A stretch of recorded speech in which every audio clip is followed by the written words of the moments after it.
Hello, everybody, and welcome to an impromptu stream with me, the one, the only Sydney. Hi! My body fucking hurts! Ow! How's everybody doing today? I hope everyone's doing alright. Oh, I'm lagging already. Great start. I know, great start. How is everybody? Hi Badger, hi Day, hi Wick, hi Colleen, it's good to see you. Hi Pocket. Fucking Sponta, hi Sponta, hi Vorkson. Good to see a bunch of people off the rip, especially this late at night, 7:44 p.m. Eastern Standard Time. Imagine. From the door on Friday? What happened on Friday? Pocket went on a date on Thursday.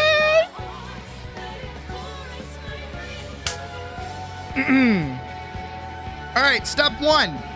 Step fucking one, all right? I want everybody. I don't give a shit if you're going to buy something or not. I want everybody to go to the link that I put in creator support and look at their stuff. Jade Nightwing is the creator of my fursuit. They did an incredible job. Vision was like barely an issue. That was like my biggest fear, was like I wasn't gonna be able to see jack shit. Honest to God, that was probably like the best amount of vision I could have got out of a head like that. My paws that I still have, they are in my bag behind me, came out amazing. They're super comfortable. I loved wearing them. I kind of have a little bit of autism where I just want to keep them on my hands, but I kind of need to be able to type and like play games. Like, I know I'm gonna talk about this, the con in a minute or two, but just in general, like, I want to go over my experience suiting for the first time. I had a fucking blast. Like, I wasn't entirely like, I was ready to like hate it, honestly, because I know how I am when it comes to certain like clothing and like being restricted in certain ways, but maybe it was because I was with good people or something else. Oh, Day, you cannot. I wanted to. The thing is, I don't have my head right now. I'll get into it towards once I start talking about the thing. But the head went with Logan, and I'll just call her Olive, or him Olive, and Kit Kat. They took my head tonight because I didn't really have a way to bring it home. So they have it for now, and there's going to be a few tweaks done to it. I'm actually going to show us the video, and I'm going to go over the suit and talk about like actually wearing it and how it looked and how I felt about it. But in general, fursuiting this weekend was like a blast. Even Logan and was like, you did a lot for like your first time suiting. So like, good shit. I'm like, fuck yeah. No, I had a really good time this weekend. It was short and it went by really fast, and most of it was spent commuting because I had to like leave home and go all the way to Boston like every day. So that was like almost a 2-hour journey. It didn't help that the train station that I was driving to, I was going to Malden Center and Oak Grove, which is the orange line of the MBTA. They were doing construction literally right there. So I had to take a shuttle that was driving through Boston traffic to get to a station, to get on a train, to go 3 stops, to be within like a shitting distance of the convention center and still have to walk like 30 minutes. Because there was no train there. There was a bus, but like I'm not waiting for a bus to wait in traffic for like an extra 30 minutes when I can just walk. I have legs. I'm gonna put them to use. You know what I mean? But I had a great time. I feel kind of bad. I didn't really get to meet people. Oak Grove, like the tree, not elk. I didn't really get to meet people.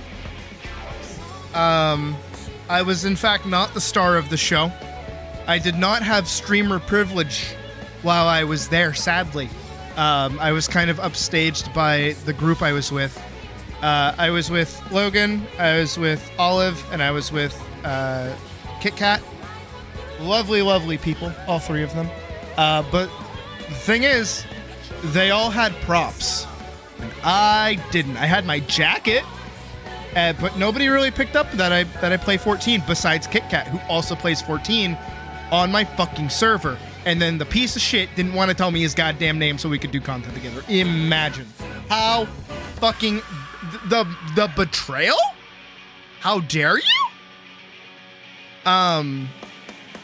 But I was with them, so Logan had his accordion, Olive had a giant stick of inflatable butter, and then Kit Kat had a giant fuck off carrot the size of him. And he's like a 6'5" fucking dude in like heels because of his hooves.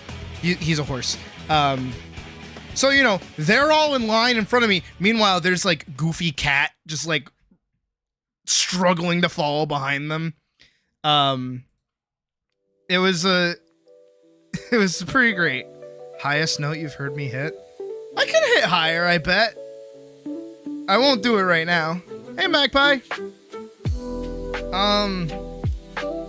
So I guess I guess we can get into the actual like con bit. So of course I had to commute. So Friday, when I didn't stream, I went to work. I worked all day. I got 2 Monster Energy drinks.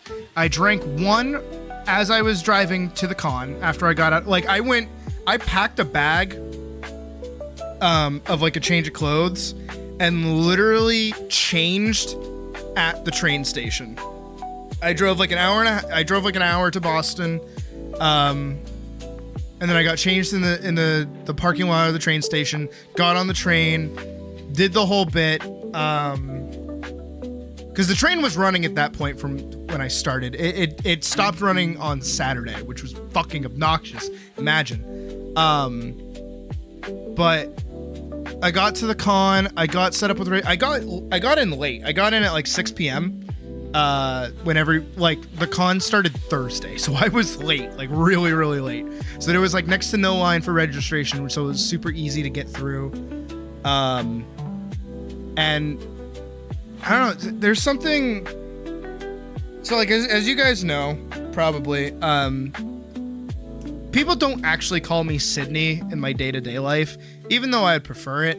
Can't really ask my mom to. She probably wouldn't be super cool with that. She likes my name. But there was something like really, I don't know, just kind of, it made me feel nice when like they handed me my badge and they're like, here you go, Sydney. Hope you enjoy the con. I'm like, huh? Yeah, I will. And I linked up with Logan and Olive, and they showed me around the convention center. We walked around the dealer's den a little bit. You know, we went to all the cool spots and things. We went to, we went up to the room because Kit Kat was taking a nap because they're old and needed to sleep. So we went up to the room to go meet them. I met them. They're cool. And then I got to see my baby for the first time ever. Like, legitimately, it was like, I have no words for like the fucking joy that I felt seeing, you know, my head for the first time. Like I was literally speechless. I couldn't even like say anything because I was speechless. And they like, I don't know, it's just like my baby. My head. I got to see my head and my paws. And my tail. I couldn't wear my tail on Friday because I didn't bring a belt. And it needs a belt to be strapped in, so sadly I couldn't wear that. But I got to wear everything else. What did we do?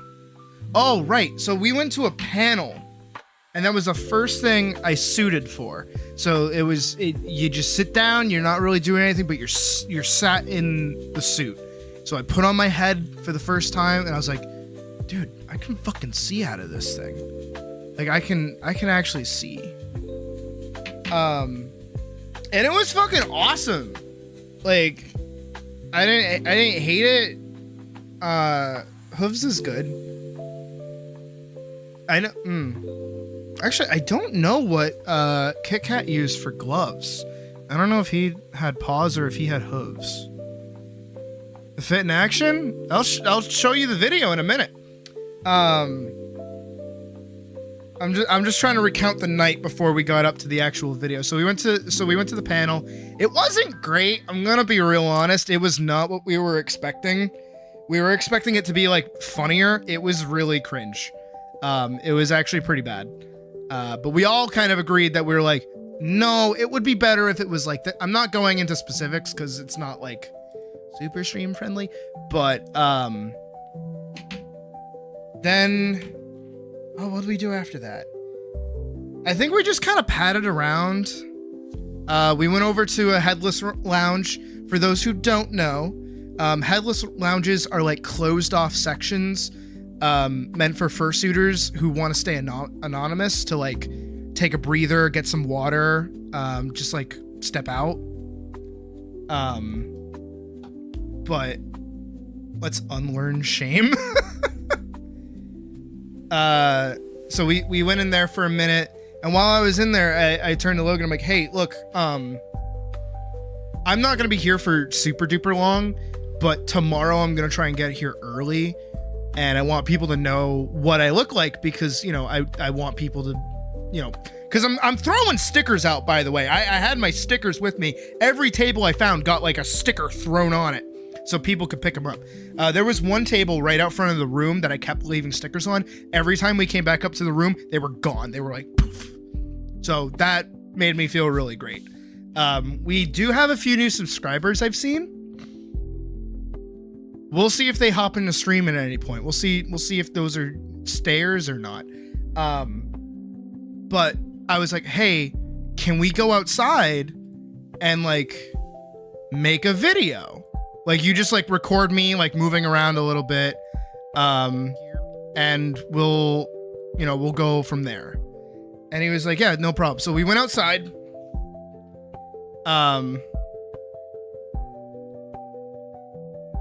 And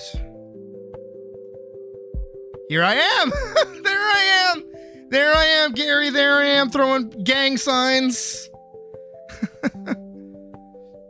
So, actually, I have the raw video footage I can pull up. This is the video that I made. You guys have probably seen it if you looked. Where are we? Oh, this is the the fucking thumbnail I made. Where is...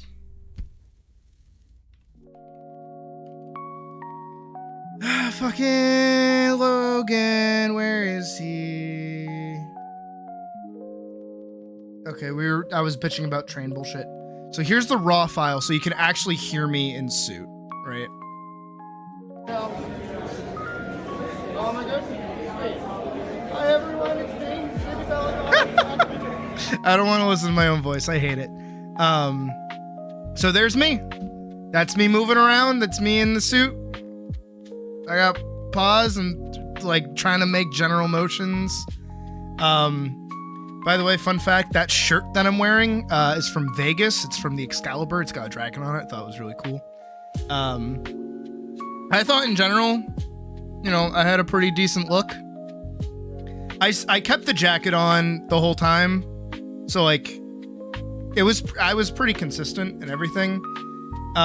We are waiting currently for the parade and the picture of all the fursuiters to come out. When it does, I'll be posting those into the Discord so people can go see it. And I'll try to timestamp every time I show up, if I show up at all. I'll talk more about the parade in just a moment, but that's what I looked like. That's me moving around. And again, my paws were so comfy. No, dude, Vorkson, you don't understand, dude. My head was so fucking soft. And no, Wick, it was lighter than air. The only quote unquote issue that I even had with the head wasn't the weight, it was the hair. So I can't really show it here. Yeah, I don't think I like turn around. So you can see that the hair kind of like squares off here. The reason for that is that it's just a blanket sheet. It's literally just a square sheet around my back. There's like no texturing or anything. Hi Koopa. Oh, by the way, all of this was made by Jade Nightwing, the one that I posted in creator support.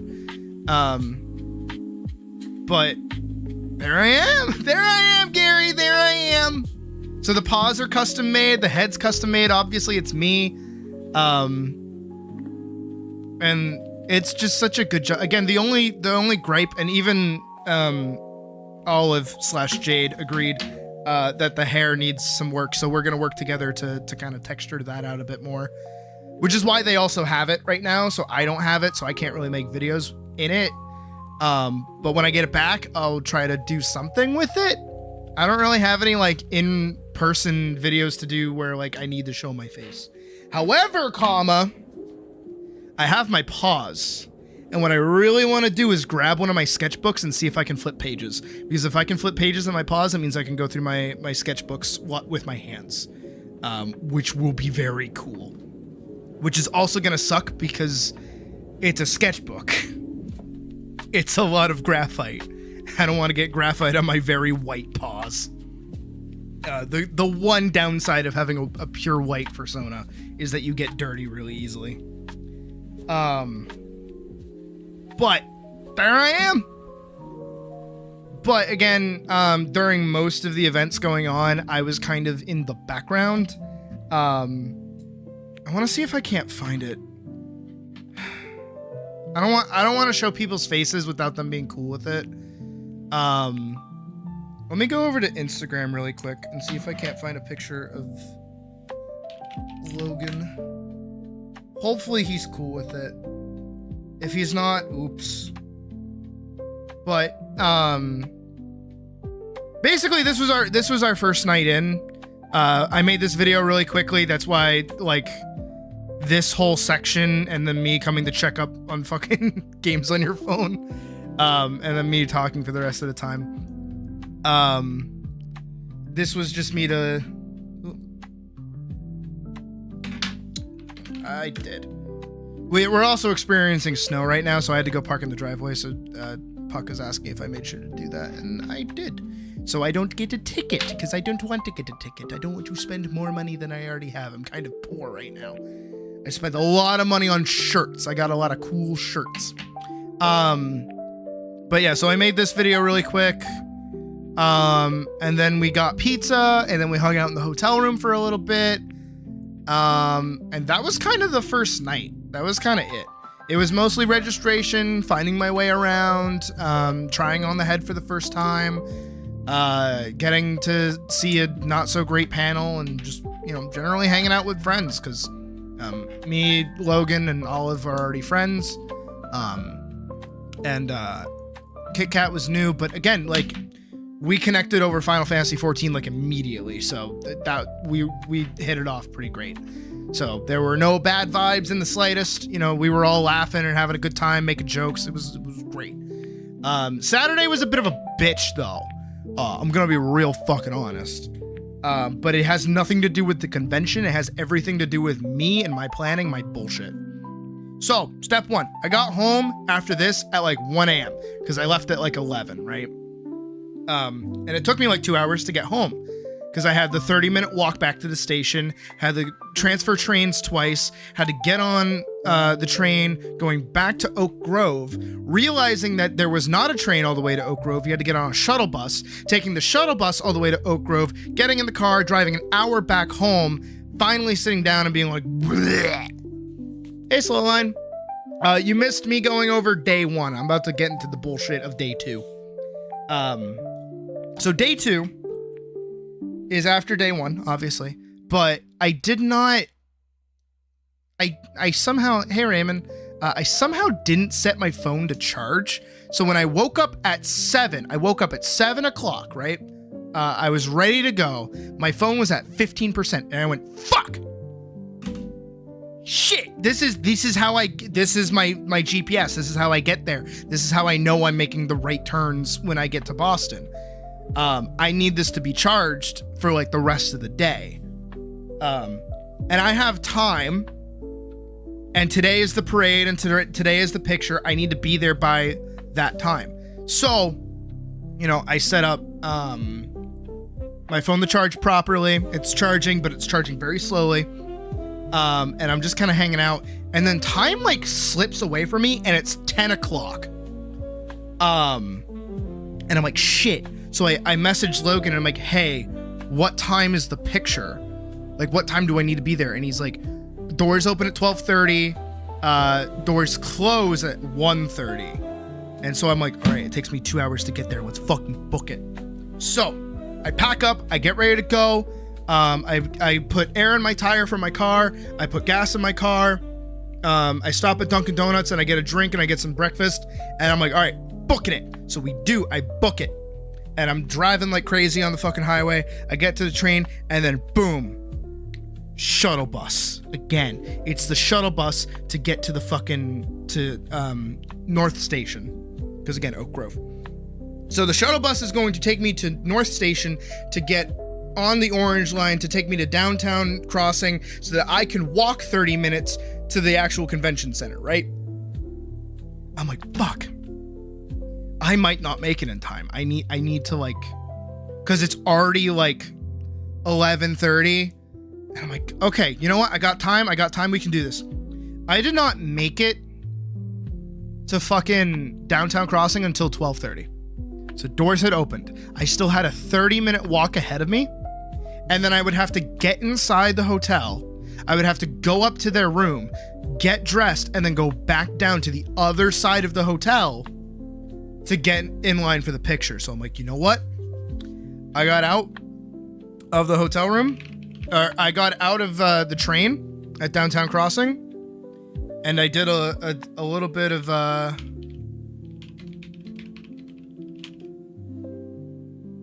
I did a little bit of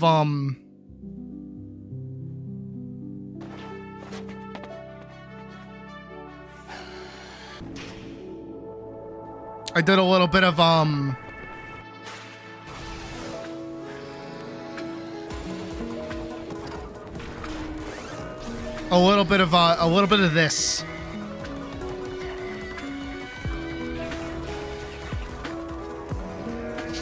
I sprinted.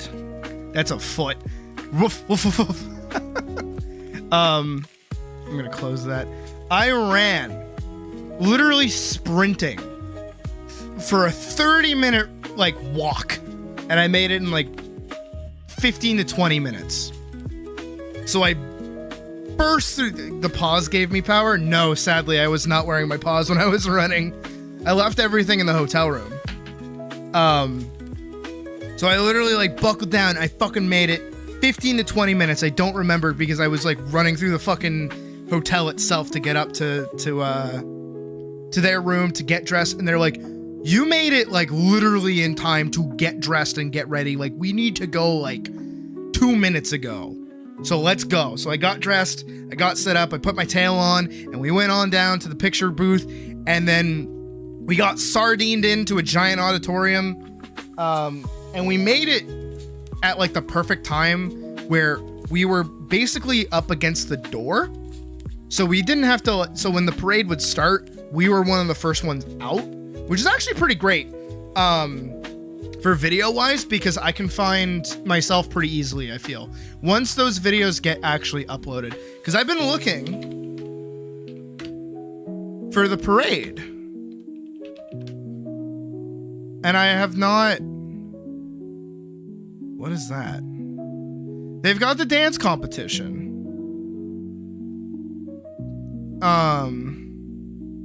Thank you for 10 years of A&E. Variety show, dance competition. This is when they revealed the theme. This is from like a year ago. Yeah, and that's not even the whole parade. That's just like a snippet of it.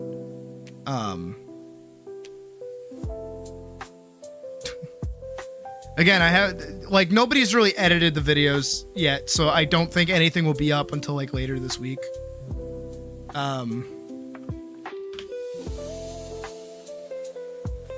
Oh. Yeah, this was set up to be a live stream, but it never happened. So, who knows? But, what ended up happening was we made it in time. We got sardined in. They took the picture. We're waiting for that to get like edited and developed and then put out. Again, when that's out, I'll post it and let you play Where's Waldo with Where I Am. And then they started the parade. And they ushered us out, and we were all single file, and we walked around the convention center.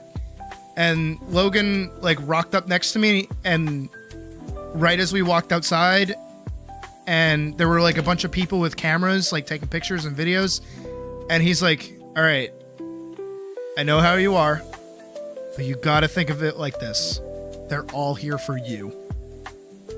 You have streamer privilege. Act like it." I'm like, fuck. I've got my head on, so I'm me. You know, I get to be myself, and everybody's there to see me. And, you know, I fucking was not the fucking center of attention. Of course not. Because fucking Olive had the giant stick of butter. Kit Kat had a giant fuck-off carrot the size of them. And fucking Logan was playing his goddamn accordion. Meanwhile, I'm just a silly fucking cat. I made the best of it, though, as best as I could. Because I was walking behind Logan for most of the time, so I was dancing to his accordion, so every time he was playing something. I tried to do a variety of Final Fantasy XIV dances, but a lot of them you can't really do while standing still. So instead, what I mostly did, if I can find a good video of it, not Minecraft, Monster Hunter. Monster Hunter Prance.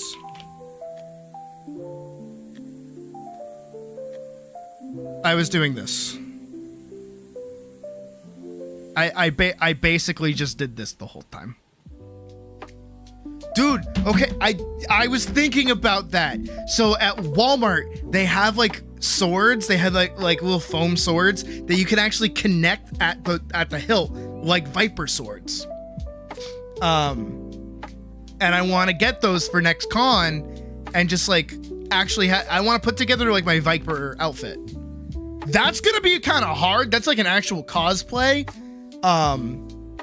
But I kind of want to do it. I want to get like a Clive cosplay together and kind of put my stuff together. But that's in the future. Or some other kind of prop. I want something. Either like a Moogle. I almost brought Pochita with me, my stuffed Pochita. But again, I want a prop for next time. But, you know, we went through, I posed for pictures, I was in videos. There were a few, though, that kind of bothered me. I'm going to be real honest. Because I could see them taking a video, like specifically like taking a video of Logan, right? Playing his accordion. And then like Logan would start walking away, and then it would be me, and I'd be like waving at them. And then they'd lower the camera and like stop the video, because of course the accordion playing Fox is gone. So I'm like, fuck you. Can you not tell that this is my friend? They're learning. Oh yeah, please like the video, you fucks.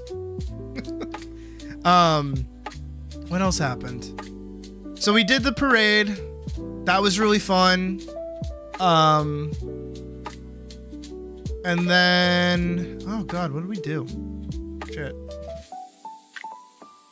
Oh, Logan and Kit Kat got changed. So they got dressed up as, Logan dressed up as Captain Jack Sparrow. And then Kit Kat just like dressed up as a general pirate. And Olive was tired. Olive was very bouncy and dancy with the giant stick of butter. So they were out of it like almost immediately. So they went back up to the hotel room for like the rest of the night. And we kind of felt bad because even she was like, nah, I'm tired and I'm not really having fun. I just want to sleep. So we let her sleep. But so Logan and Kit Kat got their accordion and guitar, respectively. Kit Kat is Logan's friend, who is there with them. They're their third party. I had just met them. They're a horse. They're cool though. They're really, really nice. They also play 14. But they got their accordion and guitar respectively, and then they gave me a duck that I could barely hold on to.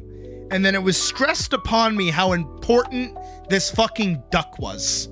This duck had been part of Kit Kat's repertoire for fucking 7-ish years. And I'm like, shit, I can't lose this duck that I can barely hold on to.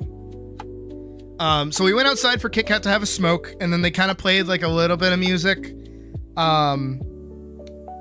But Kit Kat was playing guitar, and their strings were like getting fucked up because of the cold. So we went back inside to the main plaza. I wonder if I can find it. A&E 2025.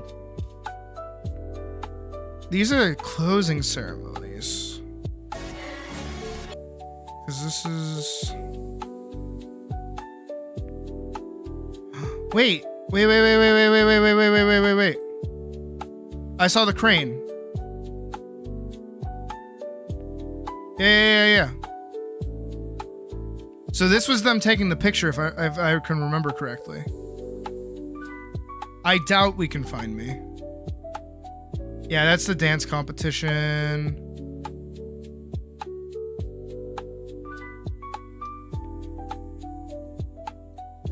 We didn't go to this. We were chill.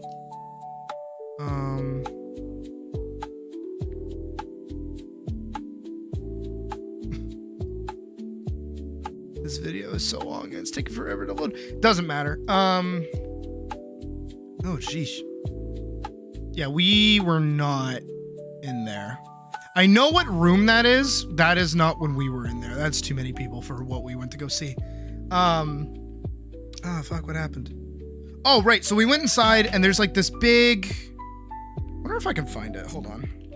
Can I type? Weston Seaport.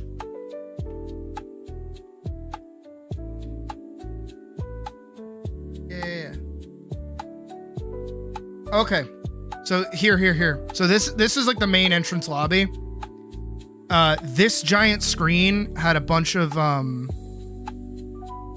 like it was filled with promotional material for the con itself.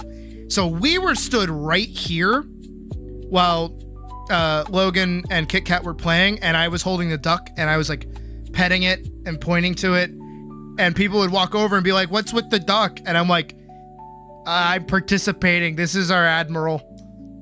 Because we had Captain Jack Sparrow, so of course we couldn't have two captains. So I was like, "This is our front man. This is our important duck. You can pet him if you want." And people would pet the duck and pat the duck. Nobody wanted to hold the duck, thank God, because I would not have been able to like properly hand it to people. But we were stood right here playing for a bit. But the thing about the con is that there are like specified jam zones, like literally spots designated for people to play music. So it wouldn't get in the way of like traffic or get in the way of like sounds that people needed to hear or other stuff. So it was basically to like keep people contained. I wonder if it should, because they kind of scroll. All right, so down there is like an escalator, right? And at the top of the escalator, up there, you can kind of see it with the chairs. If I zoom in, so up here in the chairs, up directly at the top of the escalator was a jam zone, but there was this one fucking DJ guy, right, who was hogging it since like Thursday, apparently. Like he would literally set up his kit and sleep there to maintain it. He had been playing nonstop the entire day that I was there Friday, and then he was still playing Thursday. So again, we're up here playing up against the screen, and a staff member walks over to us. And now there's a small mix of things that can happen here, right? One, we are playing in a main zone, not a jam session area, right? Two, There was a mask requirement for the con. You did have to wear a COVID mask or a medical mask or a cloth mask, just to keep people safe, because it is, you know, a convention in the city and there's a bunch of people coming from all over the place. It's just good fucking habit. Shit. That's not good. I just spilled Coke all over my fucking tablet. That is not good. Oh no. Oh jeez. Oh god. I hate talking with my hands. Why do I do it? Alright, well my buttons are gonna be sticky for a while. That's not good. Give me like 2 seconds to go grab like a wipe. I'll be right back.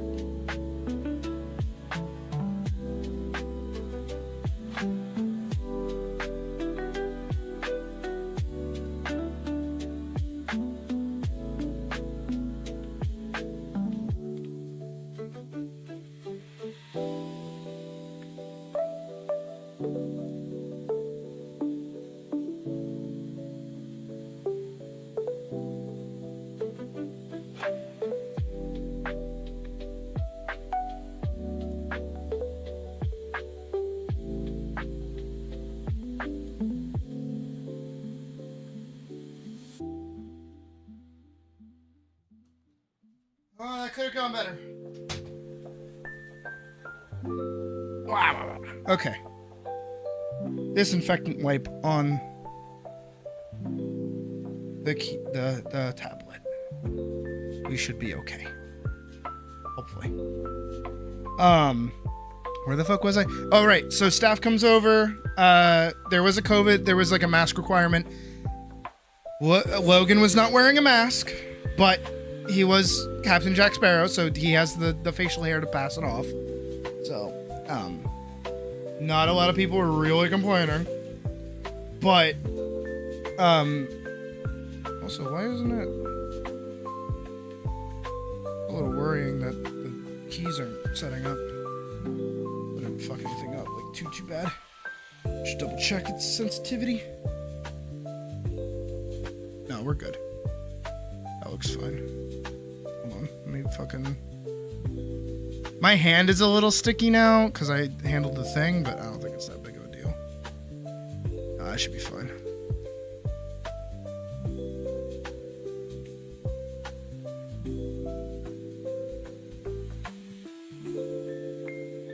Oh, those buttons aren't working.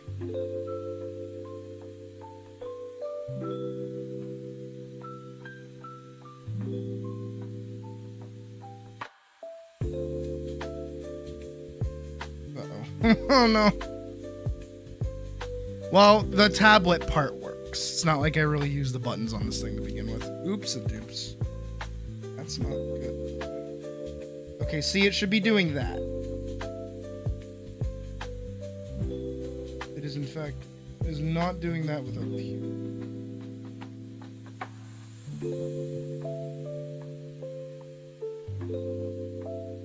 Okay. That's fine. Crisis averted! I'm gonna spray it with some air really quick. Any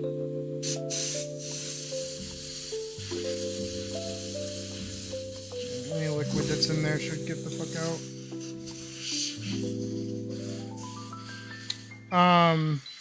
Where the fuck was I? Yeah, so they came up to us. We, you know, a bunch of things were going through our head of like what could we be in trouble for, and they're like, hey, so there's gonna be like a meet and greet here, and you guys are kind of like in the way. You guys can go like play in the designated like jam zones if you want. Like either upstairs or downstairs, and that's when Logan and Kit Kat were like, hey, there's like a guy upstairs at the escalator that's like hogging that spot, because we would like to use it. But he's been there for the past like 2 days. And the staff member's like, oh, we haven't really been like watching it, but we'll go take a look actually. And we're like, huh? We weren't expecting anything to be done. We were just kind of explaining why we were there. And then they followed it up with like, yeah, we'll go get you like your own jam session zone, like set up for you, wherever you want. So we picked also at the top of the escalator, but like further down a little bit. And then they're like, do you guys want like a donation, like a charity bucket? So the con will let you sign out a charity bucket that lets you like walk around with like a little sign that has like a Cash App code, and then the bucket itself that people can put like cash into. And then you go turn it back into the crew as like, you know, for charity, of course. So where they're performing and they're able to do that, we went and got one, and then it gave me something to do besides hold the fucking duck. So, you know, Logan, Kit Kat performing right at the top of the escalator. I'm holding the sign in the bucket, and I'm dancing along to whatever fucking shit they're playing, you know? And it was a nice buffer because anytime somebody would come over and ask like a song request,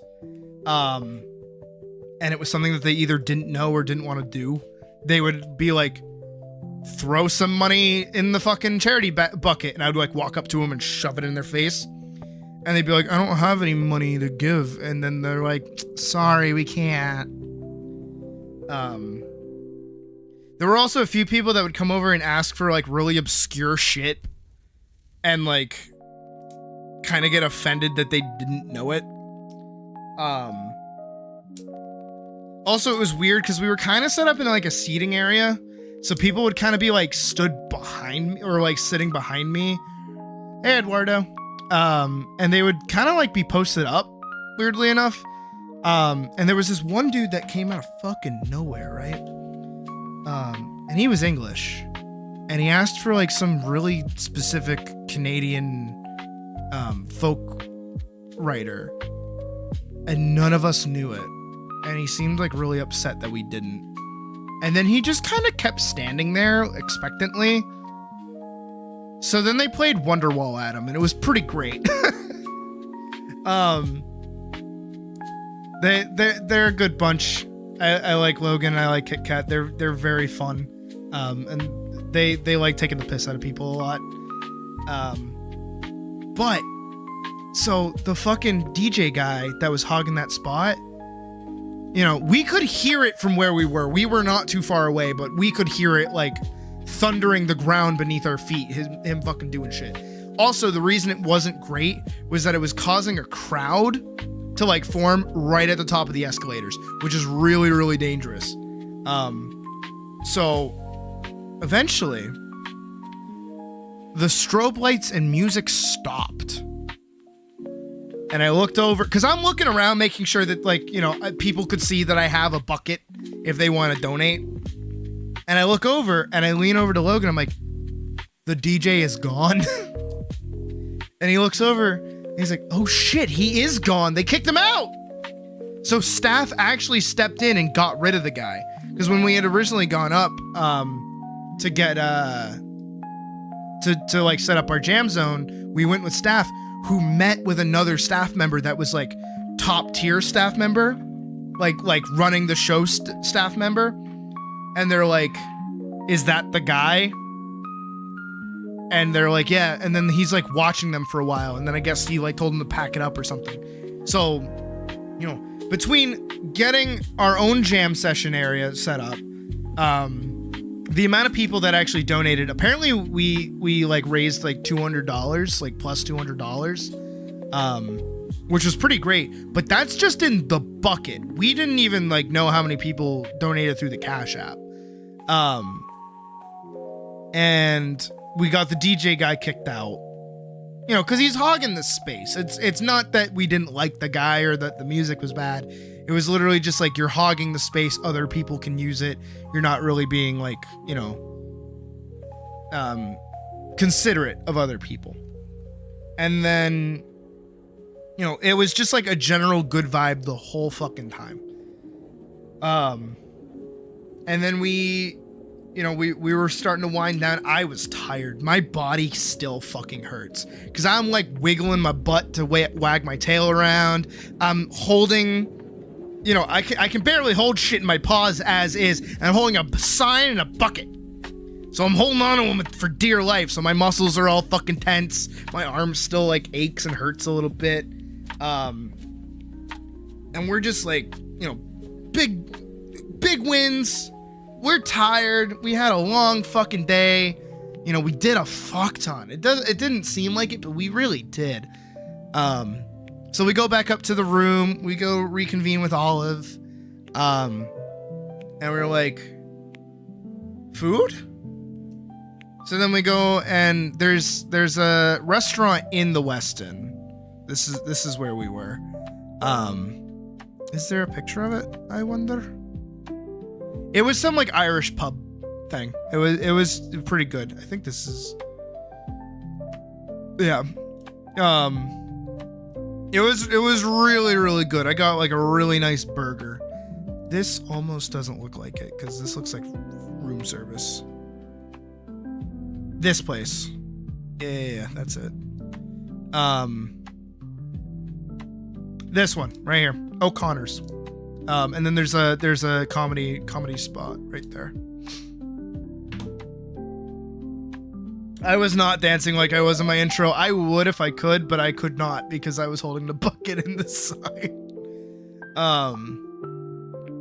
But hopefully somebody's taking a video of it and I'll be able to find it at some point. I feel like Logan will be keeping an eye on that because he usually gets tagged and shit like that. Because people know who he is. He's that well known because he just goes to so many conventions. And he's like really personable while also not being, because he's kind of abrasive, but like in a good way, where he'll like scare off the shitty people but keep around the good people, which is, you know, a skill. It's an acquired skill that I appreciate because, again, he's like my buffer. Because if he's interacting with somebody, he'll usually like include me in it if they're like good, or he'll like let me escape if it's bad. He's good. He's very considerate. The whole time, Olive and Logan were very, very considerate, making sure I was doing okay. Same with Kit Kat.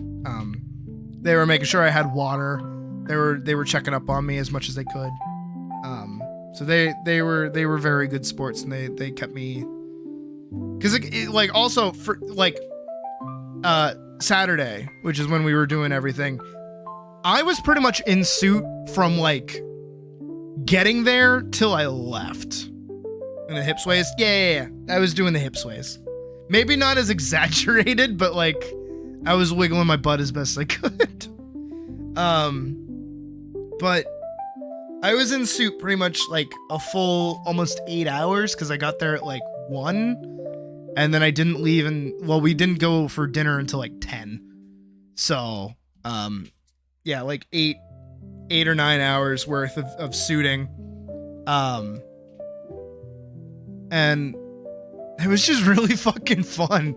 Honestly, I was having a great time. And then, you know, dinner was nice, and I was like, yeah, I gotta go. It's getting late. I gotta book it. So I took my walk. I was chill. Same shuttle bus, everything, yada yada. And I got home, and I sat down, and I was like, fuck. I felt the goddamn day. Oh my god. Like, I felt how fucking achy I was. Even when I woke up this morning, I was like, oh, I don't want to go. This sucks.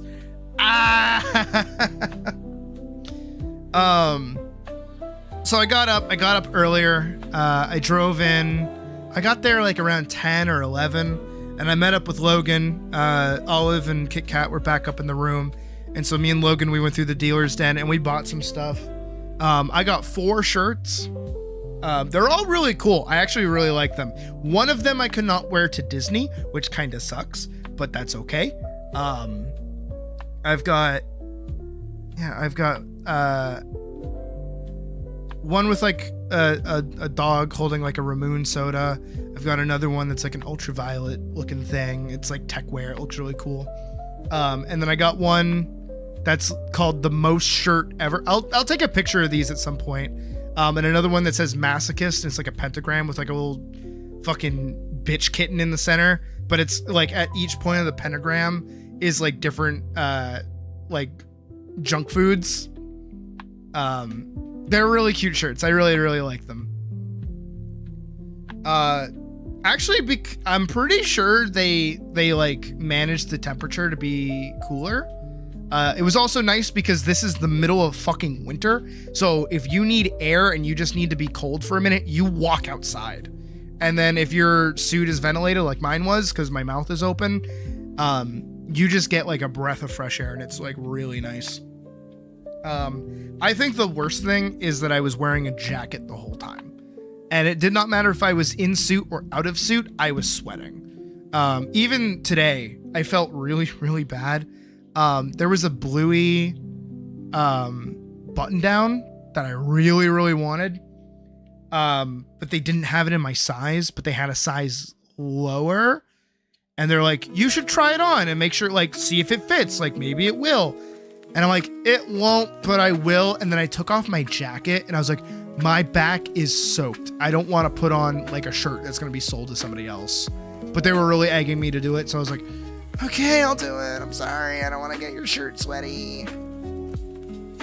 But that was like probably the worst part, was just the jacket. But it's less that it was hot and more that like being in a social situation overheats me. Because again, social anxiety, it's extremely crippling. It's like actually bad. But no, I had a great time. Today was super short though. After we did the dealer's den, we basically like went and got food. We went back up to the room and then we just watched Bluey on the TV. And we just watched that, and then we got a winter storm warning, so it's snowing pretty bad out right now. And they had to check out at 4, and because of circumstances, they had to bring a pickup truck. So the back end of their truck was like open to the air. So they're like, we need to go home now, so like the back of the truck doesn't get covered in snow. And we also can't leave this out because people will steal it. So they had to leave, so I had to leave early as well, because like I wasn't gonna stick around out of suit. But ultimately, for my first con, where I really didn't go in with many plans, and I really didn't have a lot of money either. I was budgeting the whole time there. I had a lot of fun. It was pretty good. I'm looking forward to the next one. I feel like I agree with like what Logan's been saying, is that A&E is like a big fuck off. What is it? It's a big fuck off con. It's one of the most popular cons in the area. It is like massively populated. A bunch of popufers show up there, so a bunch of like popular creators go there. It's pretty massive, and it's kind of rare to see the same person over and over again, even unless like you're like known. So I think finding like a smaller convention where there's like less people and like more chance to socialize, and also like me being able to stay wherever it is that's happening it, which is something I want to do. I want to actually stay at the hotel so like I can hang out longer and do stuff longer rather than having to commute every day. I think doing all that will basically increase my enjoyment, because I already had fun commuting, like going back and forth over and over again. It was just like, I was nice. It was really fun. I had a really good time. And I'm excited to see if I show up in anybody's videos. Again, I'll be keeping an eye out for it and posting it in the Discord as best I can whenever it happens. But it was really good. It was really fun. The Dream Crash Out, but with the Prowler music. Hold on, we gotta pause the chill beats and we gotta hear this. Finally, all my evil plan, it's come together. I'm gonna get copyright claim for this, I bet. Like, all of the members on the Dream SMP are under NDA, and they have been for years. And I've been siphoning every dollar they've made from all of the clout that I gave them, because I made every single one of them, and I have their parents' numbers. I don't know if you guys have actually seen this shit. This is some of the dumbest drama I think I've ever seen in my life. I hate Dream so much. He is such a fucking little piss baby. Like, actually a little piss baby. He would take a picture of his fucking water stain of a fucking Japanese flag and say it's a water stain, not fucking pee stain. Little piss baby. There's been so much weird drama going on lately. I give a shit and don't give a shit at the same time. Have you guys seen the I watched it on the bus home the other day. The pirate software drama going on right now, where like he's getting blamed for like fucking up a poll in hardcore World of Warcraft, and it's getting to the point of like death threats and shit. Thought he was canceled or something. Yeah, well, he's one of those cockroaches that even after being canceled for being a piece of shit, he still tries and like continues. It's like Logan or Jake Paul, you know?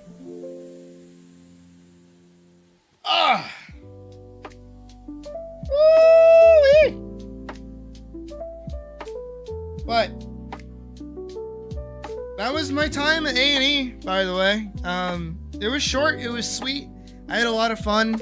I didn't really make any connections. I didn't really make any friends beyond Kit Kat because, you know, I was kind of off to the side. And also, I'm gonna say it, I think even in suit, I still put off the same aura of being really fucking scary. Because I know that I do. I feel like at all times people are scared of me. Which is really funny. It's just really silly. It's like, I guess I have like the intimidating aura of like, I don't know, I carry myself like a fighter. Like actually, in like everyday life. And you know what? If anything, it gets me in a lot of trouble. Because of course, commuting every day to Boston, back and forth, by the way, with, if we hop over again to the video, right? I need you to realize I'm not walking home in suit, of course, but I have this jacket on. And I had a Kingdom Hearts 2 backpack on that's the same color. It's got the blue and it's got the white. And it's kind of got the gray. It's more black. Right? Look at how I'm standing. What a fucking cuck. But, whenever I am, like, out, right? And I'm like, traveling somewhere. I am constantly posted up. Because I am in the middle of a city with a backpack on. It takes one fucking slick motherfucker with like a little bit of sleight of hand to steal anything from me. And where I had nothing of use in my backpack, I would really rather not get robbed. So I am constantly posted up, like ready at all times. But it's like me scanning around, I'm looking for shit, I'm like looking behind me, but not like, I don't want to say in like a paranoid sort of way. I just mean like in a fucking, like keeping aware of what's going on around me. That's how I prefer to exist. Especially when I'm outside. Again, social anxiety in a variety of forms. And the first night I was going home, I almost got into a fight. There was a dude, like a kid. I think he was younger than me. He had to have been. He had like a baby face. I had my headphones in and he like walked over trying to talk to me and I ignored him. And then he tried to get more in my face. And then I ignored him more. And then he like really stepped in front of me and I shooed him away. Like I literally like waved my hand at him away. And then he got so offended and he like mimicked my fucking like hand wave and he spat at the ground next to me and then like stormed off. And I was like, dude, look, any other day I would fucking uppercut you into the fucking train tracks. But right now I am wearing a bodysuit and I don't want to get blood on my nice jacket, so I'm gonna let you walk the fuck away. The second night, I was walking back to the train station, and there was a fucking tweaker, like throwing hands with the wind, dude. Like he was like boxing, and he was like boxing the ground for a minute, and I was like, all right, I'm gonna give this fucker a wide ass berth because I really don't want to be putting a guy to sleep tonight. Which was fucking, that was already too great. And then I was walking through the station, and there was a homeless guy, and he was like trying to get in my face, being like, hey man, do you have anything? I'm like, dude, I don't. Like, stop it. I am so sick of people fucking coming up to me. What makes these people think I'm approachable, yet at the same time, like, you know, I go to a furry convention, everyone's scared to talk to the cute little lion with, like, you know, big ass fucking eyelashes. And then this morning, some days the liver looks like such an ouchable organ. I know, right? I know.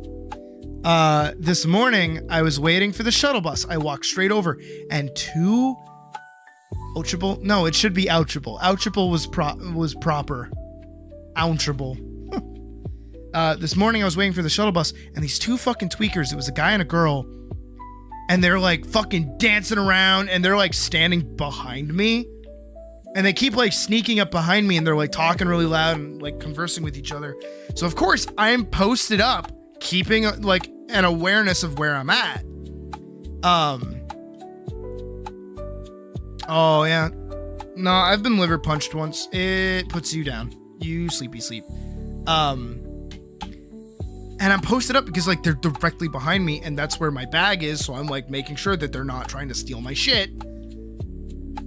And again, I have my headphones in, so I'm like not listening to them, but I can hear the guy going like, hey man, are you scared? Are you scared? Dude, are you scared? Like, why are you scared? Are you scared? And I'm like, brother, if you get in front of me and you ask me if I'm fucking scared, I'm gonna fucking put the fear of God in you. I'm sorry. I'm gonna change your fucking life with just one blink.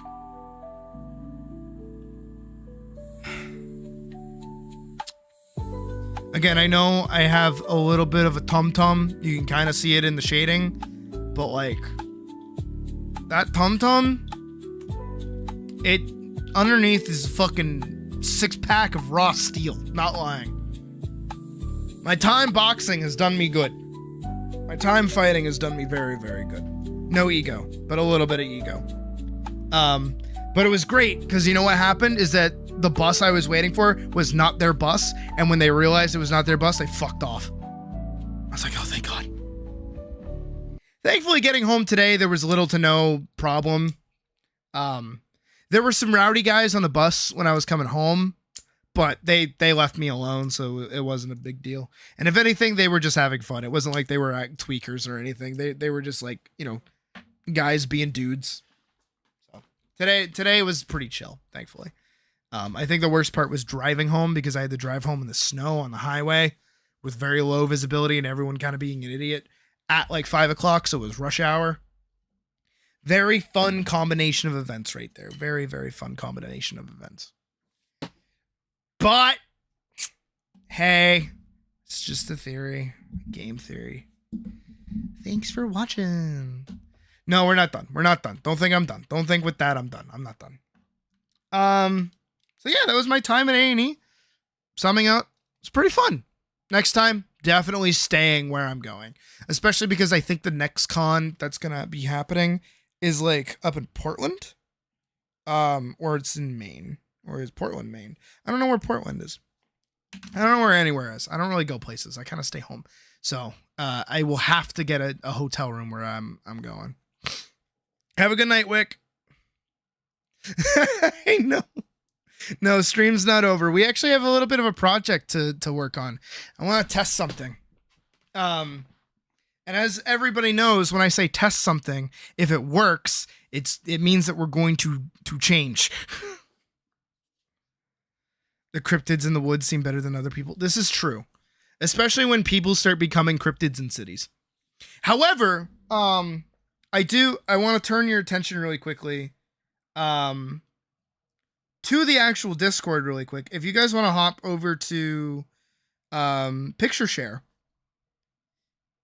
I took some really cool pictures on my way home Saturday night. I'm going to send like a whole bunch of them.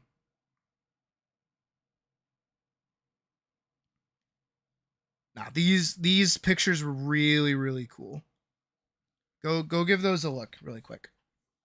It was like, it wasn't raining, but it was super foggy.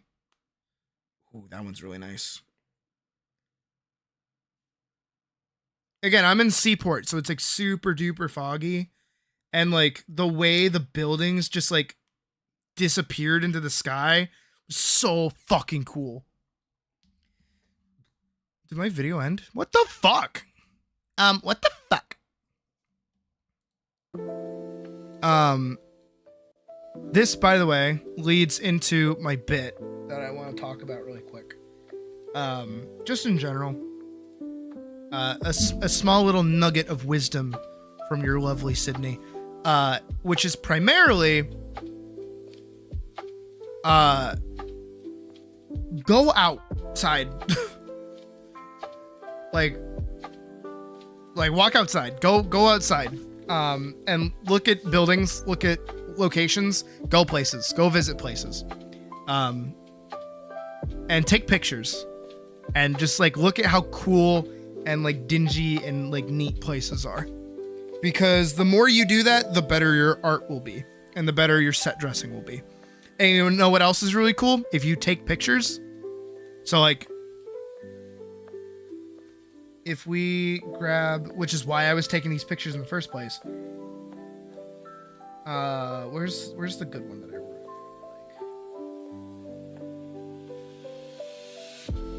like? There was one that I grabbed that was like really high up. I took these while walking, by the way. If that wasn't like readily apparent. That one's so good. Trying to find... Yeah, because they're a little blurry. If we copy this image, right?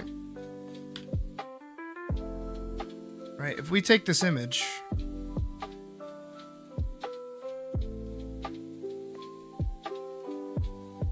Guess what?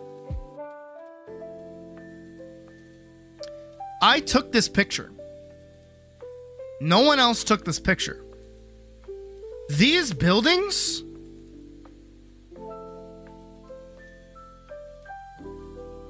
With your financial advisor about taking a trip this year? Ooh. Where to? These buildings, not protected by copyright. You can trace these and use this as your own setting. Nothing is stopping you from using your own pictures as like references. As long as you don't like one-to-one copy what the building is like meant to be for, like a company. Because the company's copyrighted, the building kind of isn't. Because this is your picture. You know, no one can really recreate this. So if you need like reference material for something that you want to trace over, go take pictures of real places. I wonder if I can find it. I say this from the perspective of having done it myself.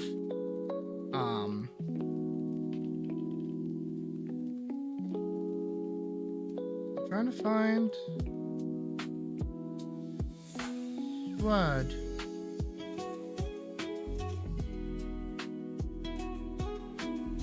It was more of a do you have money to go on a trip? Oh. Do you have money to go on a trip? I'm trying to find what the fuck I did. I want to Slay a Dragon stuff. I want to slay a dragon. I want to slay a dragon. Oh, I was working on it. I'm trying to find a background that I did for I Want to Slay a Dragon. Oh my god, why do I have so much? You do have the money. Ooh, where are you going with the money? If you had to go somewhere. Disney World? Going to Disney World? You want to go to Disney World with me? You want to meet up in Disney World?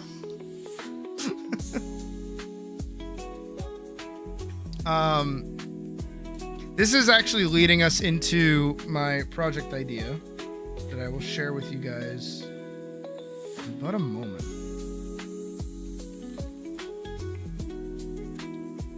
Dude, I don't know what I did with it though.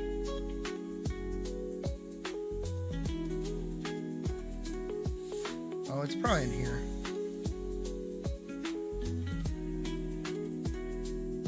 Is it? Can it be? Can it be? Probably not.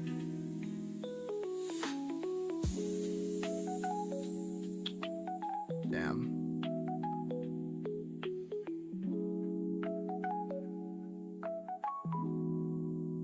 Disney is going to be the, if I come over here and I look at next month, the 22nd, 23rd, 24th, 25th, 26th.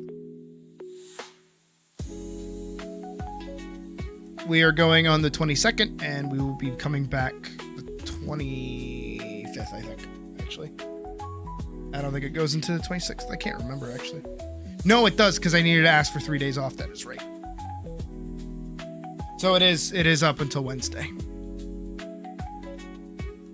of February. I'm joking, by the way, because it is with my family. I don't think they would be cool with that. As much as I would be cool with it, if I was going on my own or if I was going with a partner, like, I'd be cool with it, but probably not great for the family for, like, oh, you're aiming for a summer trip? Okay, fair. So, me and Logan had a little bit of a conversation that kind of pissed me off. Because I was talking about Vanguard. And he said, why don't you just make it like you've been trying to make Barter?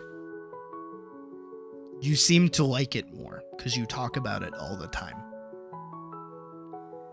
And I went, yeah, but like, and he's like, but you like making it, so just like do it.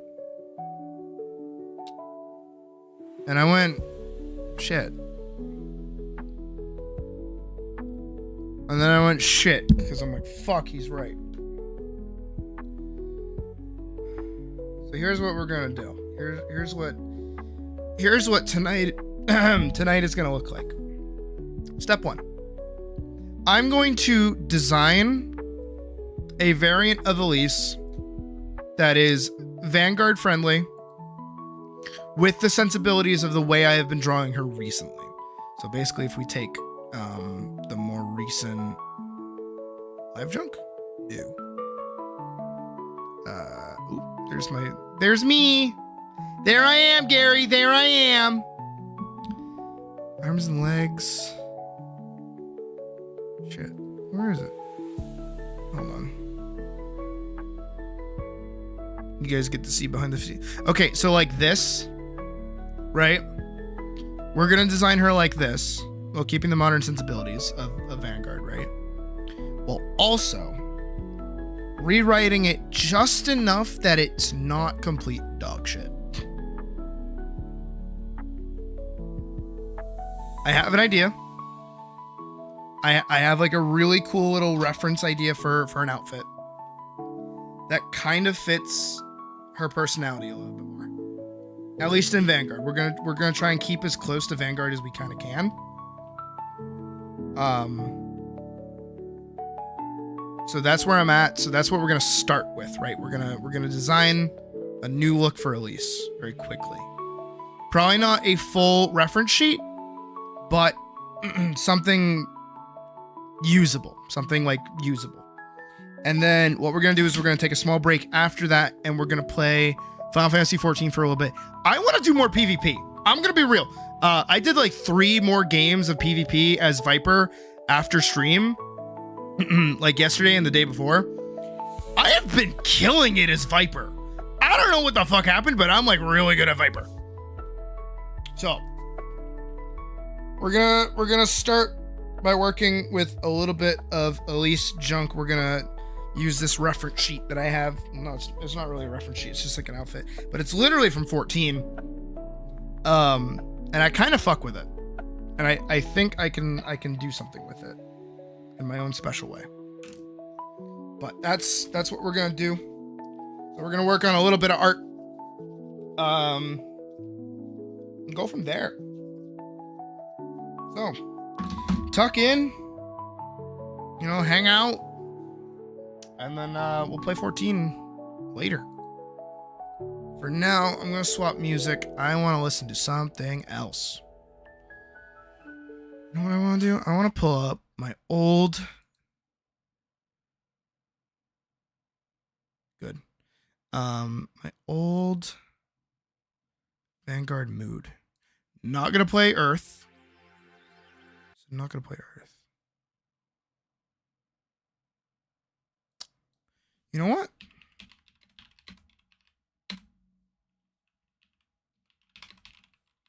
Let's hit it. Oh, I'm sad.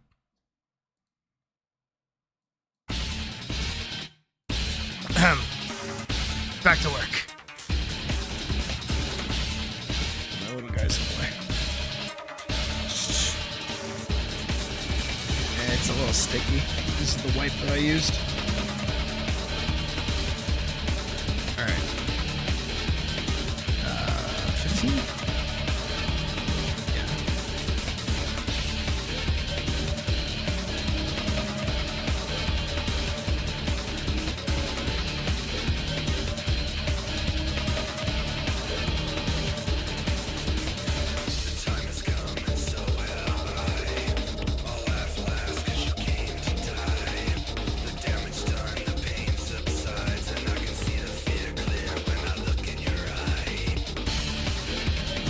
Hey, Griffin.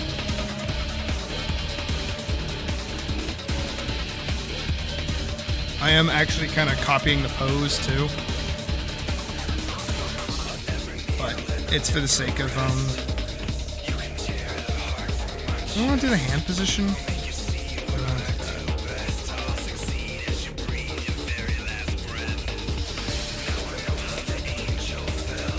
I still want her to be left-handed.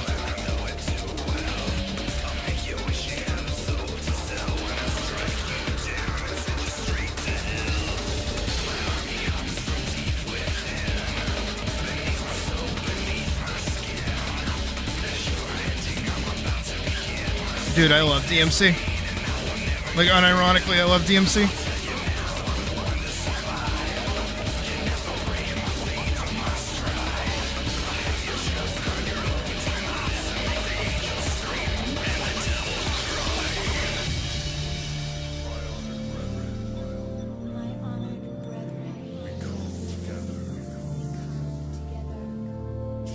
Kinda gotta give her, like,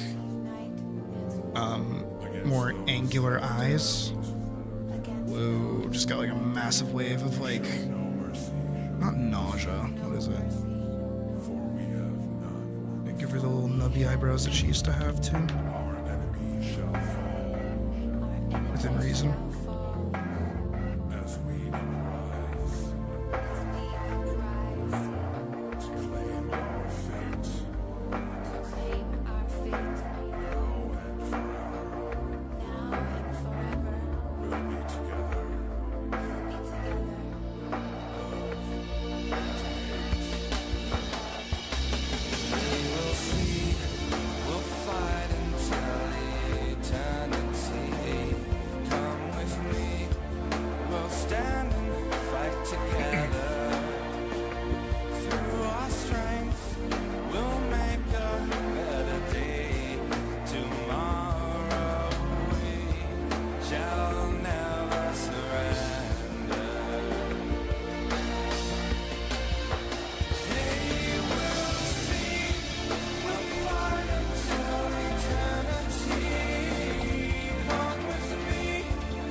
Like a mod that replaces music at Badger.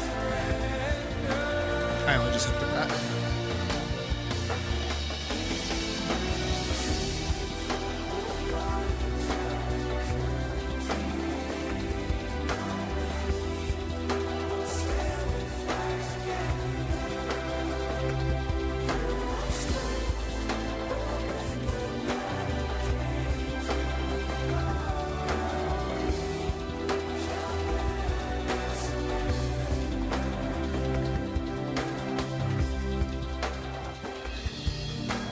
see. We'll fight until eternity. Come with me. We'll stand and fight together. Through our strength, we'll make a better day tomorrow. We shall never surrender. We shall never surrender.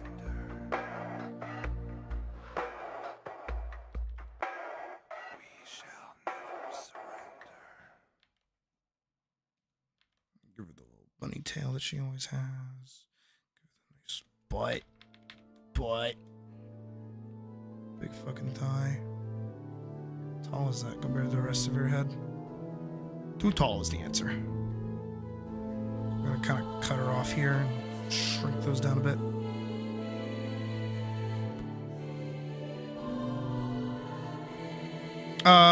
That was Never Surrender. What's this one? And then this one's Devils Never Cry.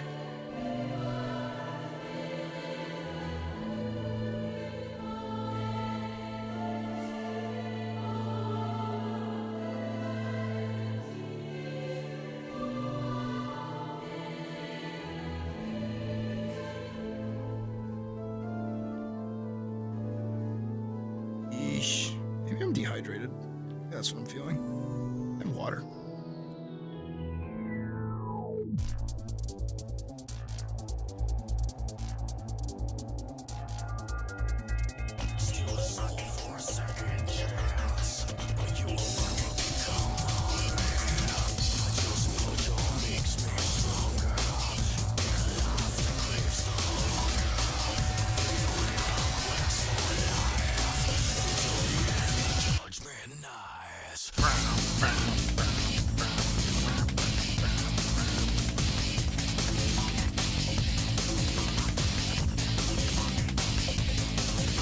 It changes the boss music of Sky Meadow into Shall Never. Oh, that's pretty cool. It is one of my favorite DMC songs, admittedly. I don't know. I know that I have like a broken taste when it comes to like video game characters, because like I like Raiden. I like fucking Nero. I like all the characters that like replace the main character, and everyone's like, no, we want more Dante. No, we want more Snake. And I'm like, hee, new character with sword.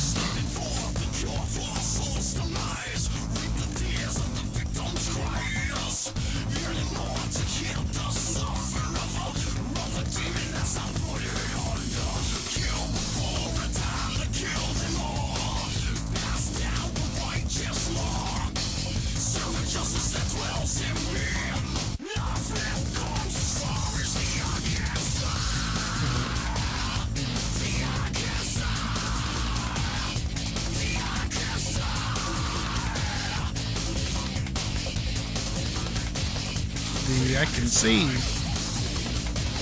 Hey, Hyde. How you doing?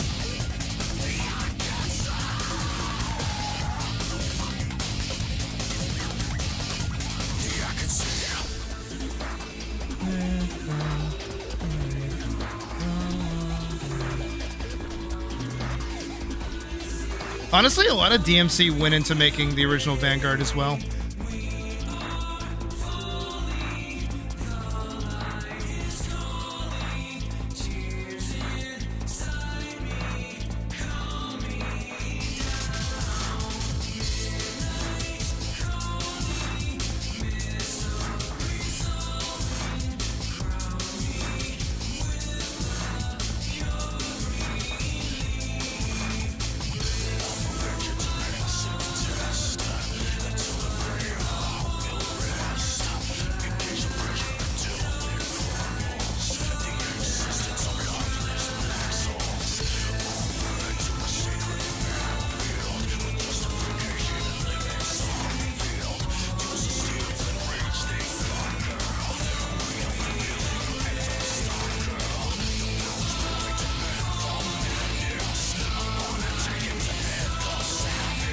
I like the idea of her having like really cute features.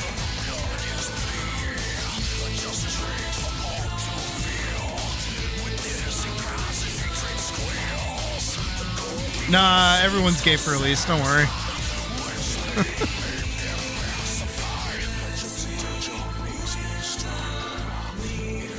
Alright, I need to find a version of her that I drew forever ago. I know I posted it to Instagram. I typed in Instagram wrong.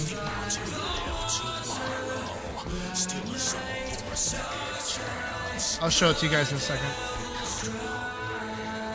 When I find it. Give me 2 seconds. Don't be too hard.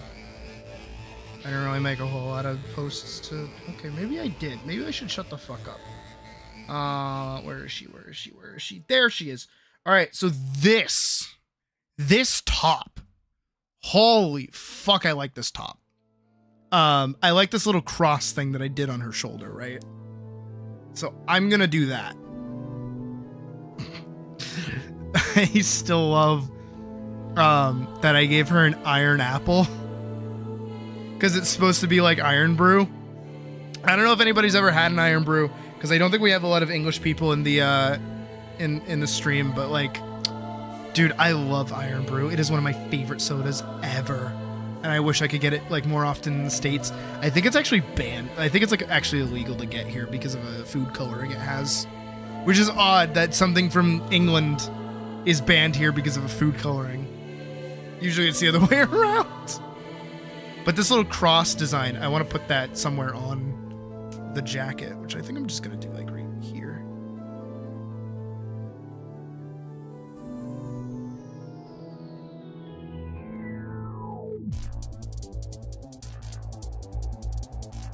And then we'll give her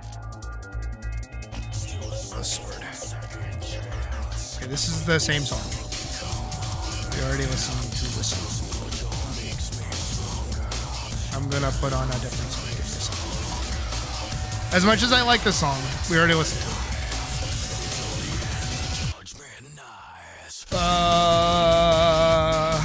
Ooh, you know what? I know what I want. I know what I want. I know what I want. And I'm sad.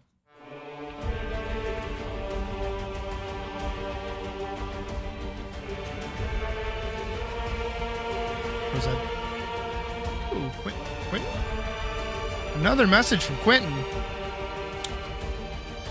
Later.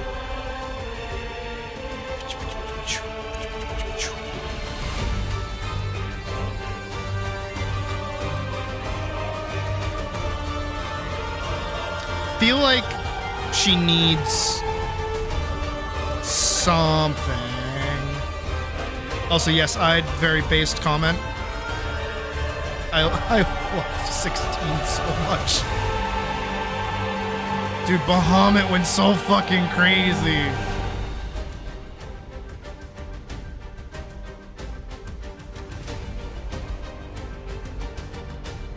Alright, so for this arm, we give her the half glove. For this arm, we give her the full glove.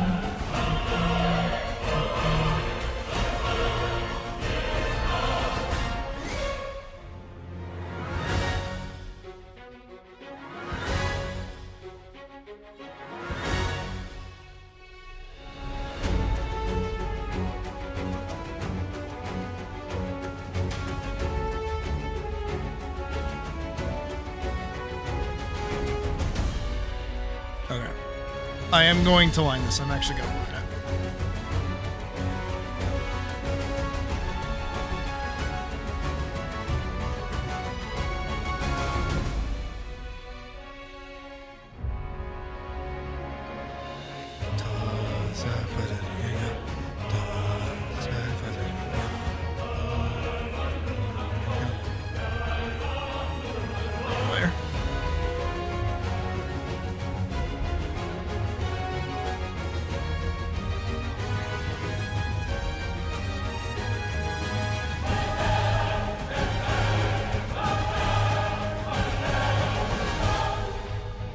Kind of keeping the original Vanguard like tufts of like sideburns that she used to have, but kind of making them like a little more droopy. So they're more like Link's stuff. Hey Lux, we are making a design for a project we will be working on a little bit later after a small break. Because I'm gonna do some Final Fantasy PvP after lining this, just to give my hand like a small break, and then I'm gonna try doing something. And we're gonna see how it works. It is very similar to what we were doing with Elise's original like PNG junk when we started Barter, because I am half tempted to try doing something with Vanguard.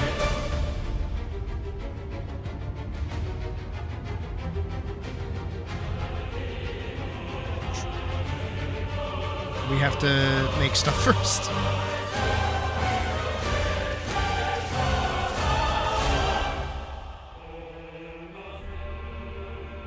Somehow, my capacity for designing junk has improved. So I remember back in the day, I hated the idea of giving her a collar and also giving her the jacket as well. But I kind of like how this is going. Certain boss moves were named. I'm gonna tell you right now, they're all references to like their actual moves.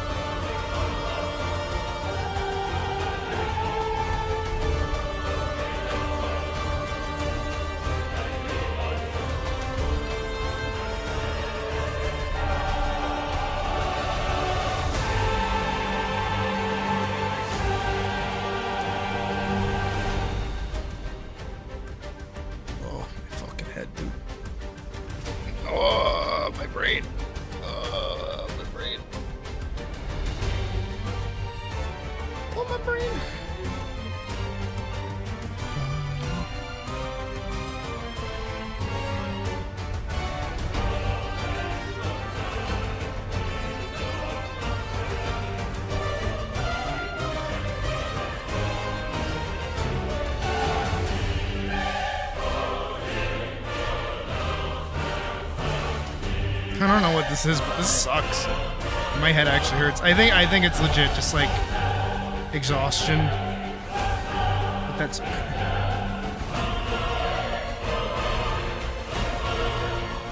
Of course I'm tired. I just did a bunch of shit like all day on the weekend.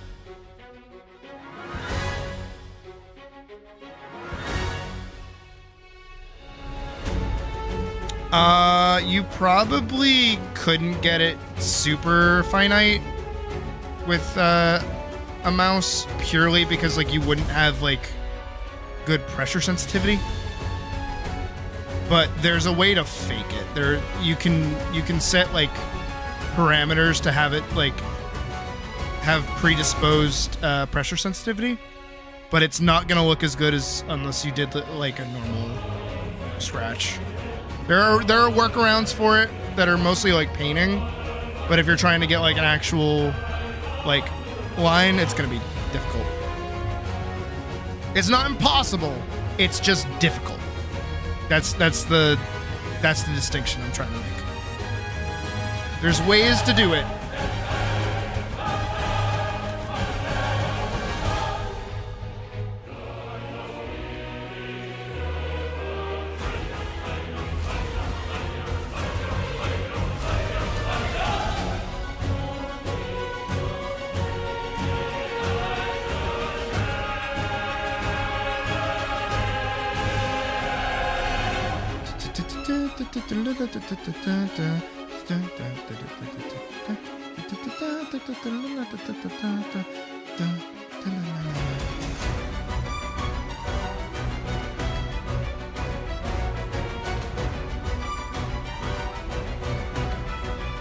Huh. Same, Pocket, same.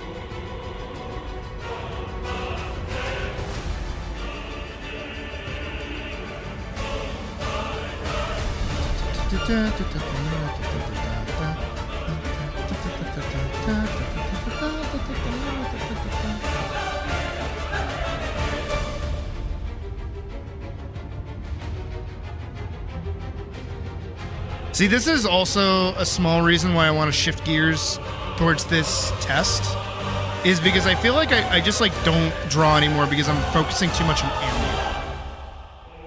So what I want to do is combine the two as best I can, which is what Barter was originally going to be, but it leaned too heavily into the animation.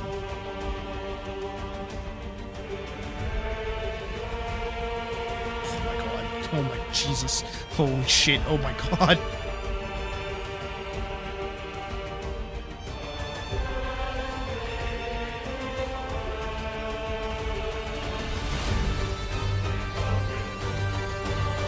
Colleen, I'm sorry. I don't think you're straight anymore.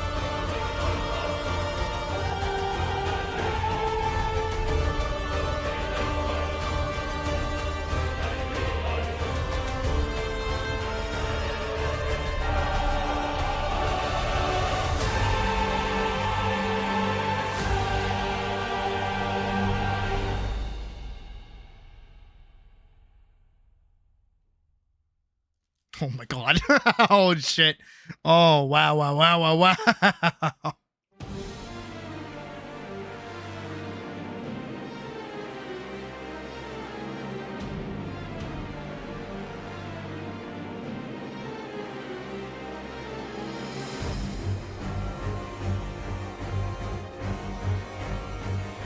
Nah, I'm sorry, Colleen, you're done. You're cooked. You're so fucking done.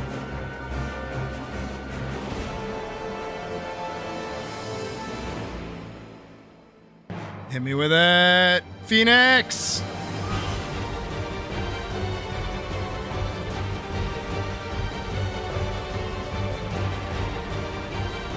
That's something I will be sad about. So unironically, really quickly, I was gonna do the voice for Parzival, and I already picked out like all of the voice lines I wanted him to say, and a lot of them were like inspired by Clive. To the point where when he would do like a combo or something, I would literally have him go, ooh, rah! You know, like how Clive does. And I was like, man, I want to voice act that so bad. Oh, I want to like actually get into it. There was another one where like when he does like a gap closer or something, he would be like, get over here, get back here. I ain't done with you yet. It's like, oh, I wanted to voice act that shit so bad, but now I can't because he doesn't show up forever. Sorry that I just like cringed into the microphone for you guys as you guys are lusting over Elise over here. Maybe going from like Peppy Bimbo to like Stone Cold fucking Killer is like the better option. Because it seems like it's getting notoriety right now with you guys.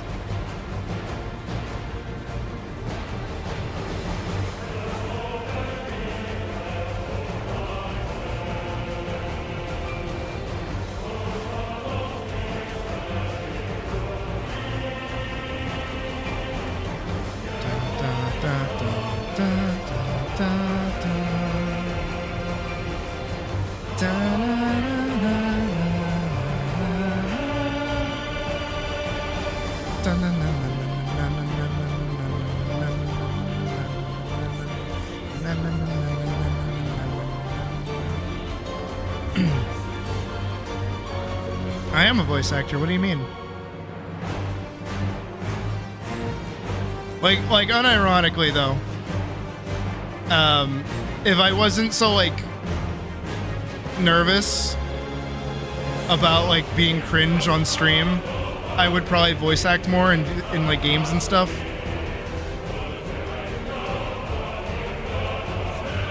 You would love a woman that would kick your ass. That's a Spike Spiegel. I love a woman that can kick my ass. Which is true. I do too. Which is why I design women that can kick my fucking ass.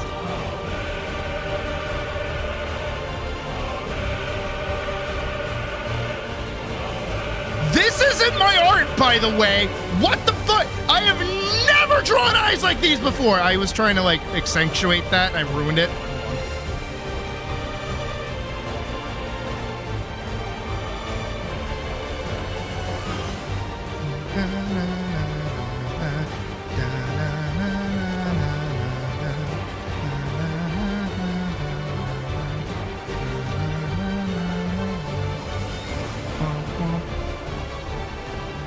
I feel so bad because I can totally tell that like Elise is definitely gonna give people like body dysmorphia. Especially if I do that, like if I'm giving her like tights, not even like shorts. She's just got like fucking tight pants on. She's gonna be a fucking problem. She's giving me body dysmorphia and I already have that. Fuck.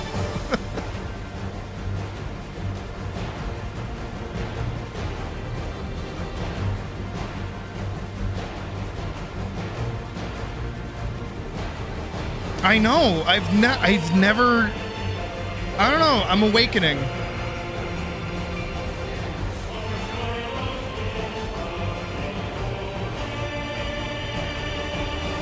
The trick was drawing attractive women.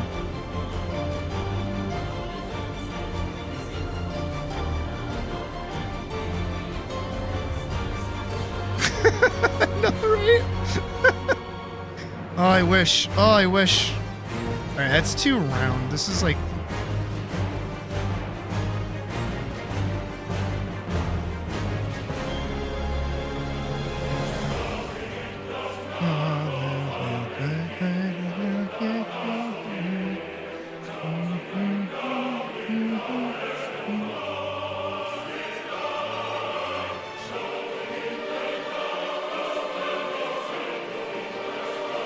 Did I take the brain cell? I mean, admittedly, you did say it feels like you haven't drawn in a while. So you're probably like... You're probably losing it. Oh my god, oh my god, oh my god, oh my god. She just looks so good, dude.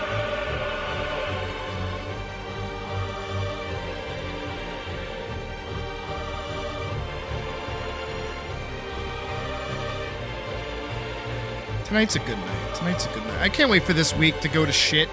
Something's gonna go wrong.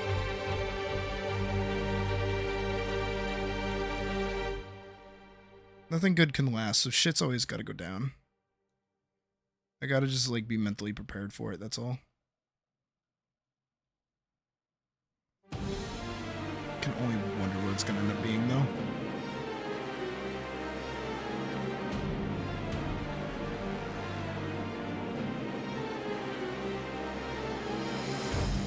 Again, sometimes I forget that I'm like actually good at art.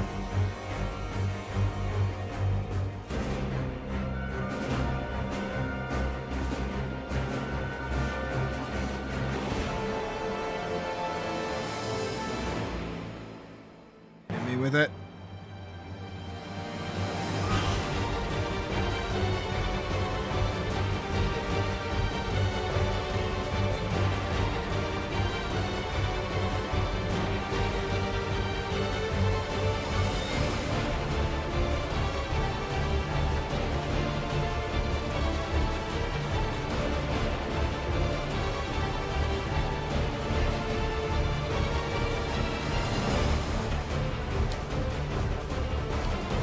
Ever have that confusion where like there's so much you know you can do? Yes, that's why I swap projects so frequently. A lot of the time it is me biting off more than I can chew, realizing it too late, swapping ideas, and then really struggling to reel back in when I'm able to do it. Because I have a lot that I'm capable of, but doing it all as a one-man army, or one-cat army, I guess, is kind of hard.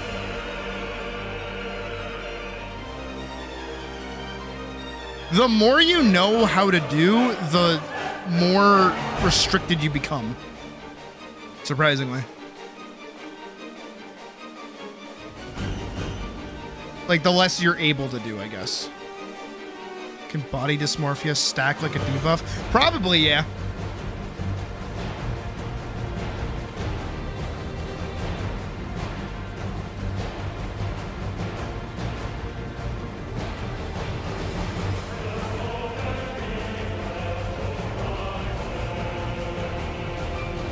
Excuse me. That's not where that goes.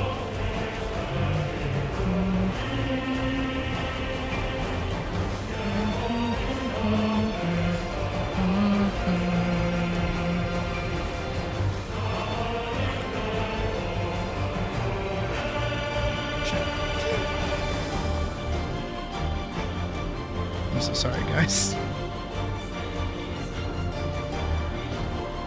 I think I've made her too hot. Oh, fuck.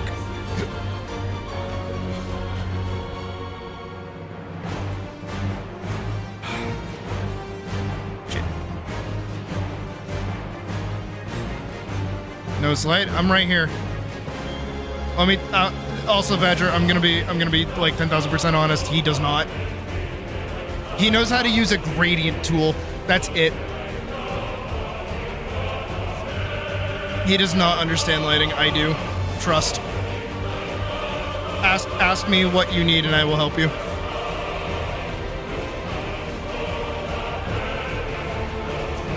Do I want even that? Wait. No, I have to do. What if I cuff it? What if I do that? It's like that.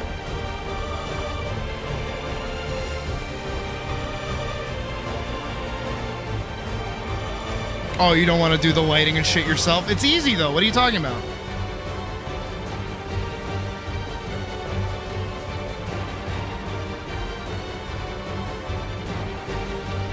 You're getting the lazy urge. Don't get the lazy urge.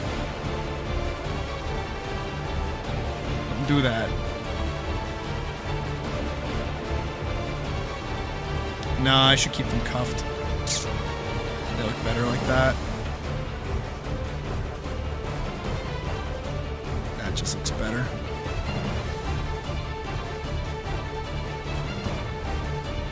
The question is what color am I wearing for that? That's the hard part.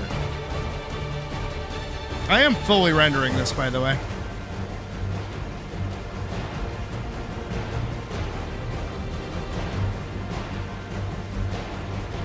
Again, Badger, like, what kind of lighting are you going for?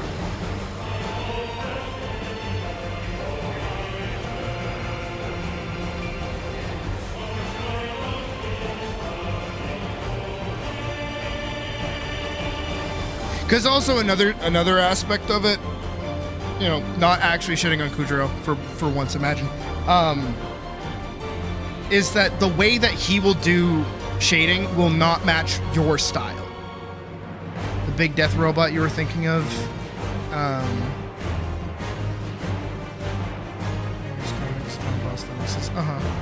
right.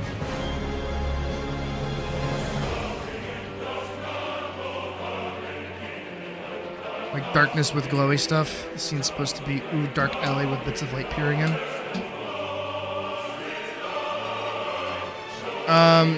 Dark background, high contrast lighting. That's it. Literally all that you need to do. Here, I'll show you. I have to find the image really quick. Actually, no, I don't. I can show you very quickly. I'll make like a little box over here and I'll show you.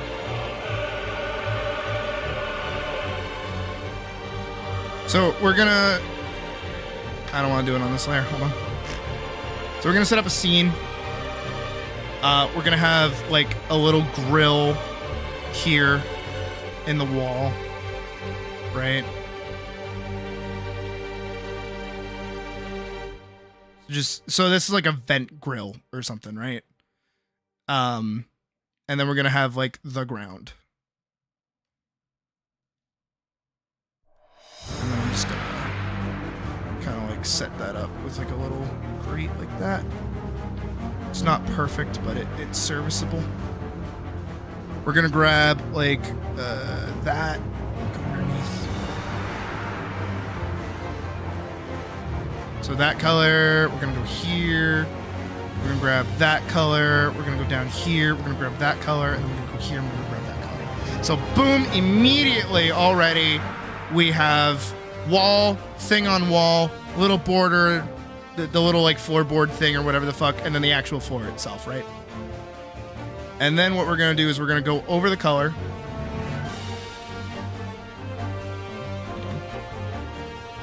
Okay, I want to make sure I did that. So we've got all that, right? We're gonna go here. We're gonna grab our favorite, very light purple color. Boop, boop. Multiply. That's made it darker, right? Now what you can also do is you can go in and just like adjust the colors however you want. And then what we're gonna do is we're gonna go in and on this color layer, we're just gonna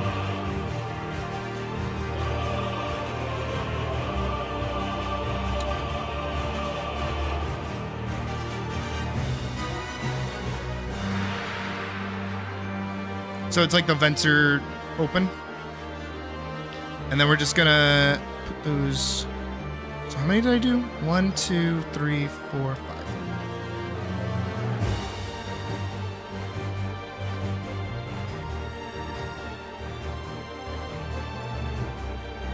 And then all you just gotta do over top of that. We're gonna grab a very light yellowish kind of color. And then we're gonna grab an airbrush.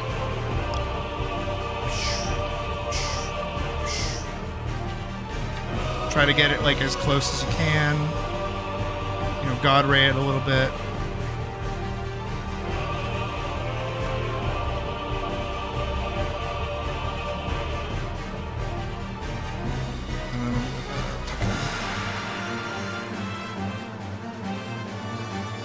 As best as I can, anyways.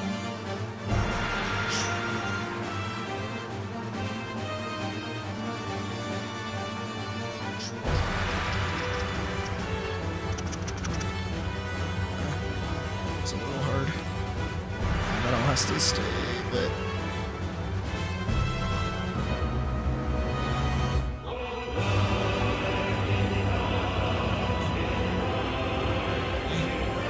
Bear with me. That's the process.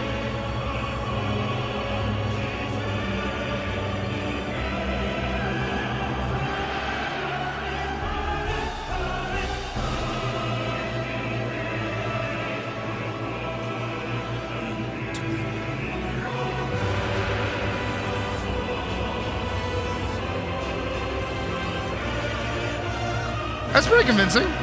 I'd like to think anyways. I feel like actually, if anything, this would have to stretch out more. So these lines would probably go longer. Probably go up to like... Because the way the like shading would actually go out, so it'd probably go out to here. And then this would like over here.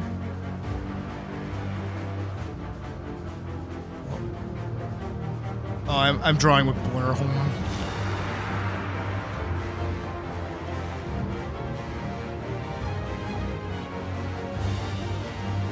But yeah, like Pocket said, it's just erasing. Same thing with the actual image I was gonna pull up. If I can fucking find it. It's not there. It's drawings to pictures. 2024 drawings new and improved. Portfolio.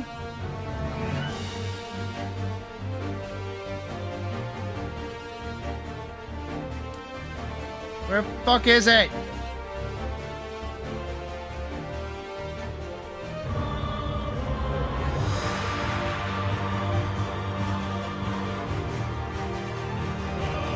I actually don't know what I did with it.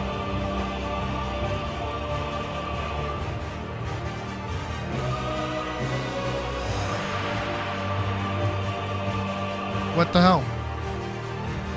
Where do like all my drawings go? What the fuck?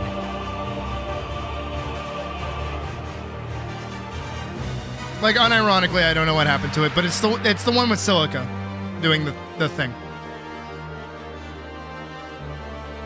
You just erase it. It's easy. It ain't hard. Did I finish her boots? Did I finish her in general? The reflection in the water? Oh, it's not. You take whatever you've drawn, you copy it, you paste it, you flip it, you multiply it, You lower the opacity and you blur it. And you're done. Half of digital art is learning the tricks. Here's the thing. All right, Badger, I'm gonna level with you. I'm gonna pause the music. I'm gonna level with you for like 5 seconds here. All right. So I know exactly the kind of artist that Kujiro is. He is the one that abuses brushes. I have seen it before, and it gives art texture, it gives art lighting, and it gives art more like quality than it actually has. And what happens is when you're not super picky or you don't know what you're looking at, you can't pick out what's wrong with it. And when somebody has like really good looking like texture or really nice looking, you know, like colors and things, it kind of prevents you from actually paying attention to what the problems actually are, because it's flashy and it's shiny and it's cool. I had an acquaintance back when I used to work at Barnes & Noble Cafe who was also an artist, and he did that. He used Clip Studio Paint's brush tools like crazy. Do I call them out? Let's actually call them out. Hold on.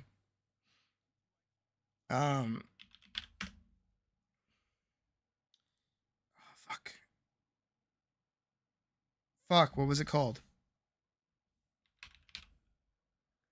Looking up that name is not going to pull up anything. Okay, I don't actually remember. Fuck. Okay, I thought I remembered their name. I do not.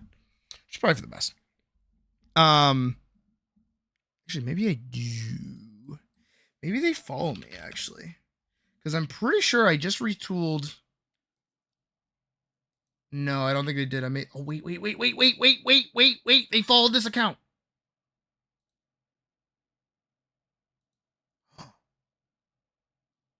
Well, I got suspended. My old account got suspended. Teehee. That's funny. All right. Never mind. I can't find them. But basically, I don't like Kujiro. And they left like forever ago. So I should talk them all the time because we had a disagreement that ultimately led to me like really not liking them. The thing that bothered me most about them is that they always talked up like their art and how good it was and how much like anytime I posed a point about art, they'd be like, well, I have art that would prove otherwise. And it's like, okay, show me. And he never would. And he never like actually posted anything. And one day Badger and Kujiro were talking about stuff. And I was like, dude, I really hope you guys like kill it. You know, I really hope so. And I expressed some gripes with Kujiro. I'm like, dude, I want to see your stuff. You keep talking it up, but you never show it. You never post anything. And it ultimately culminated in him DMing me a bunch of his art, and it wasn't good. It was kind of not great. And I let him know that, and I'm like, dude, like, you have quality. Like you were good. You aren't shit entirely. You're not like, you know, drawing a dumbass stick figure. Like, you know what you're doing, but you're missing key functions of basic art knowledge that if you let me help you, you will get better. Let me help you. And ultimately, you know, after he sent me a bunch of his art and I was like, look, I can't critique all of it because I am currently busy, but like, let me know what you want help with. Like, tell me what you need. Like, what do you want to get better at? Let me help you, because most of the reason why he wasn't posting any art in the Discord was because most of his stuff is porn. Which already is like, dude, what are you doing? The fuck is that? Also, most of it was kind of gross. And again, I hate it because when you make porn, it doesn't matter the quality, because as long as it looks like a dick going in a butt, everyone likes it. No one's going to bat an eye. Doesn't matter how shit it is. I know I'm being really aggressive about this, but it's been bothering me for a while. Because what it culminated in is me going, what do you want help with? Like, tell me what, you know, you feel like you need to like get over the hurdle to just like, what do you want? What do you want? And his response was not like, oh, can you help me with anatomy? Can you help me with character design? Can you help me with coloring? Like, what do you think about this specific piece? It was, how do I get famous?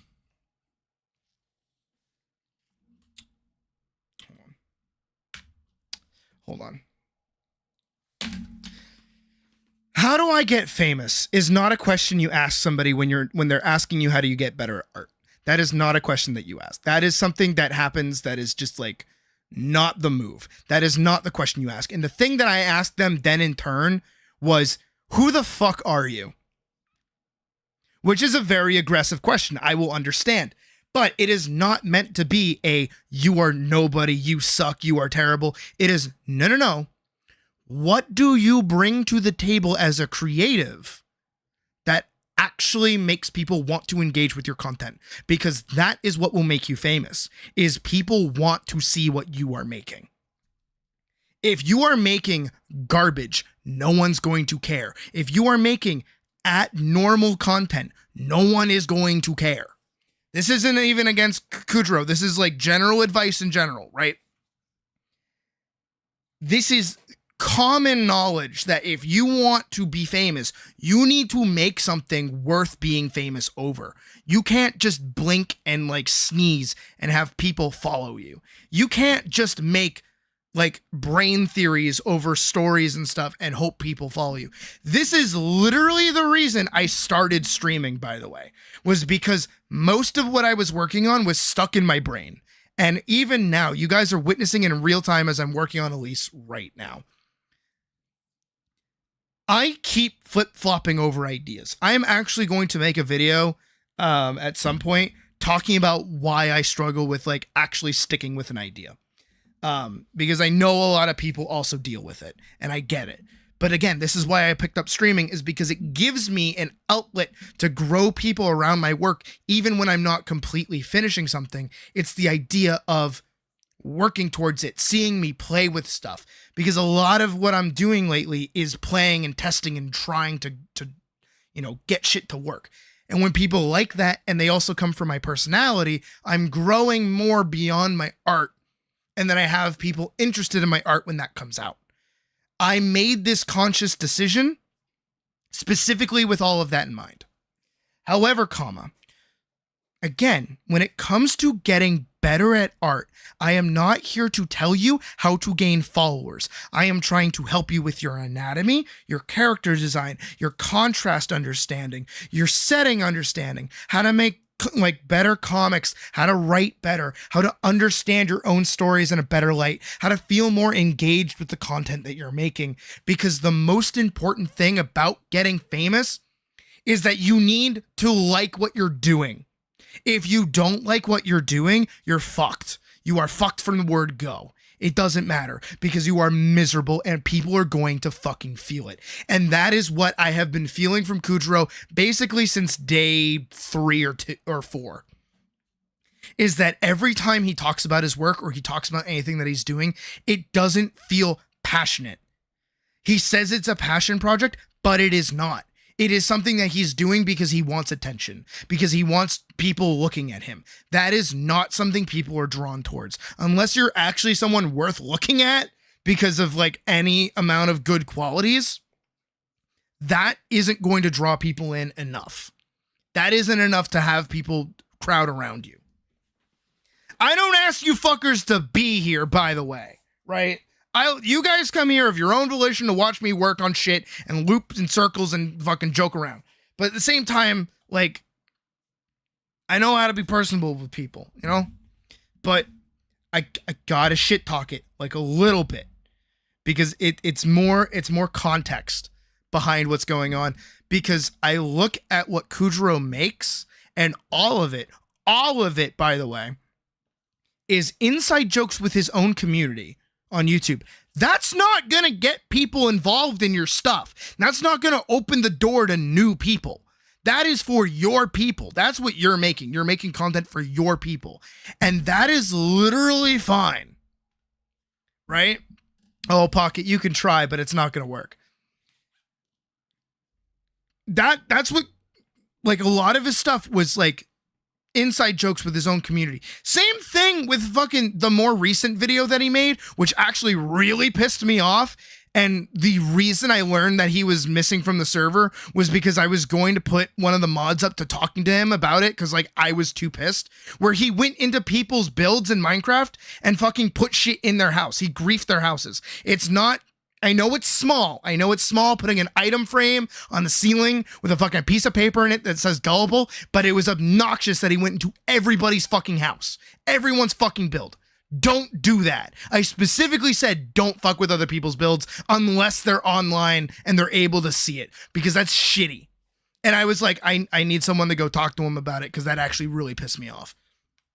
Because the part of it that bothers me is that, again, this is very stupid and very dumb, okay? But there is the specific rule of don't go inside my fucking castle. The reason for that is just common decency. It is literally not to bar people from interacting with my stuff. It is not to, like, you know, prevent people from taking items, because I will gladly give people permission to take whatever they need if they need it or they want it or I have it and I'm not available to do it. I'll say, hey, go into the castle and take something you have permission. The thing is that it is a rule because it's meant like across the board to make sure people don't go into other people's builds and fuck around. I want people to have security in their builds as I have security in mine. It's quid pro quo, or whatever the fuck the saying is, right? And he broke the fucking rule, and that pissed me off. And again, I was like in mod chat, like, hey guys, like I need someone to go talk to him because I'm too fucking heated to like actually say. Again, I know it's stupid to get mad over, but it's like very simple. Don't fucking do that. Maybe around certain other builds, it's fine, but like the ones that are like other people's builds, don't fucking do that. Don't go into their shit without their permission and put stuff down. I don't care if it's an inside joke. Literally, it's supposed to be a fucking rule. Again, but that video in general is a fucking inside joke because nobody else knows anything about the Minecraft server unless they're here. Unless they are on my server, unless they are on my content. They don't know it. Right? I know I'm getting really heated and I haven't swapped faces. Like, that bothered me. But again, going back to his actual content, it's inside jokes for his own community. And then on top of that, I gotta shit talk it like a little bit. I'm very, very sorry, Badger. I know he's your buddy, but he posts like not good speed runs of Ultra Kill. And like, they're not good. I'm really sorry. I'm really, really sorry to be shitting all over it. But like, he's not even near like the baseline for speedruns in Ultra Kill. Like, he hit one where it was like 19 seconds when like the best time is like 12 seconds. I know it's a very small margin, but it is not content. People are watching. They are going to go for the top tiers if they want to watch a speed run of that game. They are not going to go to like little baby that can barely like get within an inch of the top tier time. They don't care. And the reason that bothers me, and the reason I bring it up, is not to shit talk his quality of content. It is not to shit talk him as a person. It is literally to make a point that it is kind of shit talk his content. The content that he is making is not conducive to growing a community. He is not making something that people want to see. He's making content that like other people want to see. Enjoy your dinner, Badger. I'm sorry that I'm shit talking Kudrow as much as I do.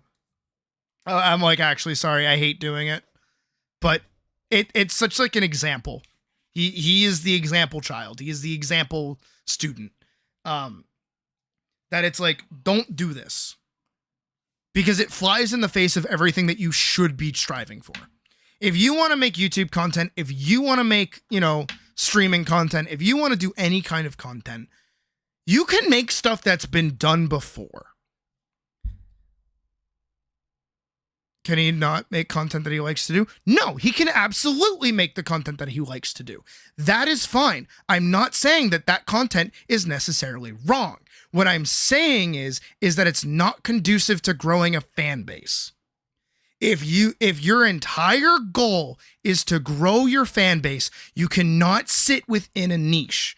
You need to make content that people want to see. You need to make content that applies to a broader general vibe.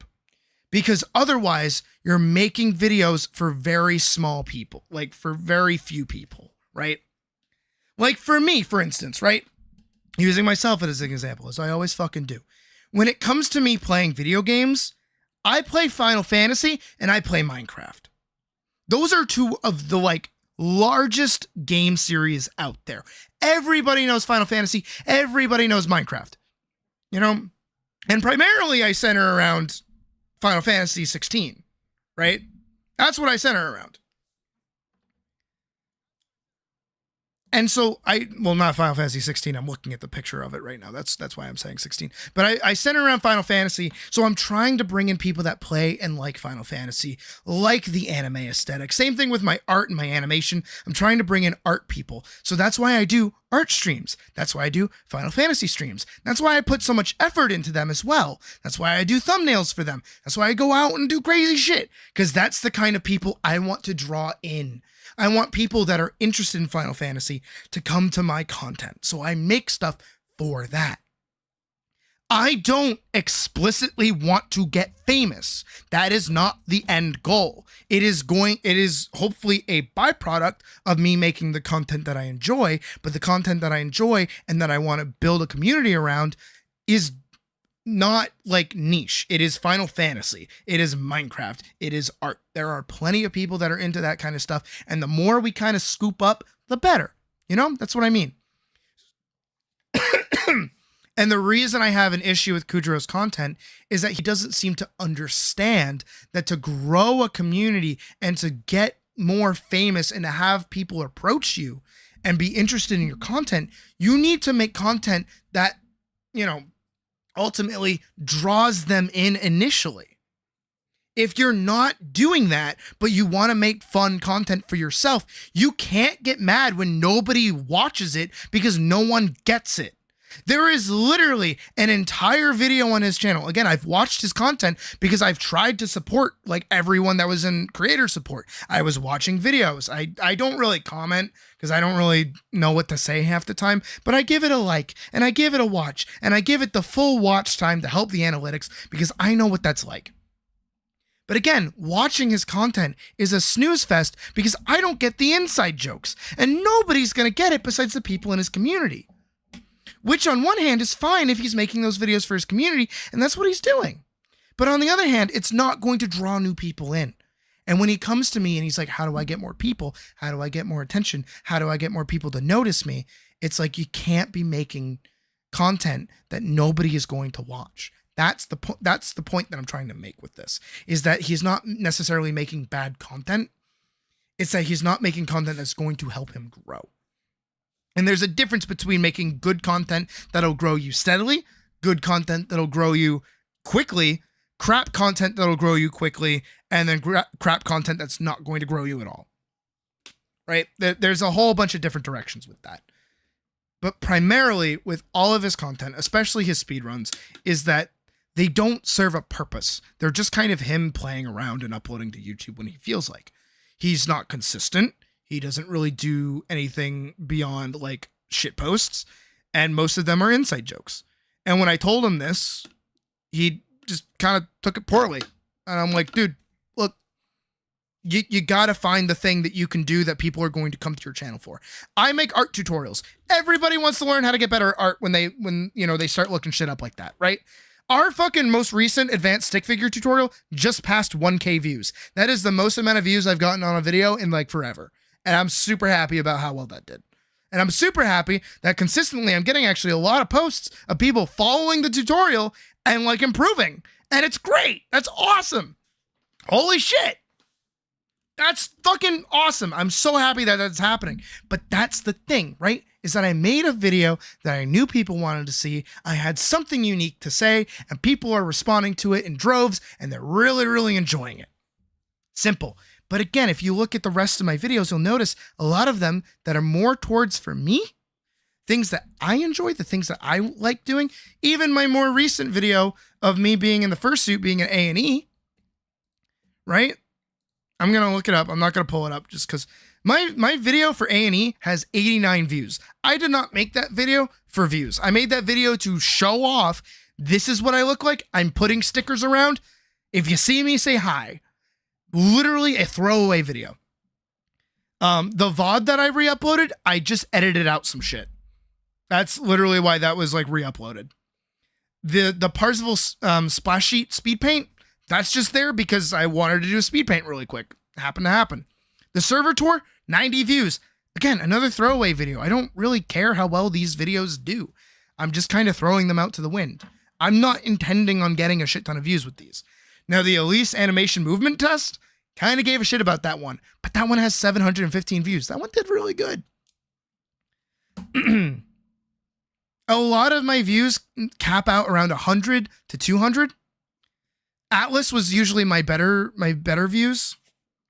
I know, right, Colleen? No, we jumped like a shit ton over the con and before the con too with the stick figures, which is now at 1K views, which is pretty great.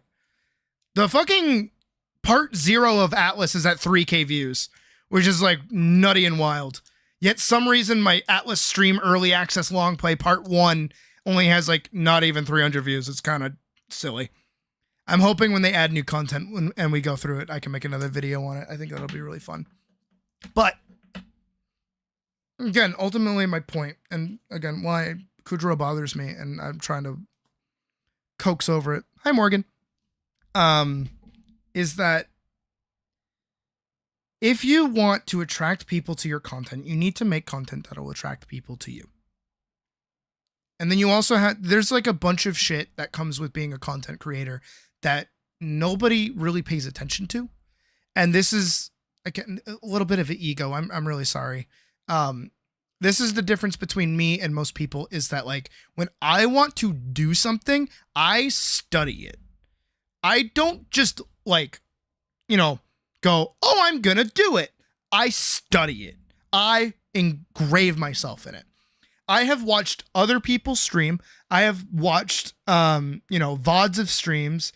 I've watched animation tutorials. I've watched animations. I've watched animation streams. I've watched everything on this. And I'm like, okay, what did they do that I liked? What did they do that I didn't like? What happened here? What happened here? Yada, yada, yada, right? So I pick out the things that I enjoy and I try to embody those things for people. So for step 1, I am very personality focused on this, on my stream and on my content. I am the center of attention, right? Assistance with the work you posted. No problem, Pocket. This is what we're here for. I will help you. Just give me a second to finish the rant. I got you, girl. No problem. I know that I want my content to be me centered, because what's going to happen is if I don't and I make it content centered, people are going to come for the content, not me. And so when I decide to change what I'm doing for a stream because I'm bored of whatever the fuck I'm doing, people aren't going to watch that stream because I'm not doing the thing that I was. That's kind of what happened with Atlas, because we jumped in numbers during Atlas. We had a fuck ton of people during Atlas. But the problem was, after I stopped playing Atlas, nobody gave a shit, so we went back down to normal numbers. It was a giant spike. We have a giant spike in our analytics when I was playing Atlas. And when we start playing Atlas again, when the new update comes out, probably the same thing's going to happen. And you know what? That's fine. It's the ebb and flow, and usually we'll get some more people. But again, even when I'm playing Atlas, I am trying to stay as personality-based as I can, because that helps people kind of grab onto me. That's why I do everything in my power to interact with chat, or show off different skills, or show off my knowledge of things. I am trying to make my channel very centered on me. This is why also the name of the channel is my fucking name, and not like a studio name or like a fake name. It's like, no, hi, I'm Sydney. Welcome. That's why I open every video with, hi, it's me, Sydney, or hello, my name's Sydney. It's like, I'm introducing you to me. You're not here for what the content. You're here for that, but you're going to stay for me. That's the goal, right? reason I say all this is because I've studied this, because I know that for me to succeed as a content creator and as a personality, I need to be a personality. I can't just like sit and play content and just like leave it.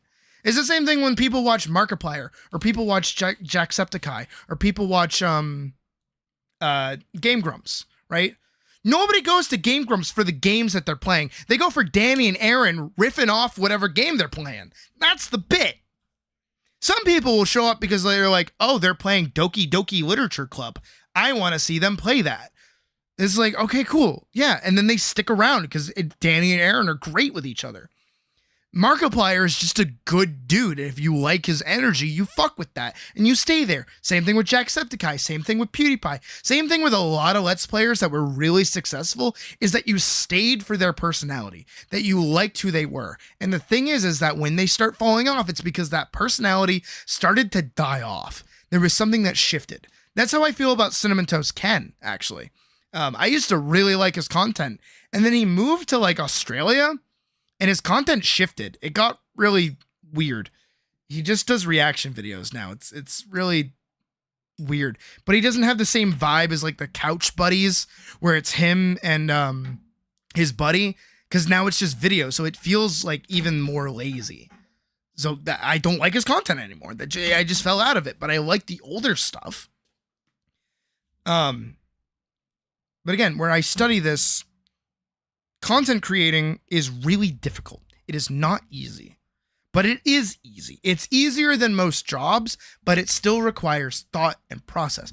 This is something I'm going through with Wick, actually, is as they are working on their video, we're kind of coming to the realization that they don't really know how to do, they don't really engage with a lot of like game reviews and things like that.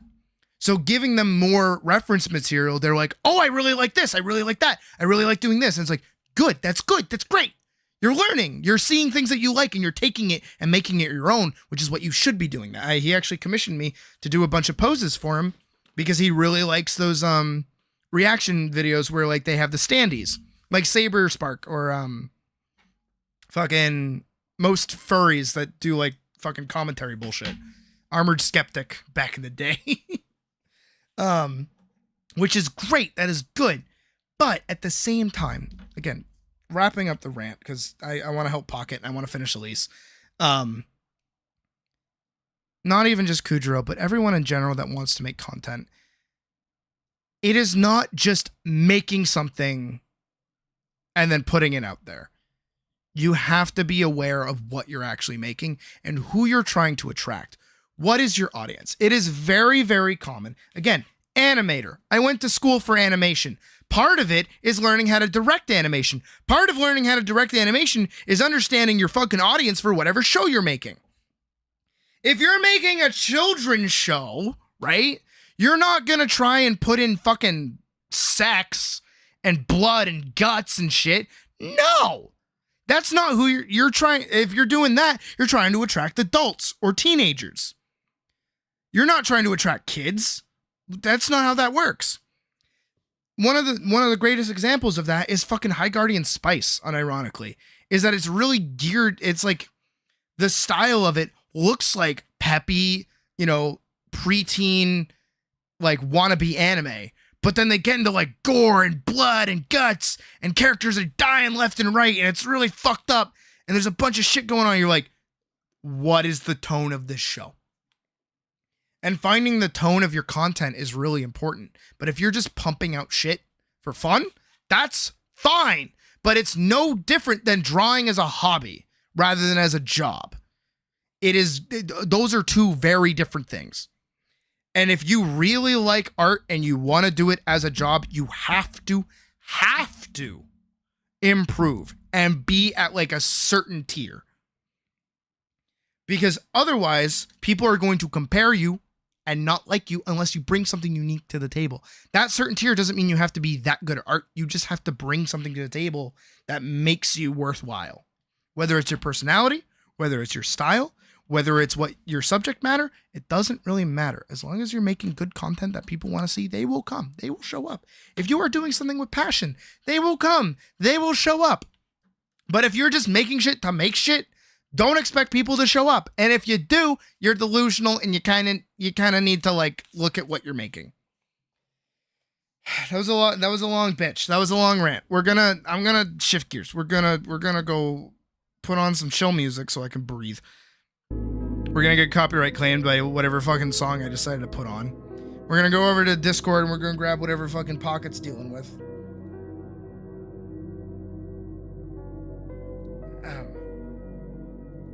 Alright, well, I already know what your problem is. We're gonna do this on a new side. Boop-a-doop-a-doo. Hey, it's not fucking massive for once. Imagine.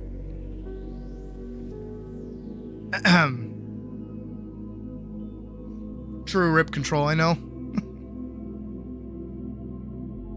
Let you be Delulu for the Salulu. You can be a Delulu. You can be a Delulu. It's stilted. Draw the tree on the jump. Well, you already kind of set it up. So like I would do like, oh, I'm trying with like yellow.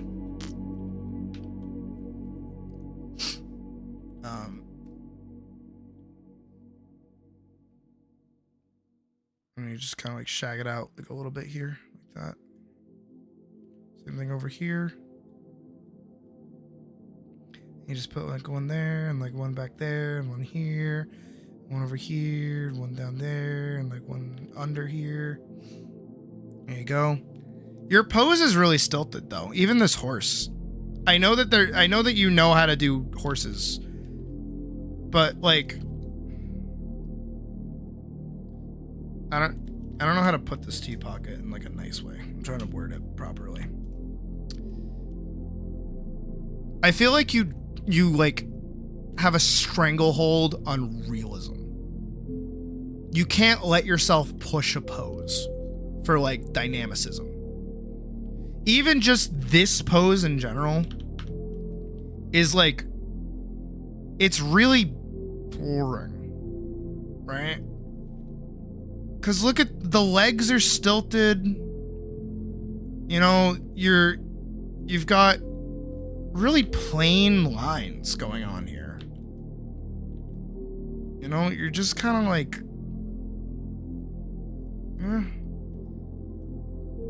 like even the rider's just like not super into it, you know?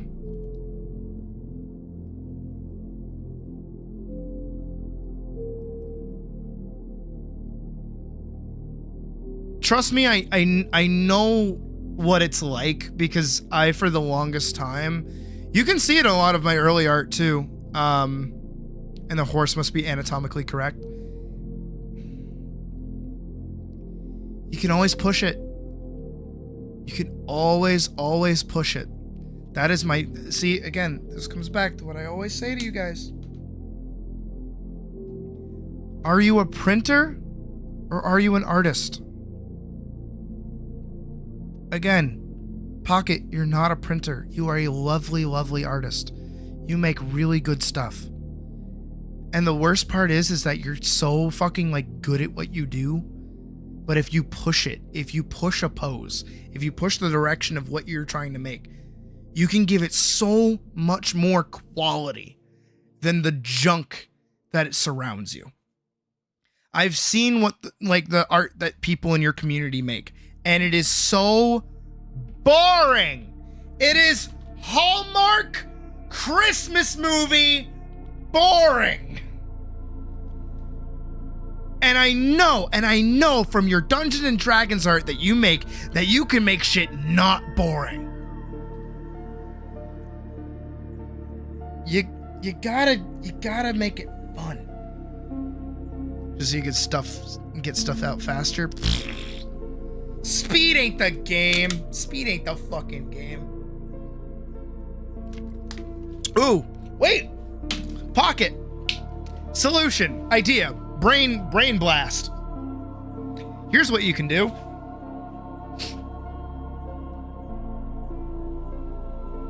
Not exactly. Hold on.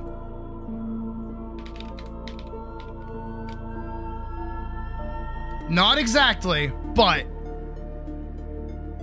Oh, let me fucking pull up the image.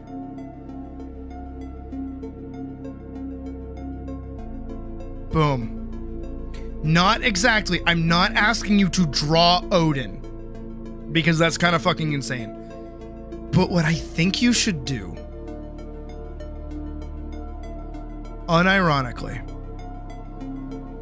is make a really cool rider character for like a D&D idea, right? Make like a character that's a rider, whether they're like a ranger or a knight or just, you know, like a wayward mage character. Doesn't matter. Make a character that rides a fucking horse. And then what you do is, as a warm-up, you just do like little tiny thumbnails. Little tiny, like, so you ignore all that. You do little tiny thumbnails, like a little square, right? Just do like a little square. And then you do some cool like thing of them like rearing the horse, you know, really close up. But you let yourself have that freedom of knowing that it's fantasy. You know? And you let that be your warm-up. You get that feeling, you get that flow, you know? And again, the other half of it is you can also go to Google and look up horse jumping fence. And find like mid-pose pictures that have, look at that! Look at that!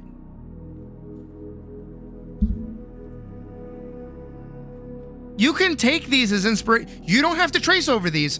You can take these mid poses as inspiration. Like what? This looks great. We've gone over this before. I've shown you. Look up references for what you're trying to make. It's okay to reference shit. But also, what happens is you do get parts like this that don't really lend well. But that's when you can ignore these and find the ones that do. Jesus fucking Christ, I could talk. Mid-jump or landing or mid-air. Also, too, another thing is just your staging in general with this is it's really bland. Right? This is really boring.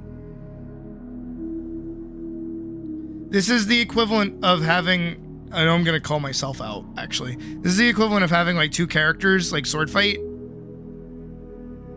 And the whole fight is them like in like this.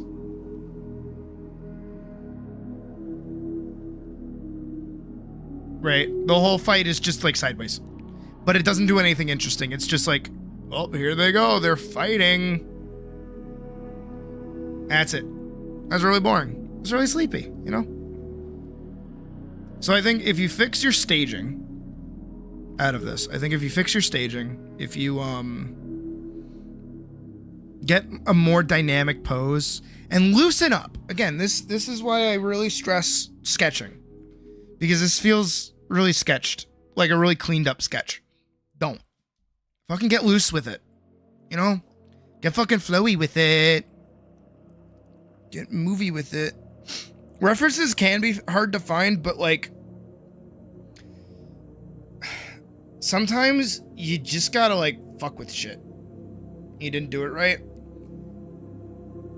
It's a reference. It's not a... you're not a printer. Don't print the reference. Figure out what makes it cool and then push that part of the pose. Push it. And basically traced it. And that's why you failed. Because you're printed. Don't print. Printing bad. Don't print. Bad, bad, bad, bad, bad. No printing. No printing allowed. Tracing is only allowed if you're tracing the skeleton of what you're drawing. Not the detail of what you're drawing. The second you start adding muscle, you lose it. Sketching is such a telephone of whatever it is that the quality is. Because like if I wanted to muscle this out, right? If I wanted to sketch over this, I would go, well, here's the head, here's the rib cage, here's the butt, here's the leg, here's the arm, here's like the top of the head of the horse, and like the body of the horse, and the leg over here, right? the foot, and the foot. And then I'd get rid of the source, right? And I'd be like, I feel like here's nice. I feel like, you know, these, like one of these legs could be more bent in. And thank you, Finch. Honestly, this goes back to the earlier rant of passion will always beat talent. The more obsessed you are with something, the better chances you have of being successful at it. The more you love something, the further you'll go.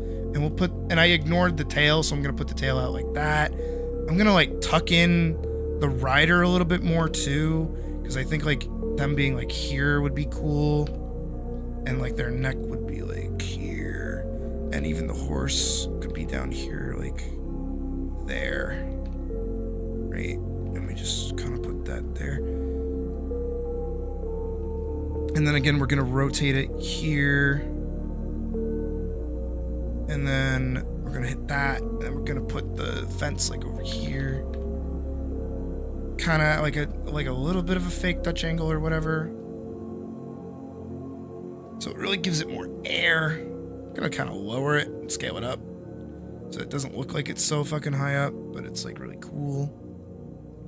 And I kinda want them to be like a little more dipping down, so we're just gonna hit that. And we're gonna make them like a little smaller and like there. And then kind of twist it more here. That's because the skeleton of like every animal is the same. If they're a vertebra, they follow the stick figure. Doesn't matter. This is the proportion of the body. The ribs and the hips will always be in the same spot. They will always be connected by the spine. The neck will always connect to the head. It's all the same. Every vertebra is the same. If you go look at it, we're all from the same shit. It's crazy. And we'll put the ear back. I don't have like an on-hand reference of a horse, so I'm just gonna kind of like assume here. I'm gonna give it like a dumb little fucking smiley face. Like, eek. A rider we'll put up here. I'm better at humans than I am animals. Put the hands here. We'll kind of like raise the butt up a little bit off the horse. Kind of like anchor this foot back. Again, I draw with really thick proportions. I always have.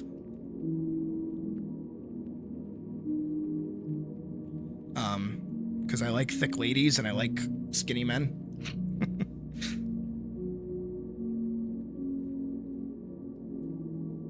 Also, too, pocket. Darling pocket.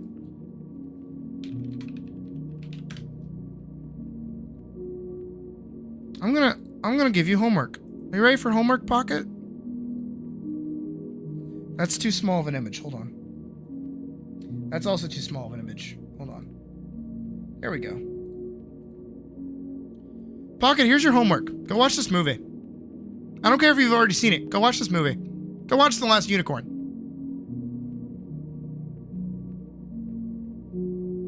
Go watch this movie. Draw fan art of the unicorn. There you go. Go watch The Last Unicorn and randomly pause whenever she's running or doing anything, right? Pause it. Sketch out what you see. Do not give detail. Do not go crazy. Draw the frame. Isn't it super dark? Kind of. It's a really good film. I love The Last Unicorn. It's a Rankin-Bass film. They did Rudolph and the Lord of the Rings movies, the animated ones, not the Peter Jackson ones, of course. But we love The Last Unicorn. And Pocket, I really like, go look up the unicorn. I forget her name, sadly, but go look at these poses that she makes, the way that they simply draw her. You know, she's like relatively anatomically correct for a fucking cartoon unicorn. Right? Perfect. All right. See, you already know it. No, I rarely give out homework. This is for Pocket because they need the extra help. Embrace the cartooniness and the enjoyment that is The Last Unicorn. You know what else? More homework. More homework for Pocket.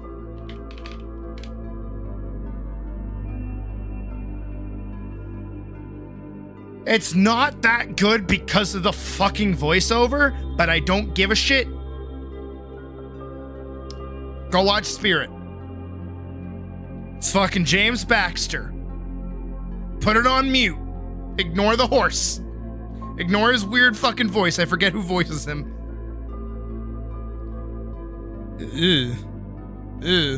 Brother, Brother, But go watch Spirit and do the same thing. Randomly pause at random frames and draw what you see.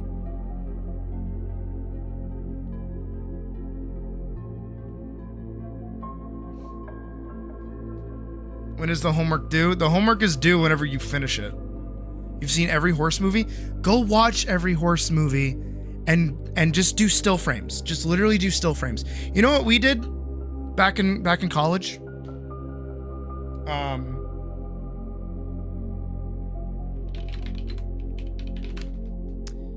We had to go and watch The Prince of Egypt and randomly pause it and just color what we saw. No, I'm telling her to draw it as a cartoon. I think it's really important for Pocket to loosen up. And I think drawing things as a cartoon and learning how simple you can actually make something, while also still understanding the proper anatomy of what you're drawing, will actually lead to like more fluidity in what you're trying to make. Because what happens when you're trying to draw like reality is you get too stilted. You want to keep it realistic. You want to keep it proportional. You don't want to stretch it out. But if you mix cartoons and reality with understanding and like actual like stylization, you get a more fluid like product. You get something that stands out more. No, we should have a movie night. We should actually have a movie night again. I think that'd be really fun. I've been talking about doing it sometime soon. I think we could do it sometime this week, maybe. Especially because apparently people haven't seen The Last Unicorn. What the fuck? How are you on my channel and you haven't seen The Last fucking Unicorn? Who are you? Jesus Christ. More homework. Which one's getting the best head? Sorry.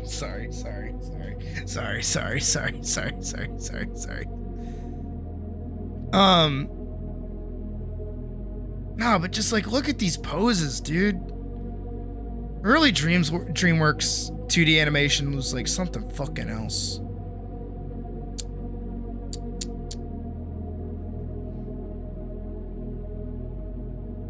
Look at this fucking face. Look at this fucking face.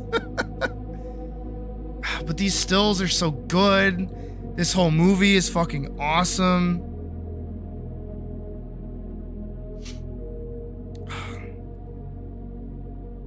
See, even like this kind of stuff, right? Learning and watching what people actually make. You know, engage in the stuff that you enjoy. And not only from a viewer's perspective, especially if you want to be a creative, is dive deeper into what actually made the thing that you like. Look at how many heads they had to draw in just like pose testing for this kind of shit, right?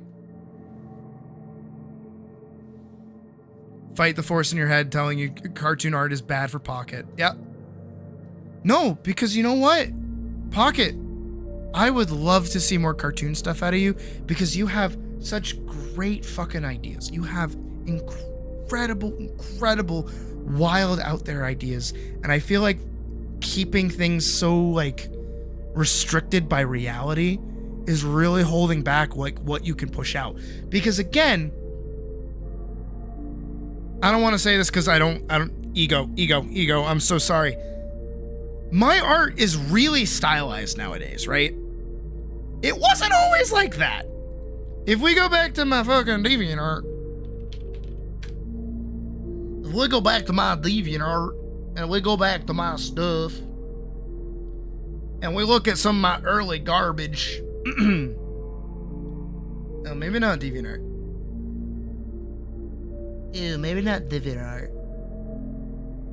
Oh, here we go. Here we go.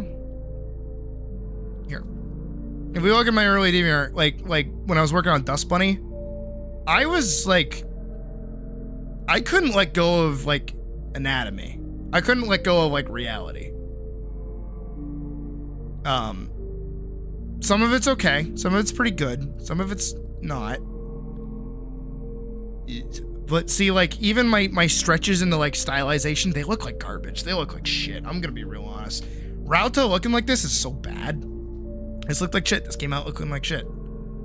Same thing here. Is like, this is so like, oh, it's not good. It's not very good. This,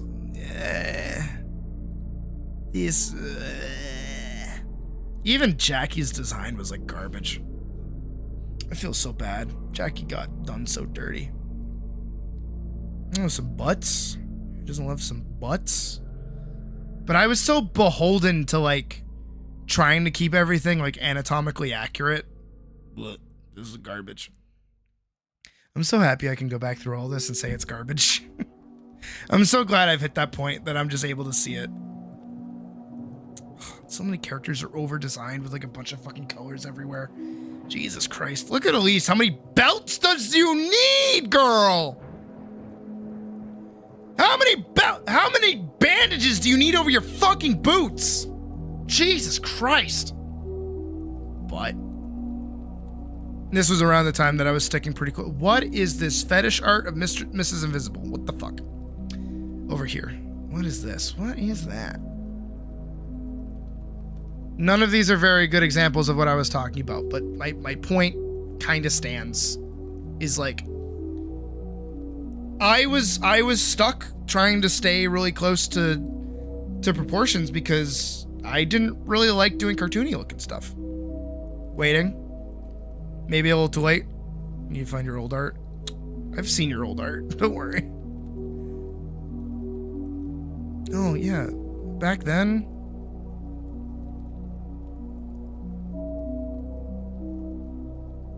$500 belts. Yeah, she's fucking, she's fucking Lulu.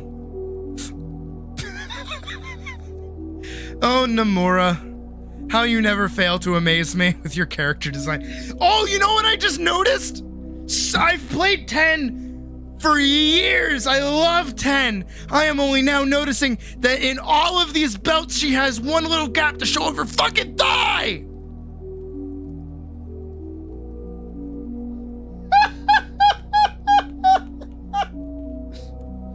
Oh my god. Oh yeah, she could be a Guilty Gear character. Oh god. You would have been 10 years old. Don't say that. Don't say that to me. You brought the mood from like up here to down here with that. Don't call me old like that, dude. I was 18 in 2018. Don't say that. Don't fucking say that shit, dude. But yeah, even like with this, I was really proud of this back in the day. But like, I couldn't stylize her to make her like hot. I know it's weird, but it's like true. I don't want to click this, but I'm gonna click it. I'm gonna click it. What did I say? I haven't seen the last fucking unicorn. Who are you? Jesus Christ. More homework. Which one's getting the best head? Sorry.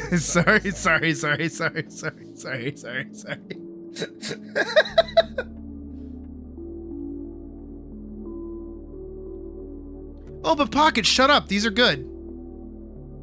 I'm not even gonna pull these up. No, Pocket, shut up. These are good. Jesus, Morgan. Okay, maybe we should shut up. Maybe I should shut up. Maybe I'm not that old. No, shut the fuck up, Pocket. These are good. I like these. You know why? You know why I like these, actually? I'll tell you why I like these. These have motion. These have fluidity. These aren't rigid. Look at this, like, stance your fucking wolf has. Like, it's got a curve. It's got like it's got like an interesting thing going on. Even these like head poses have like personality to them. This has like a twist. I would like them more centered. More centered. More centered. But like other than like, I love these. These are so good. Draw the dog, Pocket. Draw the fucking dog.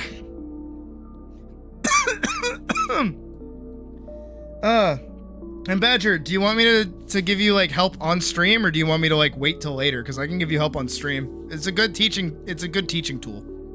I know people really fuck with it. I'm happy people really fuck with it. Again, I'm really glad that like I took the time to like change the Discord to like kind of put me in a better position to like help you guys and like give commentary on things. I feel like it's better for me mentally. Cause at least I can say my piece. Yeah, dude, post it. I'll take a look. We might as well at this point. Remember when I was gonna play Final Fantasy like PvP? Remember when I was gonna do that instead? Now we're talking about Spirit and The Last Unicorn. I love this movie. Megabass was so fucking good. You're gonna try and draw your dog as a horse. Wait, that's a good idea. Wait, that's actually like a really good idea, Pocket. Now again, sketch it. Draw it loose. Draw it free. Draw it fun. Draw it loose, draw it free, draw it fun.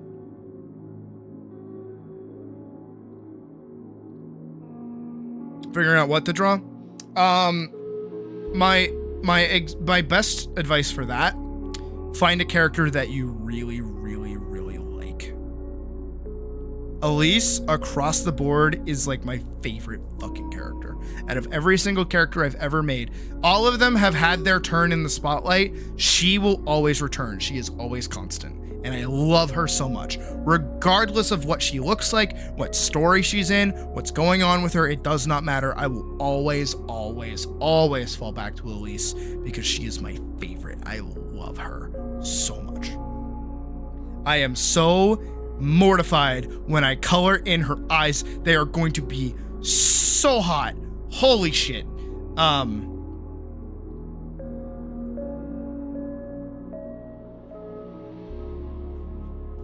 The 2 pics you posted made you feel like all the work you put into them for what you got inspired by the music? Griffin, my legit only problem with your art is that you darken it. That's literally it. Like, I feel like if you like manage to improve how you shade your work, I feel like there would be like next to no issue with any of it. It is what you do. If I can find like a good example. Do I have like art that I can do this with? Here. What you do is you have like your character, you have your like framed character, right? And you do like a really good job with like whatever it is, you know, your mat is supposed to be. And then you're like, okay, time to shade it.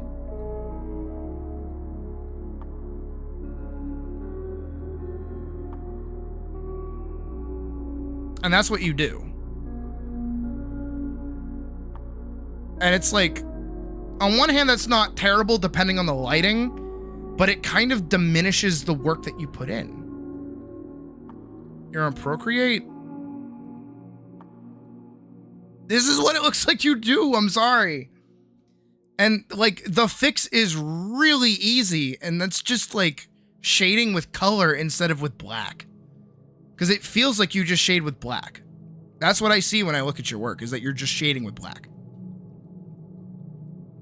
And you don't really do like backlights either. Even if you just shaded with black too, right? If I go into this, let's set this to clipping so this is easier on me. If I go in and I start like erasing around here of the face, we're gonna give that like a little bit of shadow still. We're gonna kind of pull this like over the cheek a little bit, over the eye, here, like that. You know, we start like etching away slowly at where there would be an amount of light that we want to bring in contrast-wise, right?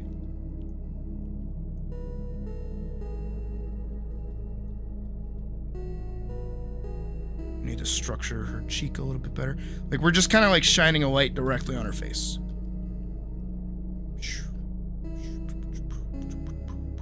Right, so her face is primarily like what we want centered on. And then we're gonna go like over here. Then we're gonna go like here with that. And we're gonna go kind of here. And we're gonna like touch up the top here and down here. And like under here a little bit. And then back here and back here.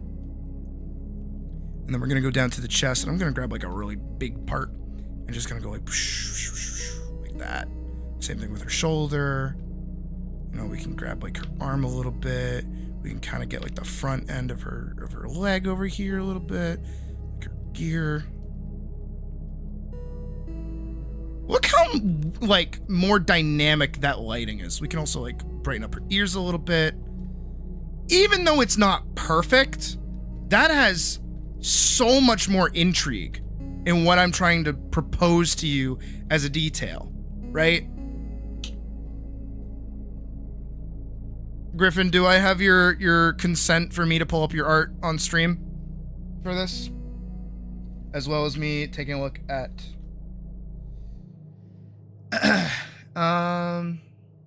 as a puppet or a lure as an anglerfish. Devil angel type thing. The angel ended up looking like Gabriel from Ultra Kill. And the devil is supposed to be based off like a scummy animal cockroaches.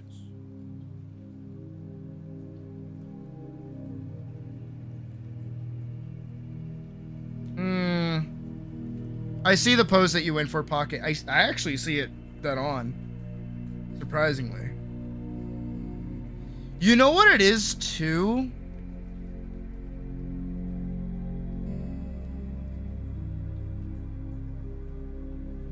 It's also setting.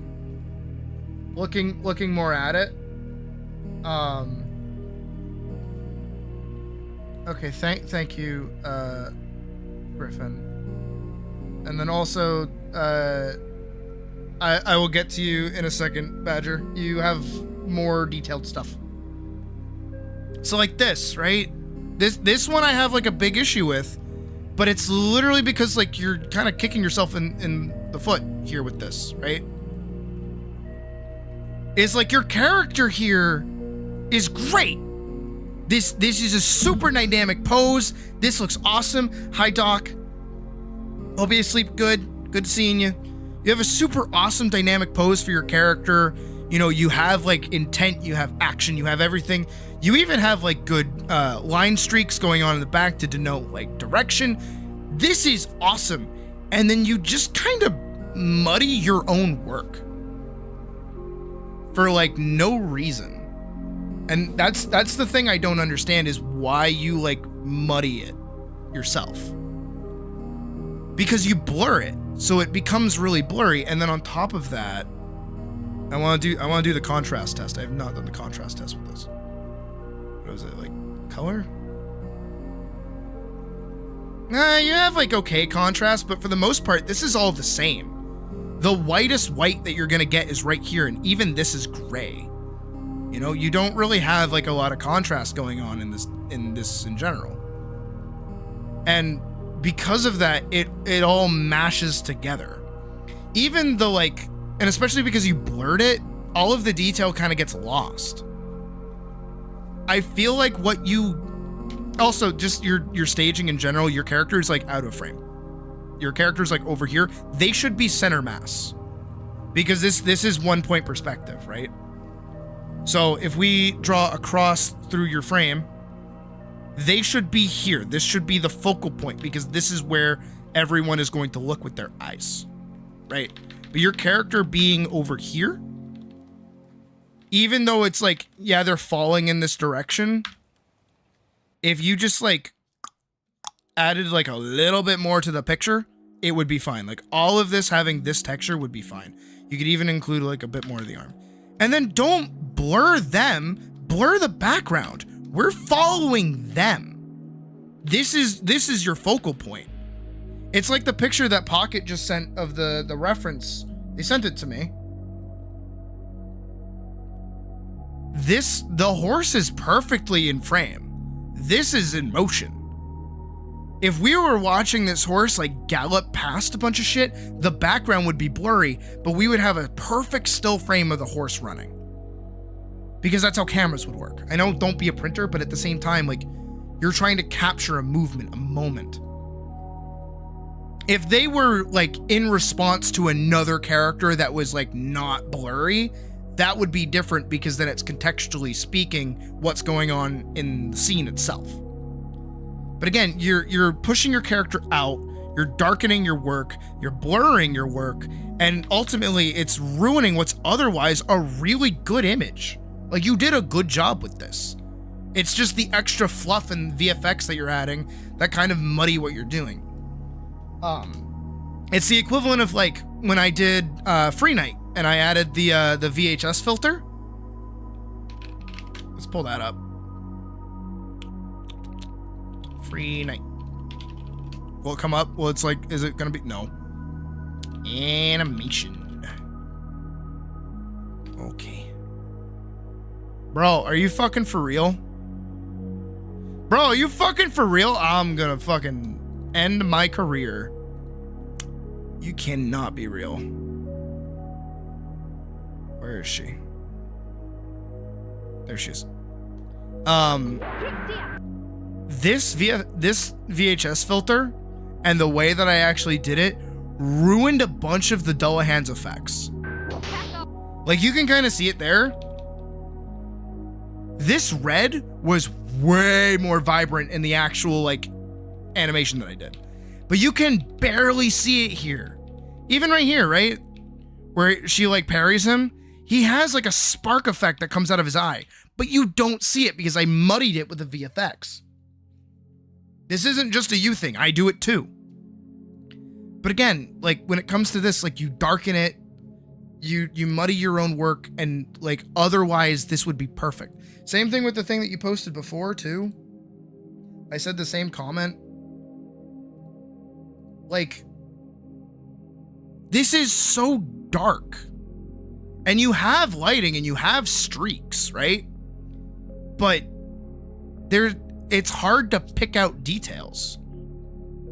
You're just kind of like making it hard to see. You just cover this in black and then like rub it with airbrushing.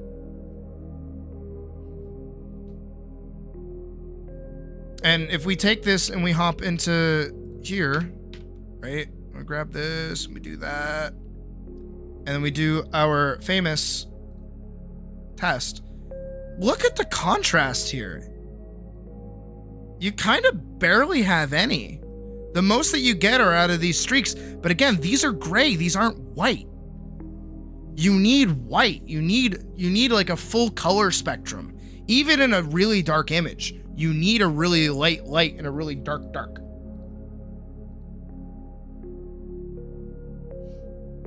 Oh, holy shit. Hello.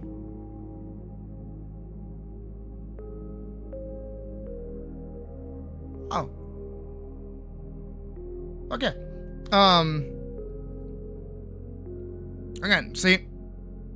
Sorry, got distracted. But you need a full grayscale for good contrast, because then it makes your image pop. And then usually what you want is you want your focal point to either be the darkest or the lightest, or just to pop out off the page.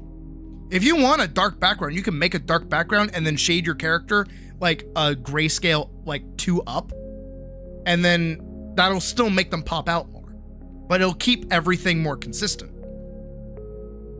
Again, contrast is really important, and that's literally the only thing that I'm saying that you struggle with is just contrast. And in regards to this one, staging, that's really it. Like if you nailed contrast, you'd be perfect. Like I would have like 0 gripes with anything that you do. I think you do fine. You have a very stylized way of doing your characters. I think they look good. You know, again, my gripe is that the way that you like detail it and do your FX is like muddying what is otherwise great designs and good posing and just like good set dressing. If you got better at contrast, peak performance. All right, back to whoever the fuck. Who's next? Badger's next. Badger's next. Where's Badger? All right, Badger. Badger. Badger. Badger, Badger, Badger, Badger, Badger, Badger, Badger, Badger. Jesus Christ, Badger. Why is your image so fucking big? Stop it. All of you with your big fuck off images. How do you do that? So, you said you wanted this thing here to use this thing as a puppet. Right? See, I really, really, really like your character designs. You're very, very good at robots. I think you do a really good job with it. I think what you can do is, if you want this thing to use it as a puppet, right? Let me see. Like an anglerfish. Okay, so you want it like an anglerfish. Simple, actually. I would get... Actually, no, I'd keep those. What I would do is I would put like a wire coming from the back, connect it here, and you can keep most of this, but I would say, personally, the big one cable's at the top, perfect, is just to do the face. Maybe even have it be like super cutesy. But have it be like really deadpan. Make it feel off somehow, right? Again, you do really good with this. But I would actually get rid of the body, and I would just keep it as like a little head with like little fairy wings. Make it like Navi from fucking Legend of Zelda, right? So it looks even more unassuming, but then this little doohickey in the back here, have that connect to the thing.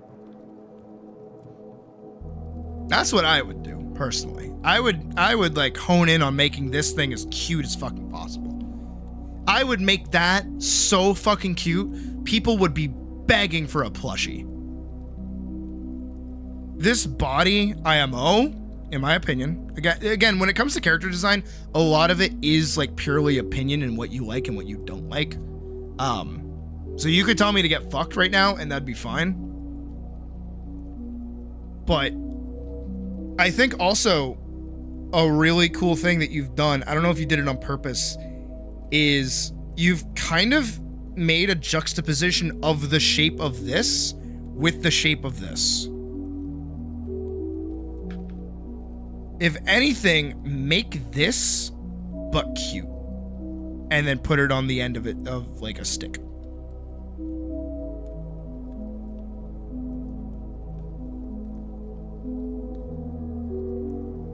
There it is. And then give it like the little wings.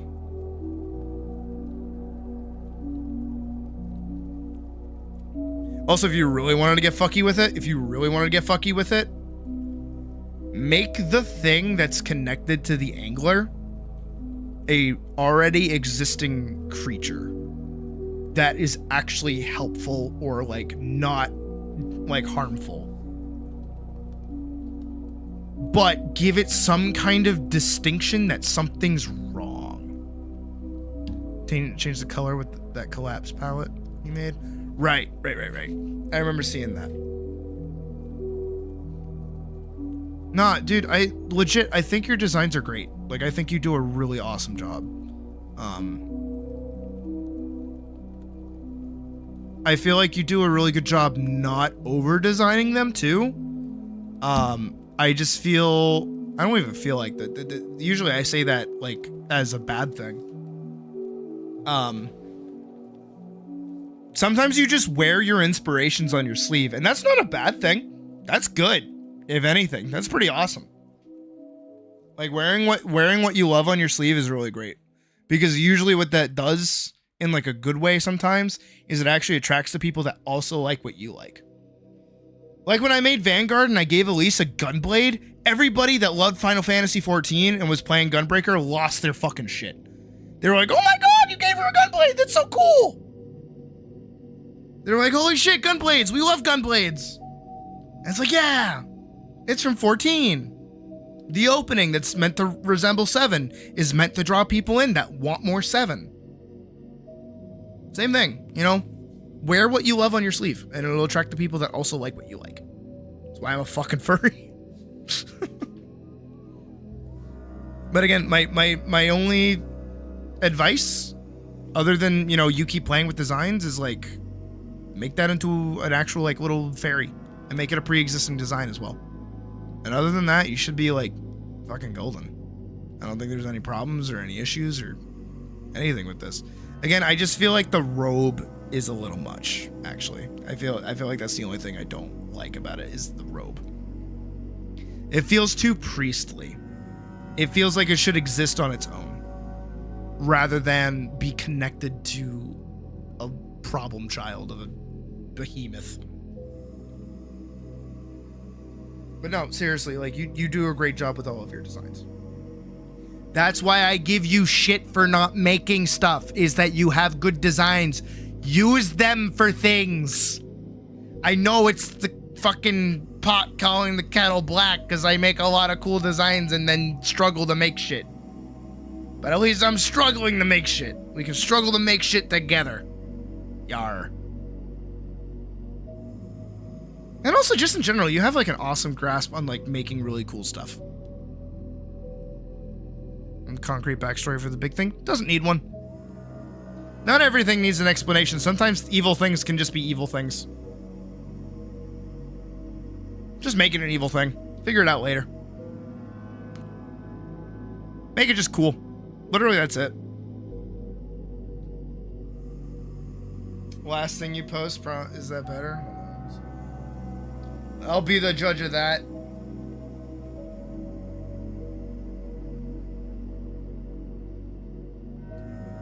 It's all right. Again, what I think is happening. You exist to spite someone somewhere. Exactly. I think what's happening, Pocket, is the difference between the reference that you sent me.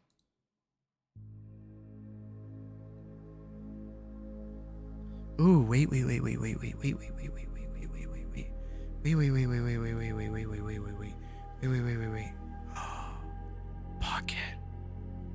Pocket, I see. My eyes are open. Pocket, I see. My eyes are awakened. Pocket. Your secondary action is shit. Sorry. I figured out what's wrong. No, Pocket, like I literally figured out what's wrong. Your secondary action is non-existent. So, in animation, secondary action means not the core thing moving. So hair, like accessories, shit like that, right? The tail is not right for this pose. That's not how the hair of the tail would move. Because if you look at this one,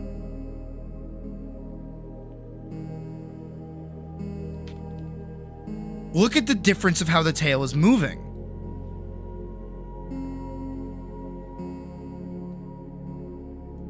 Your tail falls flat at the back here, right?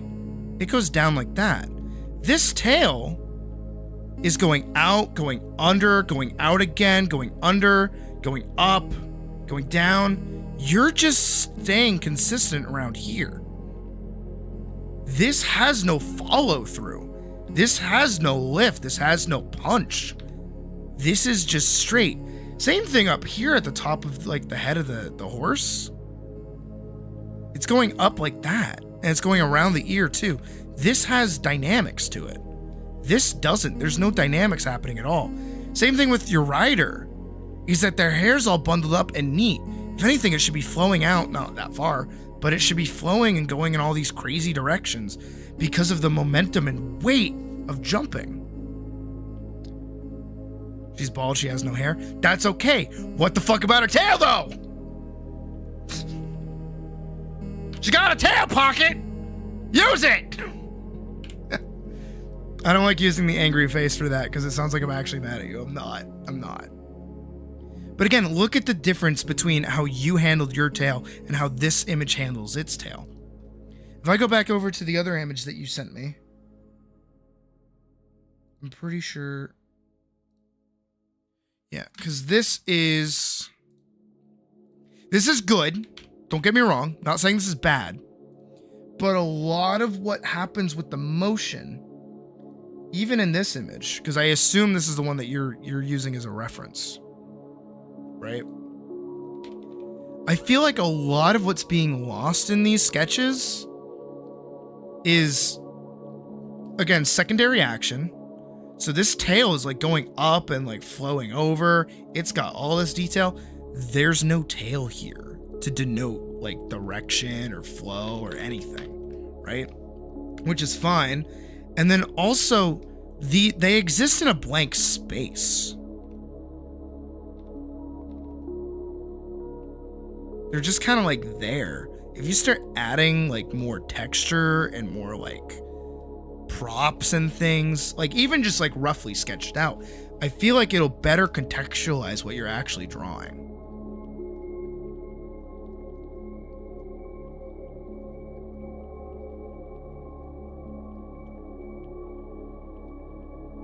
No, but Pocket, do you see what I'm talking about though? When I say the difference between how you handle this tail and how this tail is handled? In regards to secondary action, this has more wild momentum and gravity to it. This feels like it's being kicked back. It's being used as a cape, basically. This, on the other hand, is just kind of like out, normal. It's not really doing anything. Same thing with Elise and her jacket. That's why I always give her a jacket or like some kind of like tassel or something. Same thing with like superheroes and capes. It's to give like dynamics and like a look of like fluidity, even when a design is really rigid. I mean, really, when you look at fucking Superman, right? If you look at Superman, if he's just like, this looks really cool and really fluid because of the cape. If you took away the cape, this would look really boring. Same thing here. If you took away the cape, this would look really boring. This would just be like a stock, like, creepy pose. Even here, if you took this away, it's just a guy standing there. The cape adds more dynamics, more interest. Same thing here. This otherwise would be boring if not for the cape giving direction, giving motion, giving fluidity. Here too, right? You've always struggled with Banshee's tail. The best thing you can do for secondary motion is to just like figure out where the arc would be going. If you had to draw a line of what, like, the action that this horse took, right? So if I'm looking at this horse, like, if I'm looking at this picture, I can see that the horse is going this way. And I know it had to go like that. Now look at this arc. We know it has to jump over the fence. So when we follow this arc, we see that the tail is in fact following the arc. If we do the same thing here, your tail's kind of falling flat of the arc a little bit. We know it's going down this way.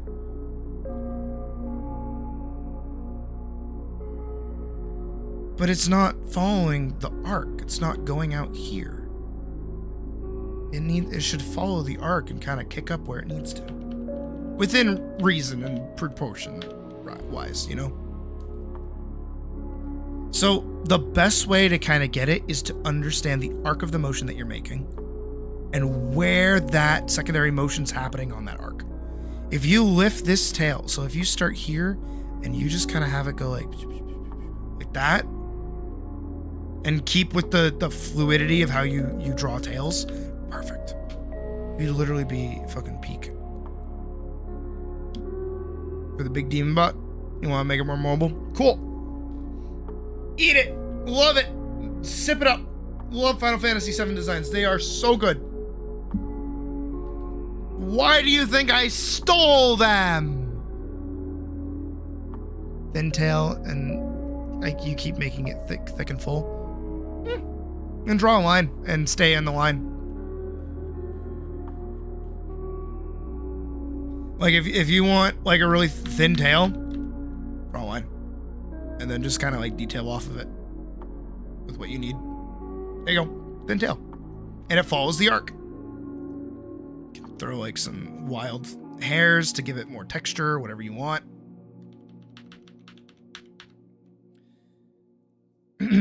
Once again, this goes for everybody. This doesn't just go for Pocket.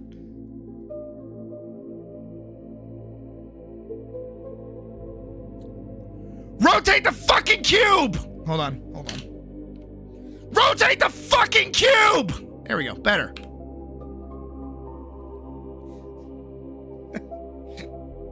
Somebody clip that for me if you would. The cube is your friend.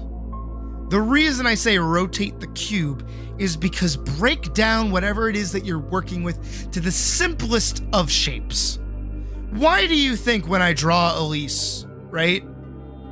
And we go to this sketch, I know it's kind of filled in, but we can easily break down what we see here into a series of very basic core shapes.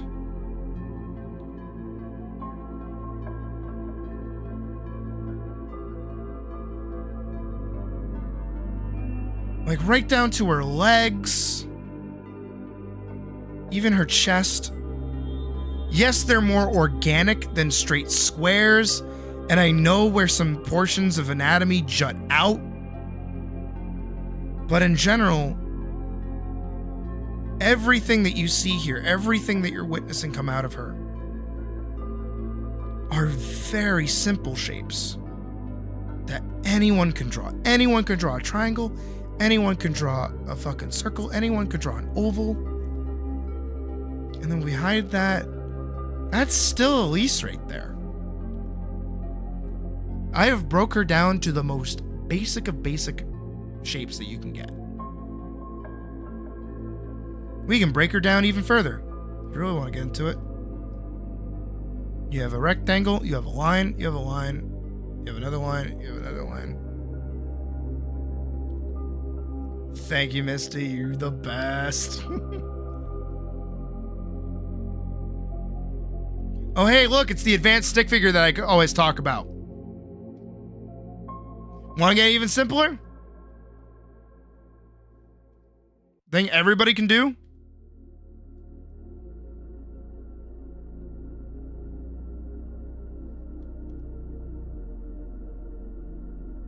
Everyone can draw this. There's not a person alive that can't draw this.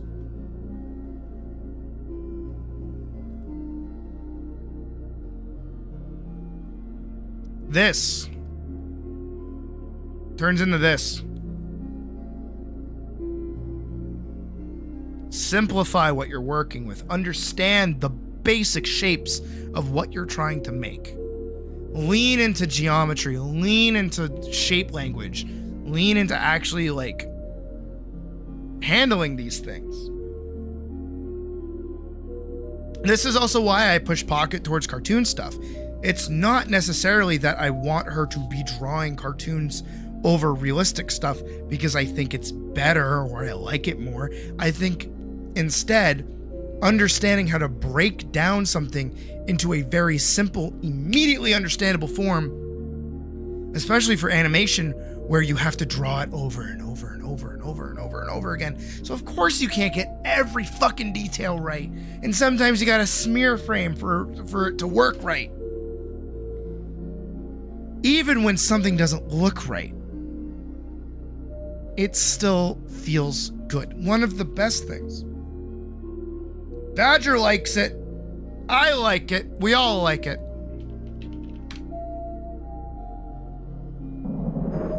I want episode 2.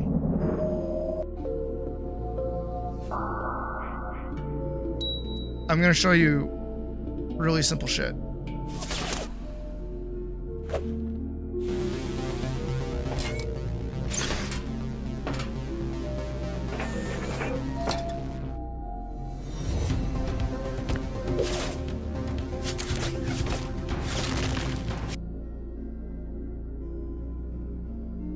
Look at this sequence right here.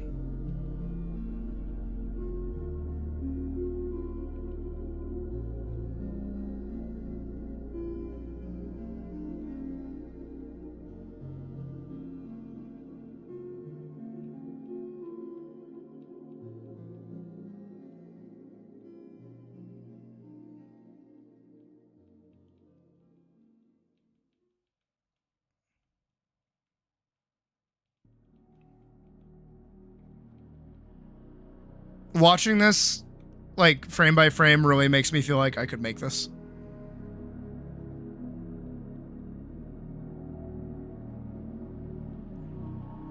I'm waiting for the smear frame. There it is. Look, look, look, look, look, look, look, look, look, look. All that happens is that he takes a regular pose, smushes it down more, out of frame. Look how broken that is.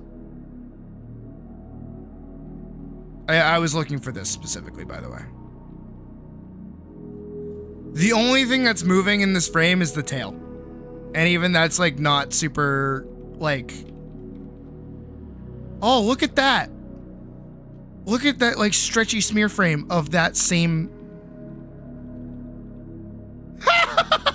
Look, look, look, look, look, the pommel's gone. It, like... Oh, it goes behind this. And then he realizes, so he moves it up a frame. Because he has to move her down. Imagine with me, right? That this is the frame that you paused on while studying this film, right? And you have to draw this. This is going to break your fucking brain. But that smear frame's for you. And understanding how to do something like this and then extending it into realism is so cool because you can get way more dynamic poses out of things like this while also remaining realistic. And that's what I'm trying to push Pocket towards. I hope that's getting across. It should. It is our job to make shit like this.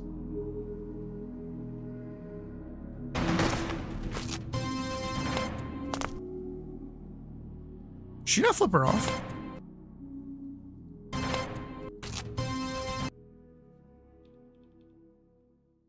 I always thought she flipped her off.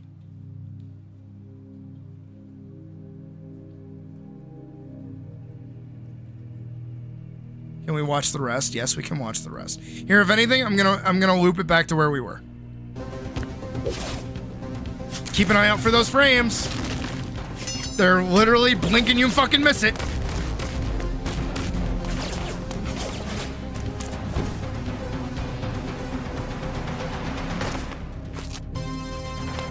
I legit always thought she flipped her off.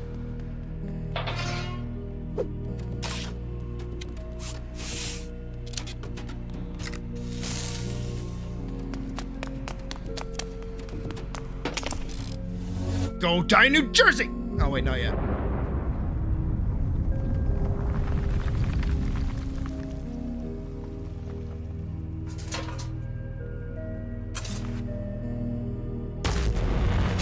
Go die in New Jersey. There you go.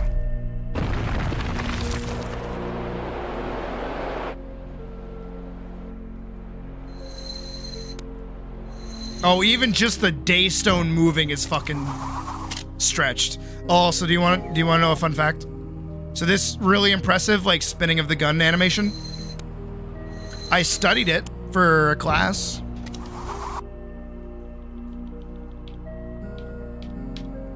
One, two, three, four. 1, 2, 3, 4. 1, 2, 3, 4.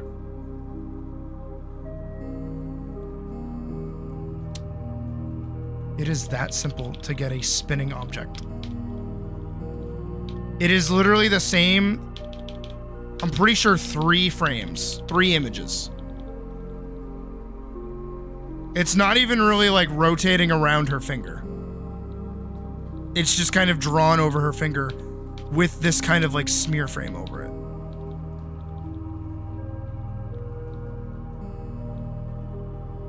But when you watch it in real time, you don't fucking notice it's the same image.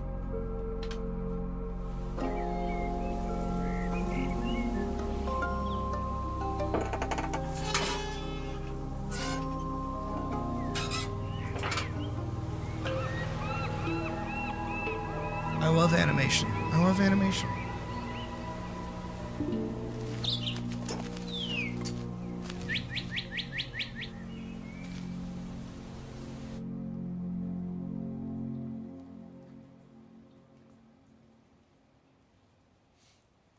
Who doesn't love animation? Ben Ripper! Give me Daystone episode 4 and my life is yours!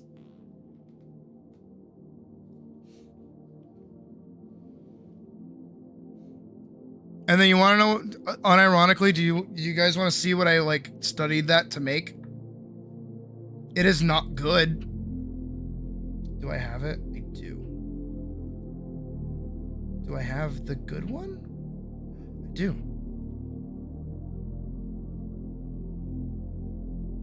This is what I made.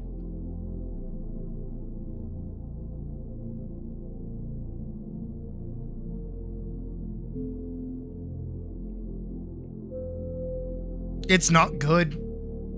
Again, I'll tell you, it's not good. But what's happening, in case you can't tell, is that this is the same image of the knife. Oh, dude, don't even get me started on Silk Song. People are losing their minds.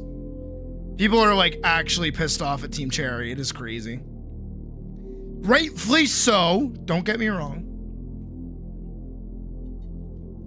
So, for those curious, her arm is one image that I rotated up and back down, up, back down, up, back down, up, back down. There is one frame of her hand going back closed. Glitch got Dana Terrence for a new show. Shit, that's fucking awesome. Fuck yeah, love Dana Terrence. She's great. And the finger does not change. This does not change. Even the ring itself. And then the blade, the handle is the only thing that's spinning, and the rest of the blade is still the same. All of this is the same image. Just rotated in a circle. She did indeed make Owl House. One of the best Disney shows out there. That got canceled. And it pissed me off. Just like Symbionic Titan. Every single fucking time. Symbionic Titan was also getting really good. Hi, Spirit. I've been screaming too much. My voice hurts. I should answer your question. I've been screaming too much. My voice hurts. A sneaky trailer for it? Ooh. I might watch that tomorrow. But literally, that's how simple animation can be. And this is where I gotta shut my fucking brain off. So I can make shit like this. Gotta do like easy shit. Okay, I'm really over like the sad, sleepy music. Because I want to finish. Elise. Question: what kind of weapons communicate speed and lethality?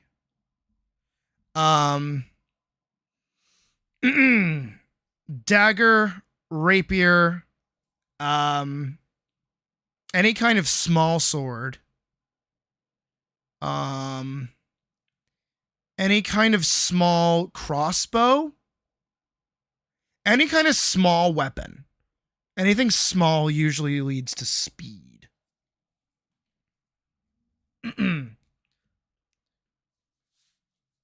Small and triangular. That's why I specifically say like a crossbow and not like a regular bow, because a regular bow, even if it's drawn, it's a fucking triangle, but it's not constantly a triangle. Close up, rapier, dagger, stabby stab.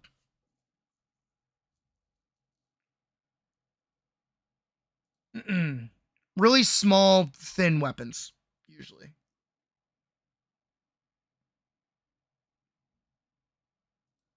All right, I'm the Griffin. Yes, better. But also, like, again, my problem wasn't your actual like dynamicism of your character. It was again your posing, not your posing. Your framing. That's the word. So your framing is better. That's good. I'm glad that your framing is better. Now, when you finish it, don't shade it black. And pay attention to your contrast. That is the best advice I can give you right now.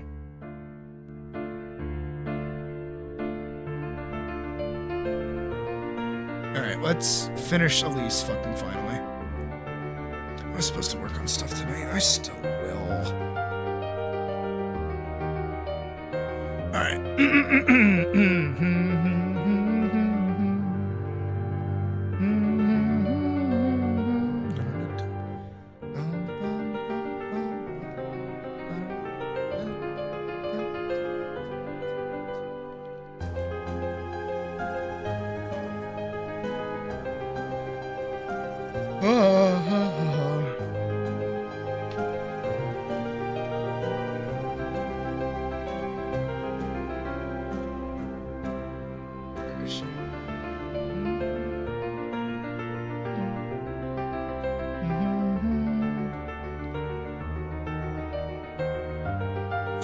So many things open. Rotate the cube, not the cow.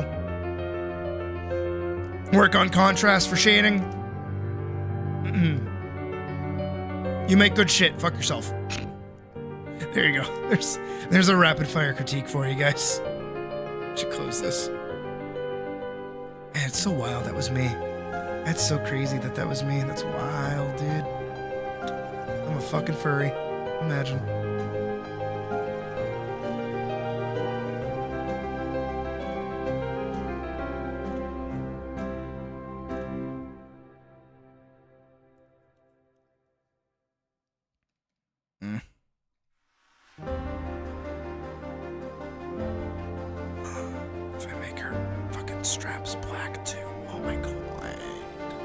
The inside needs to be different.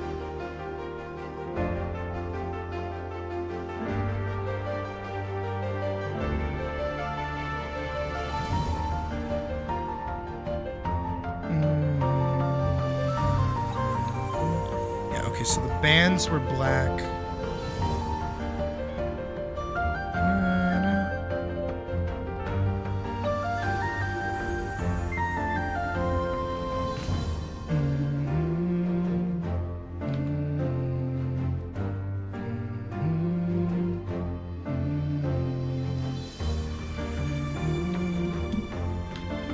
Needs hair. Got any tips on hair?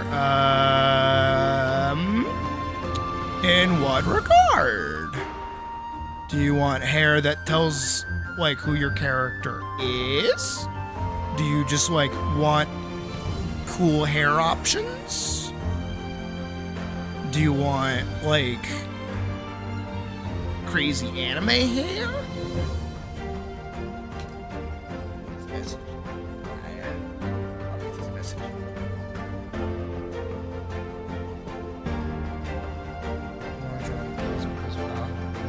Pocket, you can do that. Pocket, you can do that. No, like Pocket, you can so do that. Literally all it takes is you rotate your frame slightly to the right. I'm not even joking. It's that easy. Alright, I think I have to... Oh, not black. Oh, there. I think I do have to keep this brown. This brown. I think I have to make this brown too, which is fine. I think that gives all of that like a bit more stability. If I want that to be brown, I think I want to keep that black. The inside of her collar can be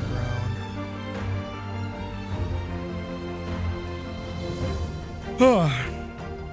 Force the angle, yeah. That's literally the only difference between what you were doing and what they were doing is that they have like an angle. Fashion hair, high class fashion hair of the 1885-ish. Ponytail. If you look up 1885 nobleman portraits, you'll get a lot of like hair like this. They kind of had like the same kind of cut of hair. Very aristocrat, very Astarian. Astarian is a very good example of like foppish, aristocrat kind of looking. Because that's actually what he is. He's a fucking lawyer. like actually, he's a fucking lawyer. You can do like really big foofy hair if you want.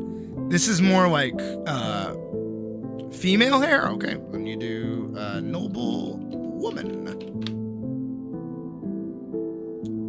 That's AI generated, but you can do like a cut like that. That was pretty in fashion. There's these kind of like big heart pulled back, tucked in hairs. It was pretty. Yeah, big foof around the top. Looking at portraiture from the time is always helpful. This is Signalis. What are you talking about? Of course you recognize it. It's the game you made me play that I enjoyed very much. I made that sound like I hated it. That's certainly a hairstyle. You can look at old art from around then.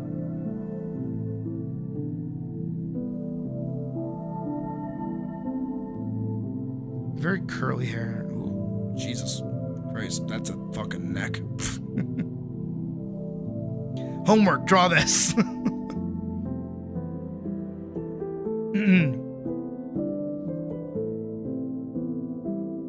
Ah, you really have, honestly. Oh, noble Saxon woman.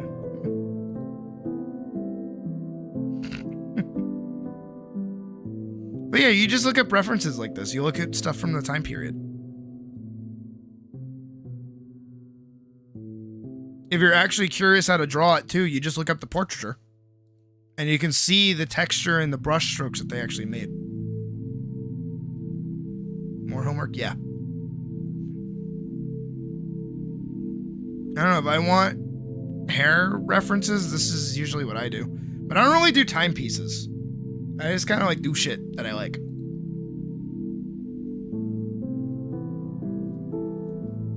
Alright, now the fun part.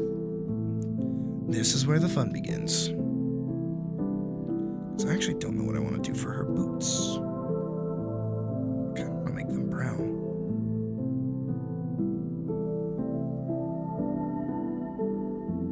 And blue, maybe? And then black for the soles. Then what about the center?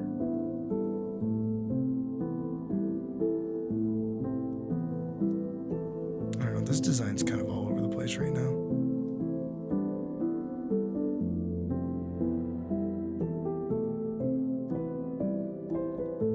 Give her...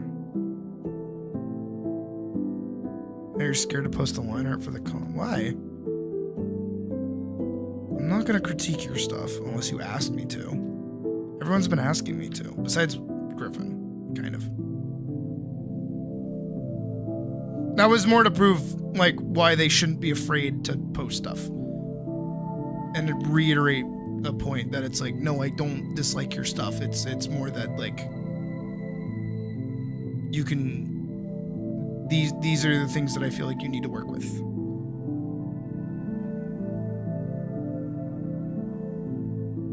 Because Griffin is very good. And I feel like it's a very small thing that they can do to improve.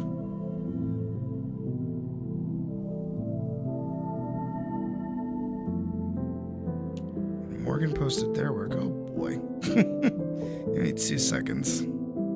I will get to you.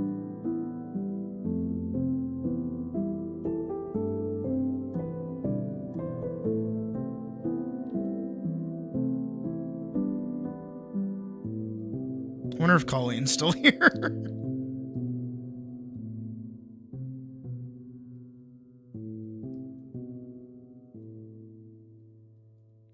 Whoa, room just kind of span a little bit.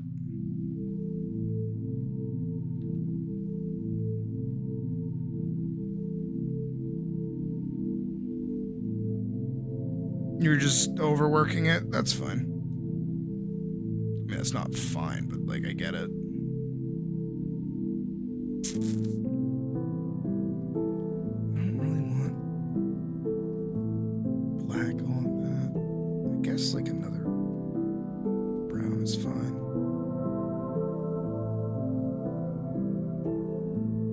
I don't know, I feel like that's a little too much. That feels like a little too much brown. Where if I put blue? Blue down the middle? Blue is a very non-accented color. Black on the side? Oh, black on the sides actually kind of works. I'm trying to make this feel more like a uniform. You know what I mean?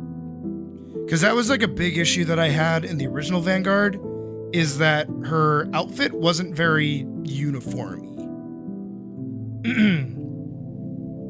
Whoa. Whoa. Whoa. Sorry. Freak the fuck out. Ooh. I think this is the most, like, out there thing I've seen.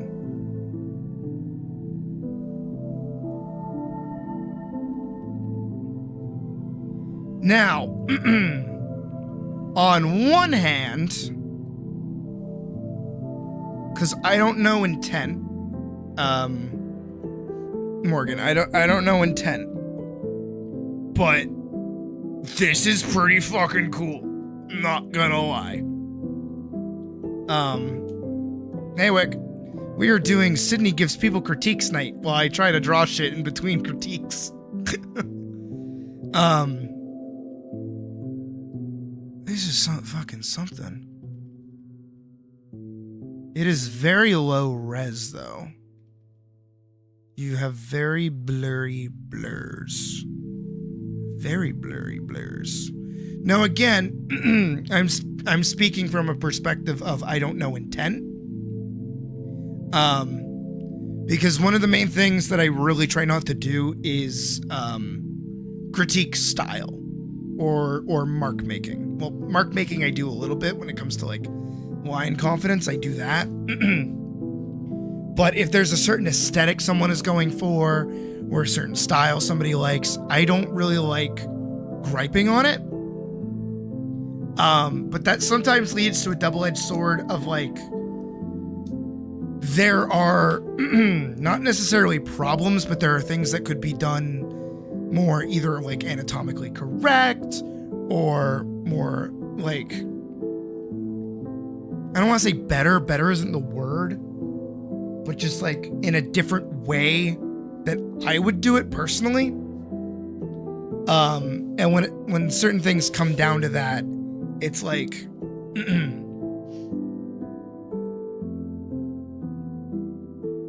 There's not a lot that I can really say because I don't know where the intent actually lies. Finch, make one. Make a D&D character and draw them. Easy. Make yourself and then draw them. Make your idealized self. Because again, I don't know intent, Morgan. That's my bit. For instance, like if I were to do what you've drawn here, right? If I were to structure it, I'm drawing with a pen. I would start with the head and do the structure. I know that you want a very... I don't know what you want. I shouldn't say that. But you want like a very... that kind of shape.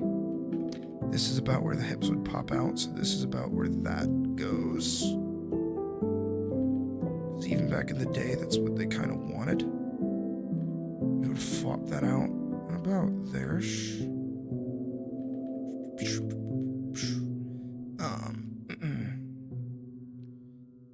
I would put my feet facing forward. Your feet are facing out. I put mine facing forward with a little heel in the back and a little heel in the back. Try to get that as consistently as possible. It feels like looking at this, you draw with a symmetry tool. My voice is failing me, so I gotta start talking quieter. So when you draw with a symmetry tool, what ends up happening is you get the same on this side that you like on this side for those that don't know. So you're probably working exclusively on this side, filling in the form, and it doesn't really feel like you've drawn out a skeleton, which could be intentional, it could not be intentional. But again, where you can see here the difference already where I'm trying to draw a skeleton. I know that they have like really high like raked bosoms. This isn't me trying to like, you know, animify it. This is like actual corset junk. I had a friend of mine in college who made corsets. The hands are about at breasts. I'd put them here because that's more accurate to the actual length of a hand. And then I would to here, to here, to there. And then I would just kind of copy it on this side over here, to there, to there. And then I like to structure my arms like that. Usually they don't need that much definition. You do that. Your shoulders are pretty broad. I don't really like broad shoulders.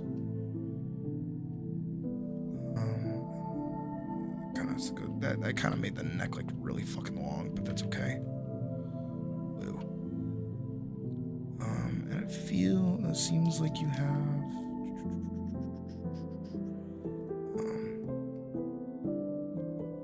Technically, I would do that because that's where the corset ends, and then you can have the rest of the dress kind of like fan out. Like I see you have the detail there.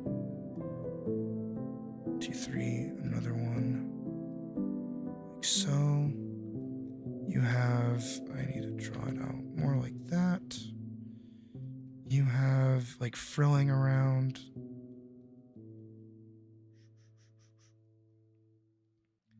You also do the lines of the neck and the collarbone, which I like as well.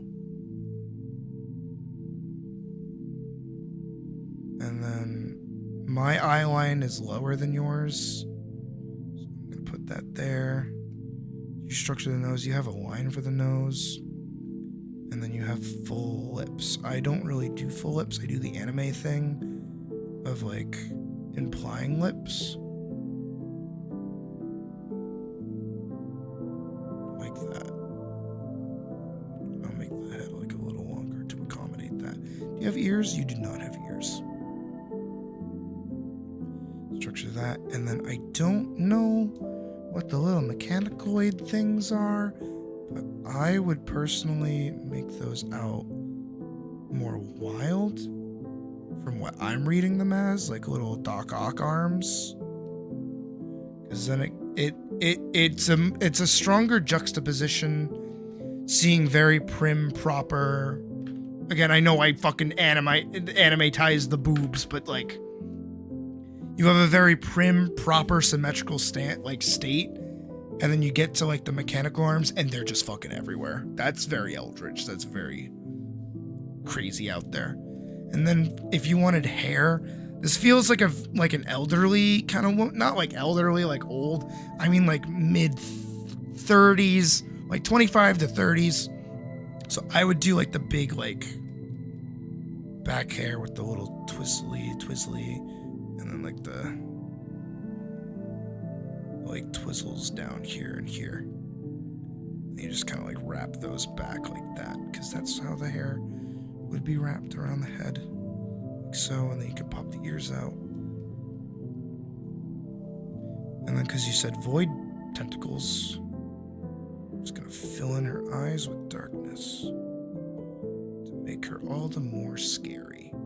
IMO. Not that this is what you're doing. I don't know what you're doing, but this is...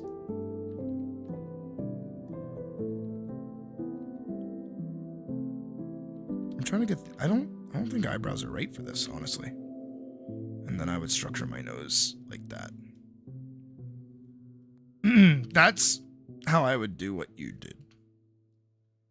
Trying to work with what I can see and what I feel like you're trying to do. Again, intent, I don't know. I don't know what you're trying to do. But I'm showing you what I would do if I was put in the position to, like, telephone what you drew. I'm glad you're finding this fun, Vorkson. I am too. I'm enjoying this. But again, I like what you're doing already. I think this is really cool. I think this looks really good. I need to get water. I will be right back. My throat is fucking killing me.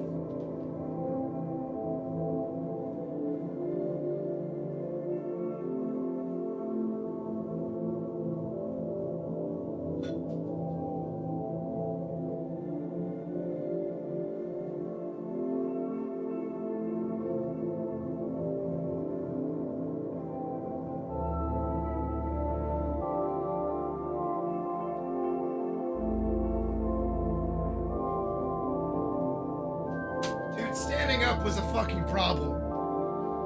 Oh my god. Oh, I'm so fucking cooked. Thank God I don't have work tomorrow.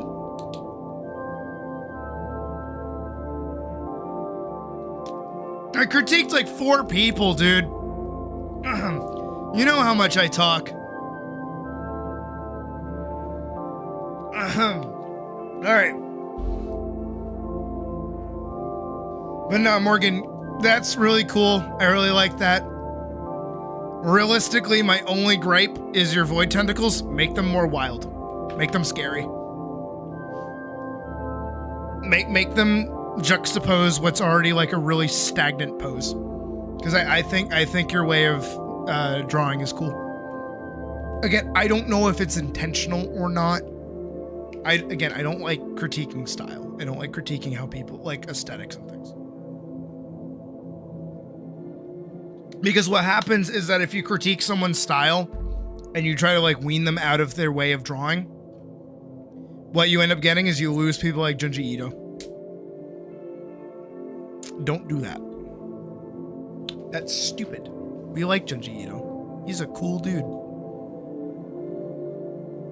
All right. Back to the game. So I want the brown hair. She's still in her brown hair era.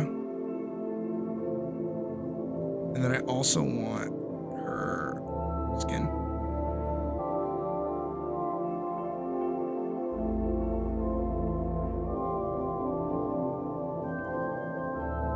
That's more consistent. And then I want this. And I'm actually going to give her the freckles.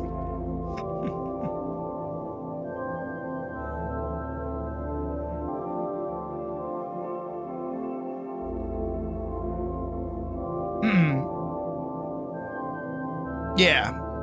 I think if you made them more wild, they'd look really cool. But as you have them already, like, it's cool. Yes and yes, Wick. Yes and yes.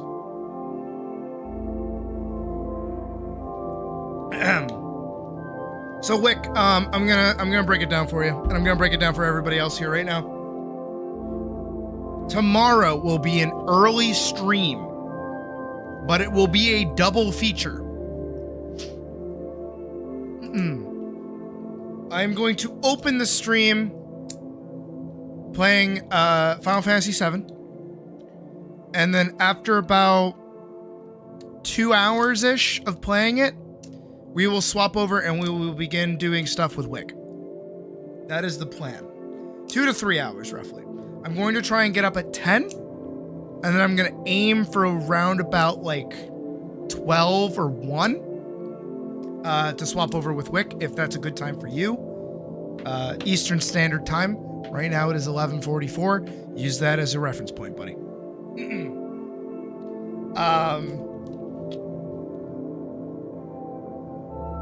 And then we'll play Valheim until like 7, because I have plans after that. But I'm gonna try and get up early tomorrow. I've been getting up early all weekend, so I'm cool with it. And Wick, to answer your question, this is a reimagining of Elise's Vanguard design, using the sensibilities that I have now after having worked on her in a bunch of different varieties. And I kind of really like it.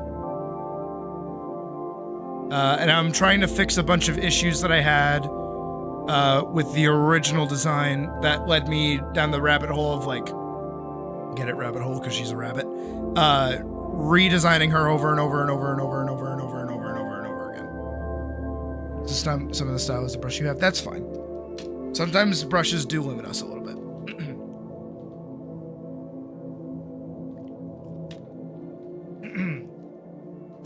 The most important thing, regardless of tools, regardless of other junk, is always be making stuff. I'm gonna close this.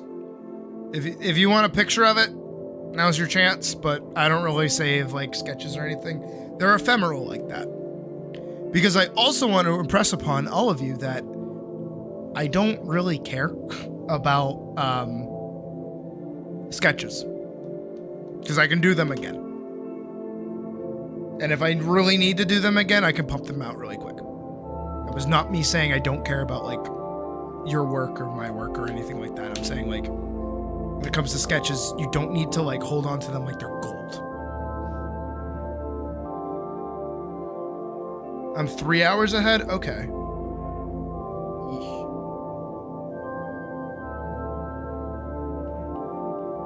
Well, you don't have to catch the start of the stream. You can always watch that VOD, but also like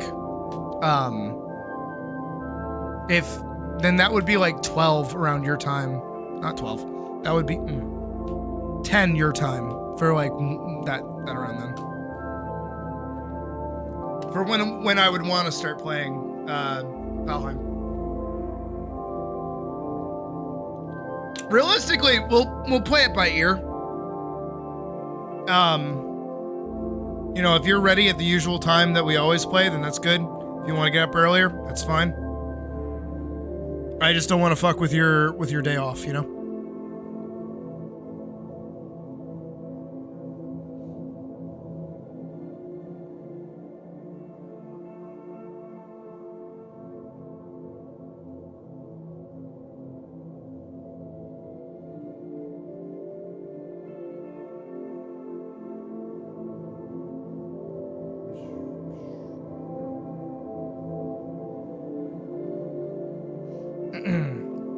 You didn't sketch the background because it kind of just boring arena background. But that's the last update for tonight. Let me take a look.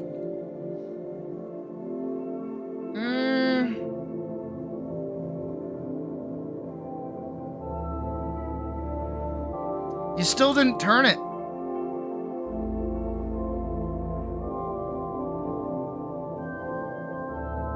You gotta turn the horse. You gotta turn the horse and the rider. That's fair, Pocket. Honestly, taking a step back and walking away for a minute, that's gonna be fine. You did not. You in fact did not turn it, Pocket. Oh, we're doing this. Hold on.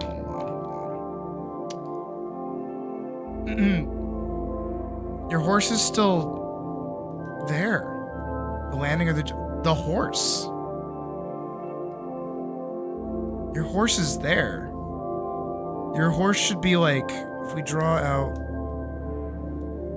where everything is meant to be, right?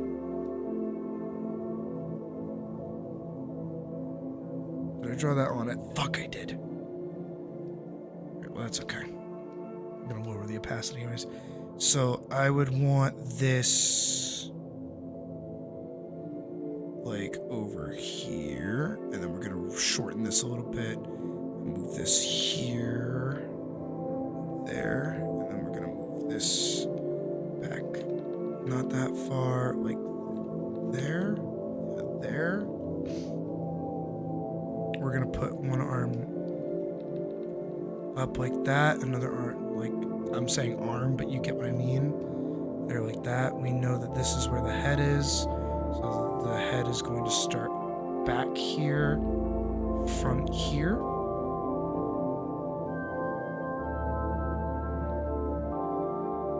And then same thing with the rider, is that the rider is actually going to sit more back here. And you're going to structure this around like that. You're going to put your head there. That can stay kind of the same.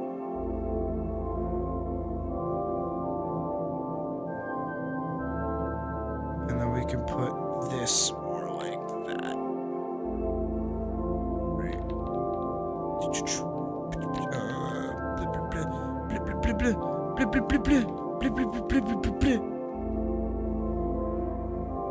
And then we can put the butt. You did improve on the tail, though. I'm seeing that. Good job. Let me hide that. Then we just scale that up.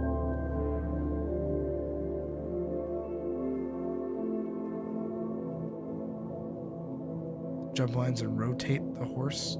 No. No, I didn't. That's not what I meant. I meant literally rotate the horse. I meant literally rotate your scene.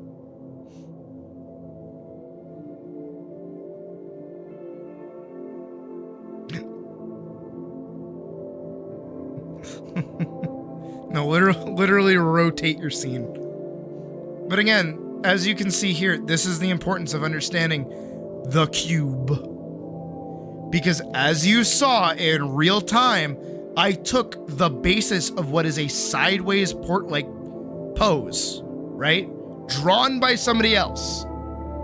I do not understand horses. I am not a horse anatomy person. But what I did is I broke down the shapes of the horse as a whole. And then I just rotated the cubes. That does not take an expert to rotate a cube in space. Cubes are so easy to move around. And they're self-referential. This cube and this cube, because I know this is a rib cage and this is a pelvis, these will always be connected by a spine. And they will never move more than like a little bit. Because otherwise, it's a broken fucking spine. You like the side view? That's okay. But at the same time, Pocket,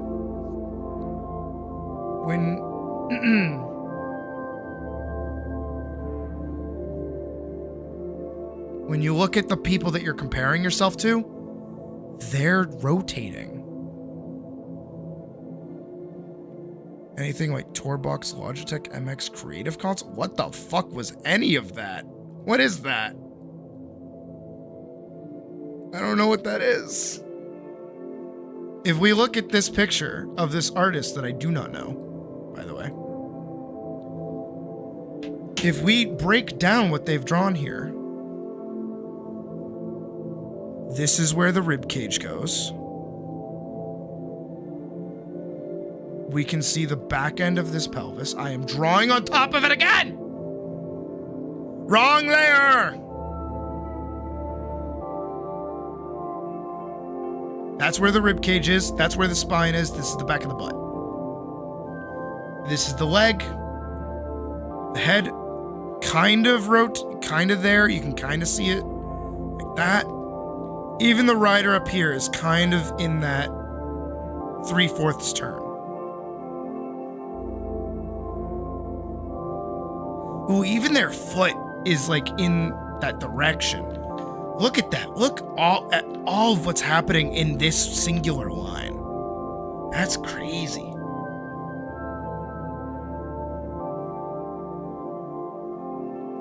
How to draw the jump from the angle you drew? Pocket. I just showed you how to do it. You rotate the cubes. You break down the cubes and then you rotate them. Two-minute RNG competition you're already putting too much effort into. Yeah, but still, like, I know how you get. You're a perfectionist. It's okay. I'm an animator. I'm not allowed to be a perfectionist. But again, like, if we break down the actual, like, posing of this structure is in 3/4, which gives it more dynamicism, alongside all of the action that's happening on a singular line. Look at all of this. That's gorgeous. Not the horse jumping, the actual jump, standard. There are tools you connect to your PC or table to help you draw or edit videos. I just use Premiere Pro. And like, that's it.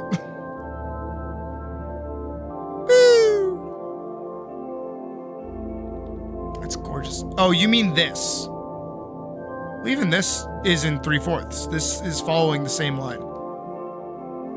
Ooh, ooh, ooh, ooh, ooh. Look at that, look at that, look at that, look at that, look at that, look at that, look at that.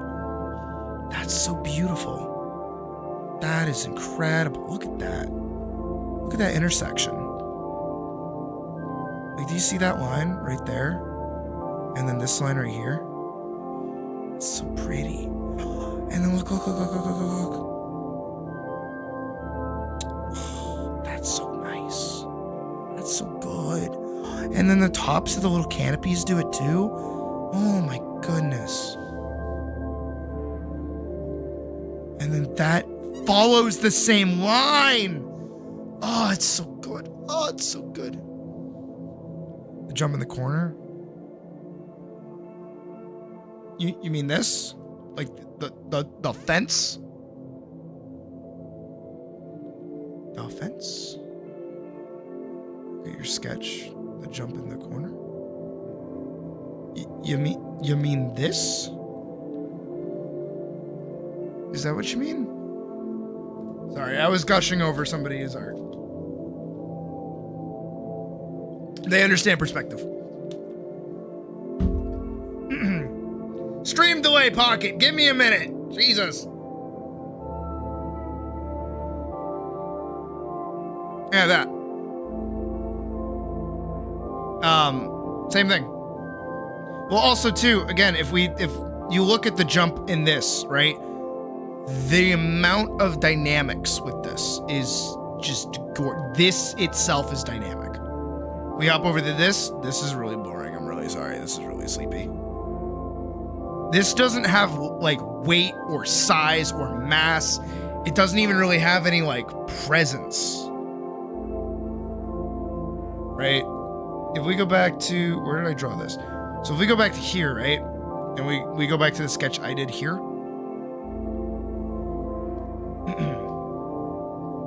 Again, not knowing anything about any of this. You would need something that like follows it. Oh wait, how did they do it? So they did it like that.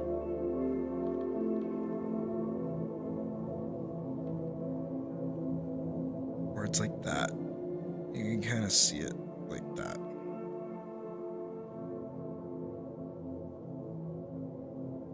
You want a boring doodle for an RNG doodle show, my dude? I mean, that's fair. Then, like, what you have is, like, what you're gonna get. Because again, this doesn't have any presence, you know? This doesn't really have any weight to it.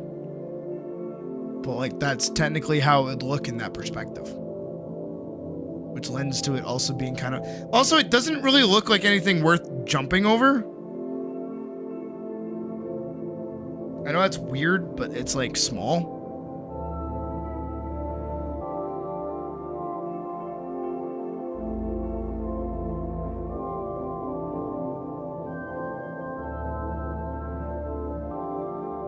Again, I don't really know how to help because like the only time I do like flat side angles is like if a character is reacting to something over here. Two characters are looking at each other and there's like something in the center. I don't know. I don't know how to help you beyond that. Because what I want is not what you're doing, so. Like that comes down to what I was saying earlier about style is like, and like intent. If your intention is not to do the thing that would like, in my opinion, make it pop more, then like no matter what I say, it's not gonna help. Because it's just not what you want to do. Which is fine. Like that I don't want you to think like, you're not doing what I want. You suck. I hate you. What the fuck? I'm right like all of the time. No, like if your intent is not to do the thing that like I give you the advice towards, then like that's fine. Like I'm not gonna get upset over it. I'm not gonna be angry. Do what you think is right. But also recognize that the reason you feel like the pose is really boring is because you chose a boring angle. That's why you get a lot of Dutch angles in boring films, because they think it's interesting, because what otherwise is happening is really boring. Shots fired!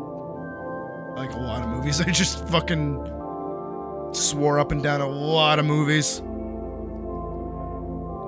we go. Back to the baby. You actually like the pose now? Perfect. Good. That's all that matters. Shouldn't matter if I like it or not.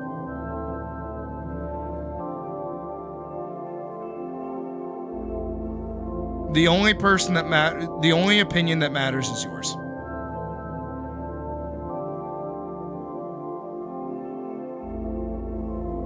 The object doesn't look like because you don't know how to do a cardboard tree cutout.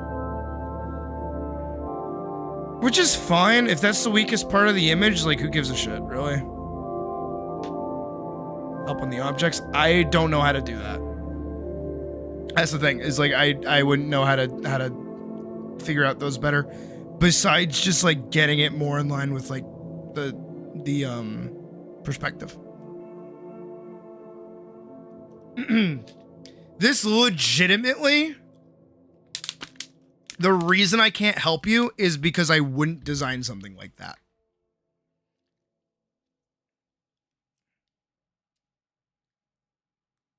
Also, the other side of it is that the little standees, by the way, I'm noticing, the little stands, are separate. You have them too close together. You would need one of these stands connected to over here.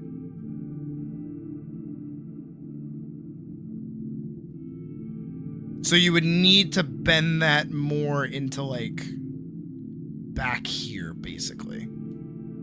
This one might be okay. It's kind of not, actually, now that I look at it. This needs to be wider. If it's supposed to be wider. Again, I wouldn't design something like this. Which is just personal preference at that point. Let me put that there.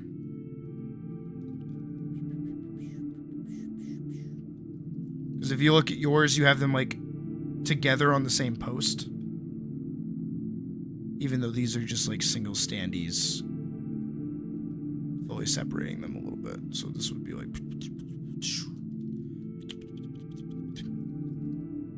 It would be like my sound effects. But it's like that. It'd be more like that.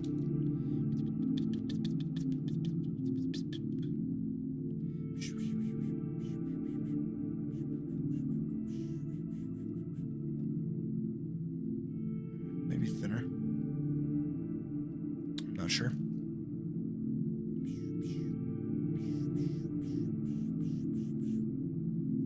That's it. Really it. Oh. Again, I don't like this. I don't like how this looks. This is also why I'm a very picky artist, and why I don't like do fan art, is because sometimes like things will make decisions character wise, and I'm like, I don't like how that looks, so I'm not gonna do that. It's literally just me being picky. All right, she does indeed need a belly button,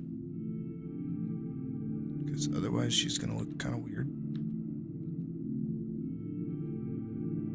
A little bit of texture for her gut would be nice. And some musculature, also nice, always nice. Here we go. Remember when I was gonna work on stuff tonight? I do too. We'll put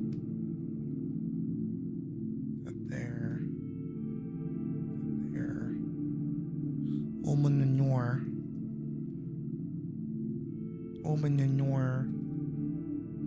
Same, honestly. Omanor.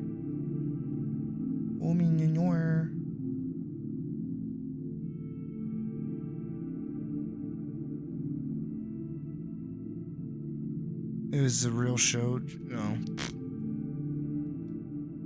Well, whoever designed it should, like, quit. No, I'm just being a dick. Let me pull up my reference that I had. Okay. So what I need to do is not on that, but definitely on this. Grab a that. And then go. You built it? Oh no, I'm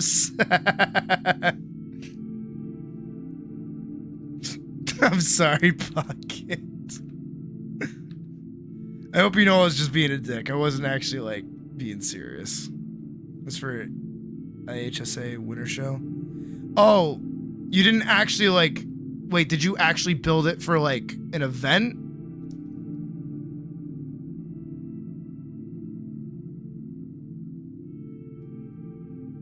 Okay, I did. Good.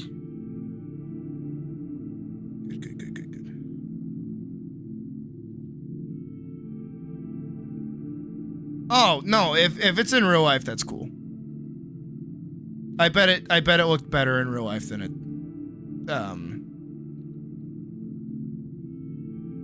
comes across on paper.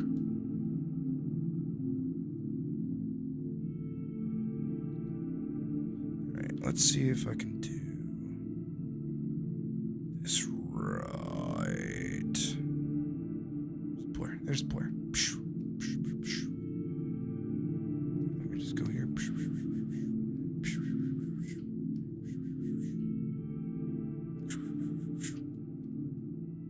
I'm gonna grab the airbrush tool.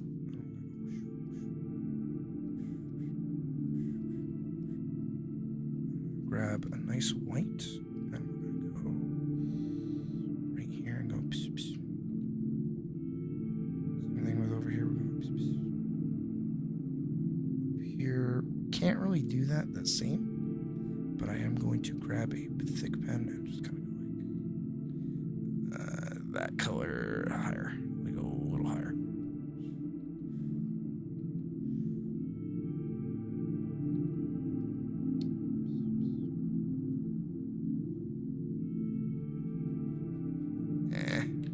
Good. That's too white.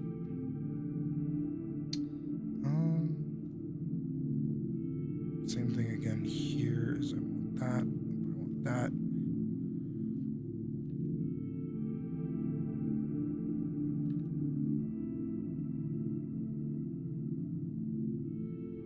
Right on there.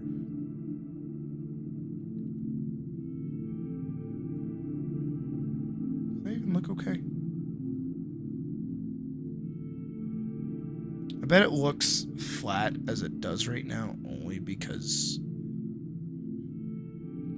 I don't really have anything else colored. Yeah, I think that's probably why. I hope that's probably why.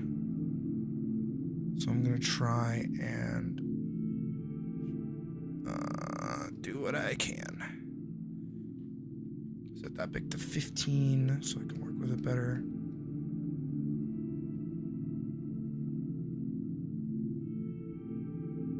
And then put that under like that. That actually looks really good. Everything is one color. Oh, I have to do that for her gloves too. I forgot. And the side of her leg.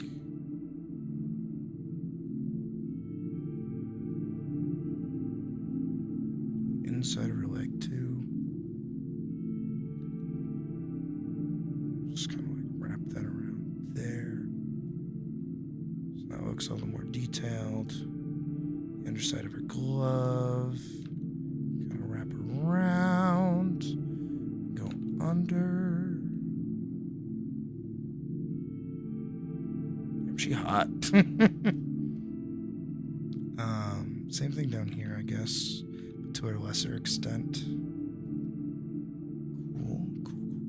Same thing with the belt. Kind of get dark. The under side of her crotch can get dark too. Oh, did Finch say goodnight? Am I not in live chat? I am in live chat. Have a good night, Finch. Hope you feel better. Oh, and have a good class, Locks. I wasn't on live chat this whole time. People have probably been saying shit and I haven't realized. I feel kind of bad.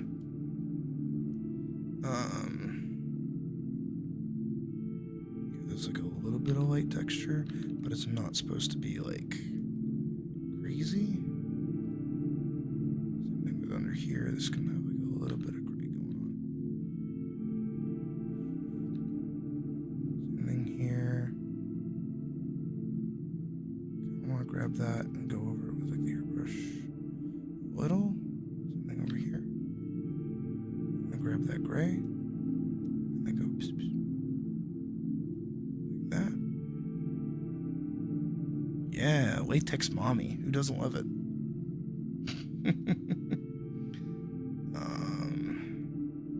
We can grab her shading, and then we can grab her highlight. Then go. Oh, that's her highlight. So that would go like there and like around there. And then there and there. And back there. And there. And definitely there. A little bit there. And a little bit there. And a little bit there.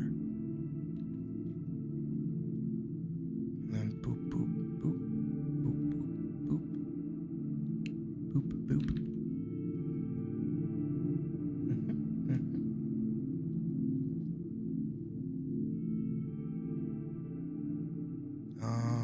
I should fix her neck. Wrong layer, Kronk. Alright, now we can do her shading.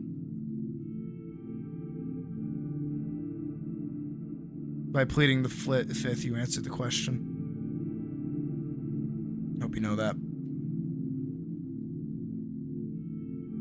Dude, my whole body feels really fucking numb right now. It's crazy.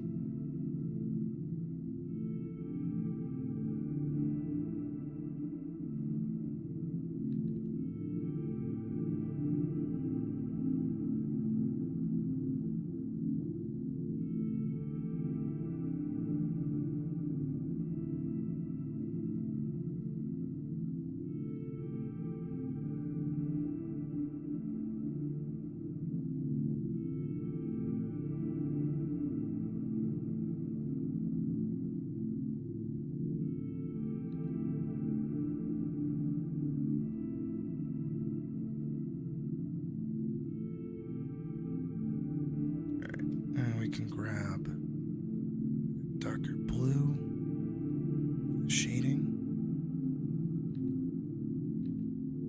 Too bad. It's getting used against you. It has been used against you. You're found guilty.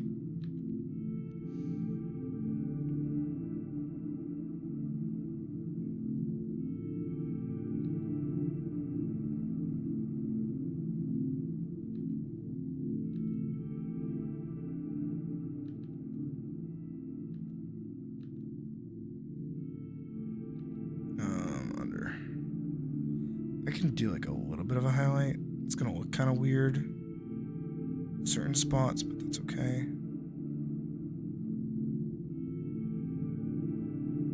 Because it's not really gonna come across as like a highlight entirely. I guess it can there.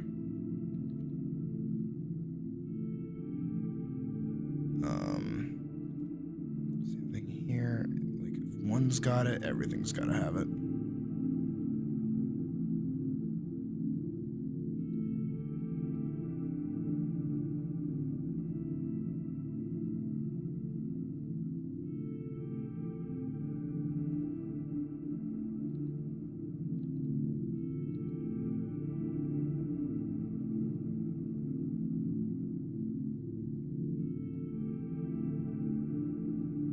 I should probably erase around certain spots that I feel like have a little too much gray going on.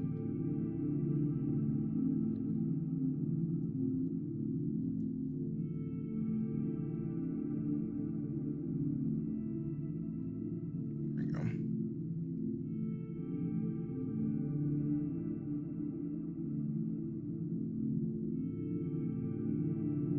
So I have no idea what this song even is, by the way.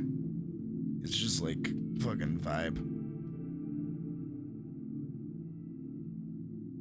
It is not latex. It is not.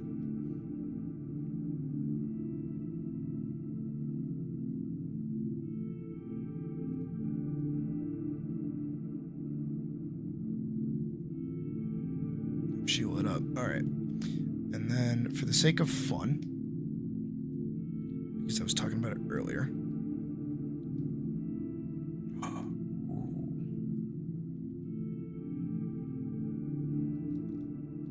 So we're gonna step 1. 10. Size 10. Did not mean to hit that. We're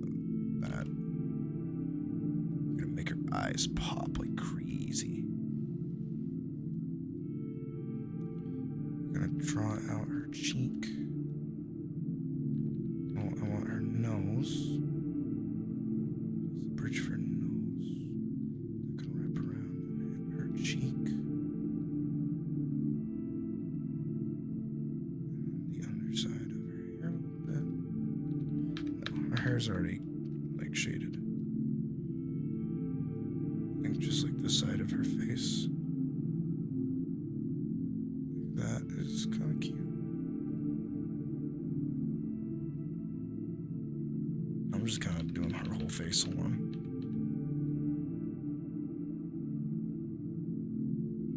That's better. Have a good night, Pocket. Kind of erase. Don't want to erase much of anything. Being really honest. I kind of liked how it looked, anyways. As is. Besides, like the eyes. Pop out more, but that's okay. And then we're gonna do this, and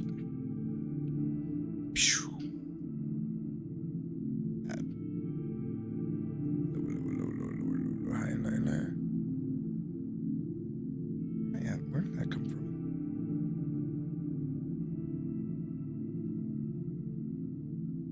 No, but like actually, where did that come from? Okay. Somehow I turned that back on, I guess.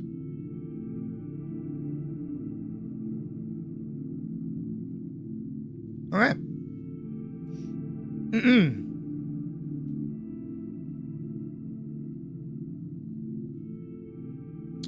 Wait. Better idea. What was I doing? What am I doing? What am I doing?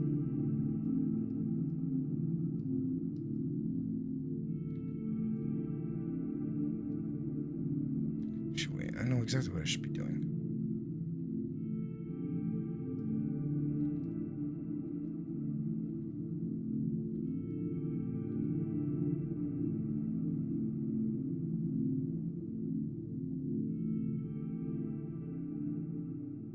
Ooh. That's just kind of cool. What did I used to do? Screen? Overlay? Overlay.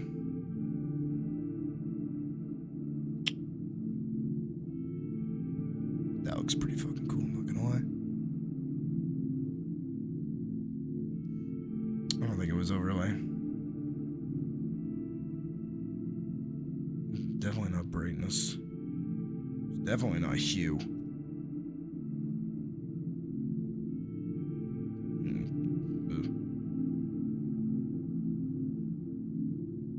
I forget what I used to use.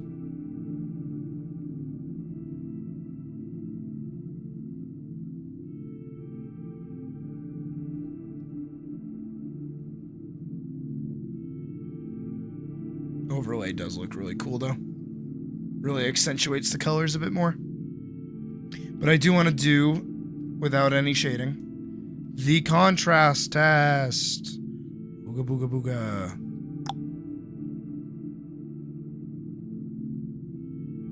Ooh.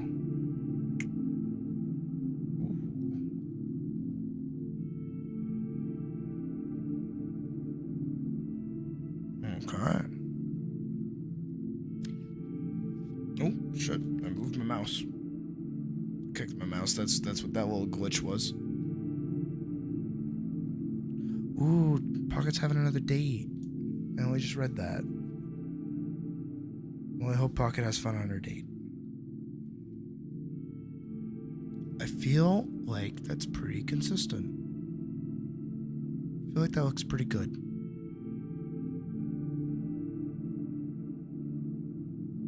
So if we really quickly, another layer, I'm gonna try and do like a grayscale using the colors that I know that are there. So that's grayscale 1. I'm just gonna kind of there.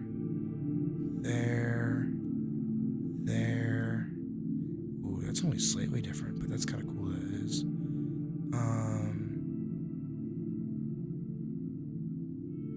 Oh, wait.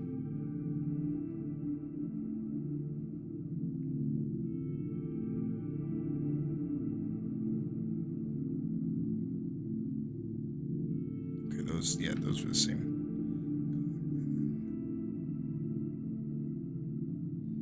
All right. Learning time with Sydney.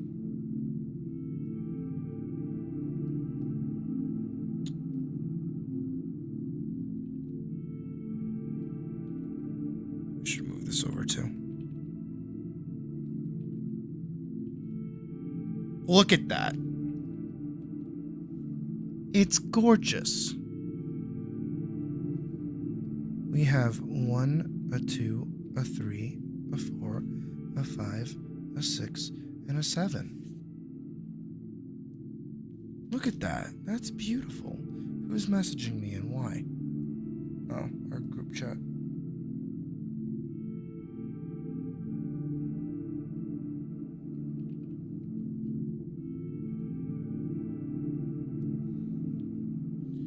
Stupid. Beautiful. This is lovely. Technically, if I really wanted to be right, I would need 10. So I would need like another 2. But that means another 2 colors that I don't have. Have a good night, Badger. Glad you can make it. Glad everybody can make it, honestly. That's pretty good.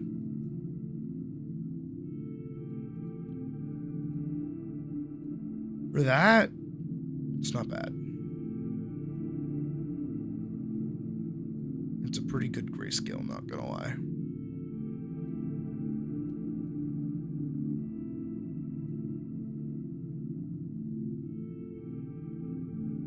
Oh, you know what? I forgot to get her little freckles. So that's 8. I'm stupid. Oh, you know what else I forgot to do?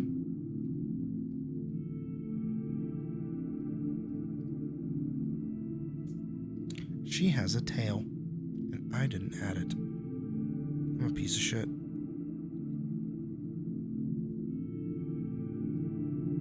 That's, I guess, the closest we're gonna get to her tail. It's kind of just back there. But I know it opens with one of these. So that's okay.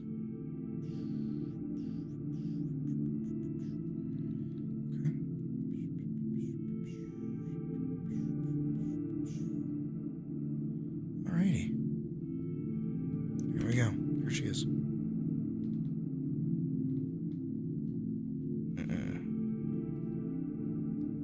Elise. Call 9.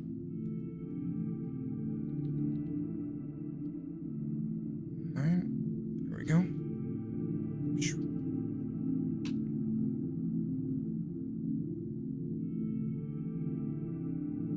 There she is. She looks pretty good.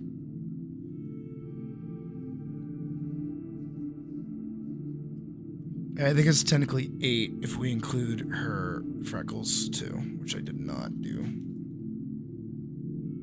Include her freckles. Yeah, it's like... Check. That's darker than that.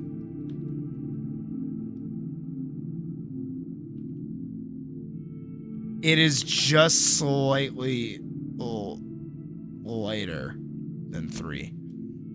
So it is actually not worth clicking.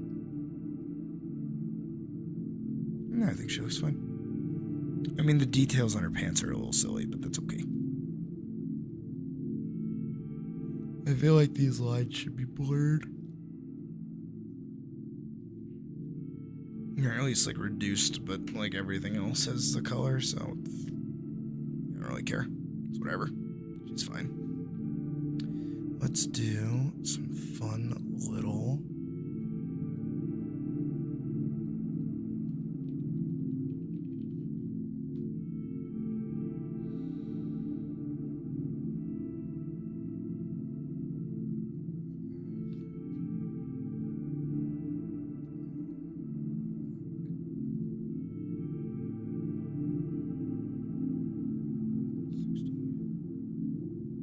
What did I do for barter?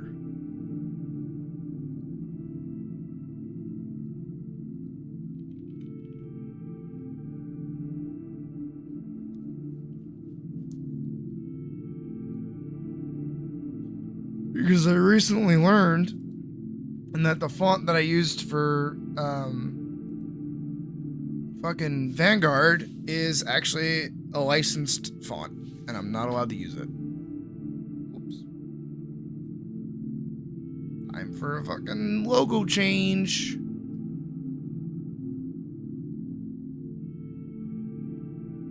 Oh, okay, I see what I did.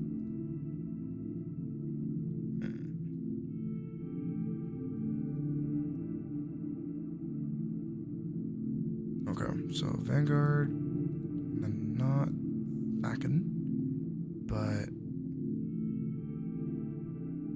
Nebulous Regular, maybe? Yes. Hey, Key. How you doing?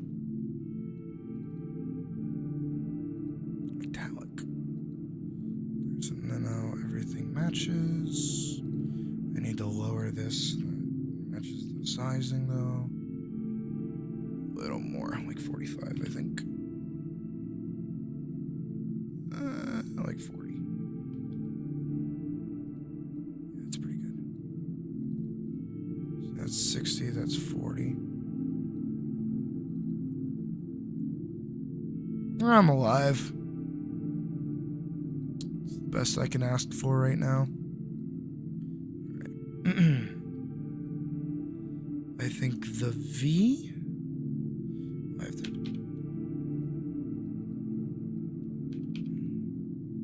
Both of these should be free to use, I think, if I remember right. Otherwise, oops. Alright. I'm gonna like rearrange these. So the V from this. Oop, nope, not what I want to do. Pressing the wrong buttons. So the V from this one. Control T, we're gonna move that up there. Then we're gonna grab the A. This one. Just gonna move that there.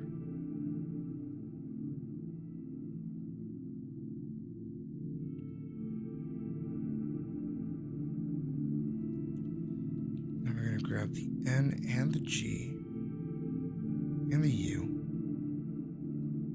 This one.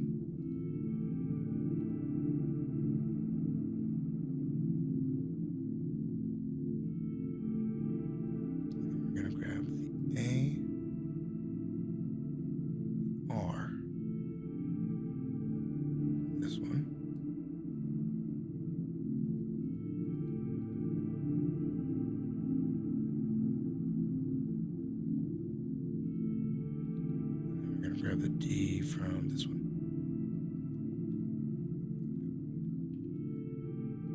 Nope.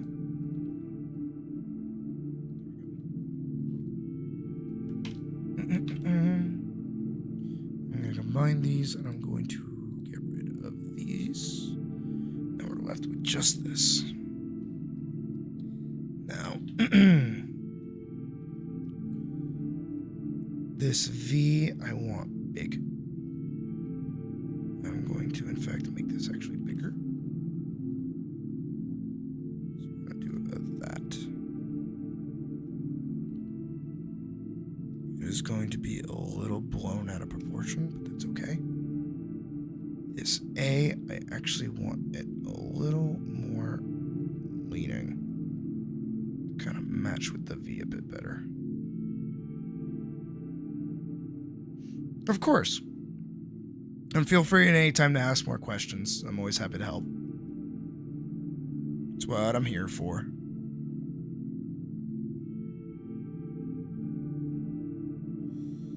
And this is going to be down here.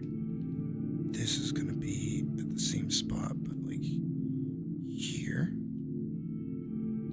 And then this is going to be down, like way down. Here. So I can cut that.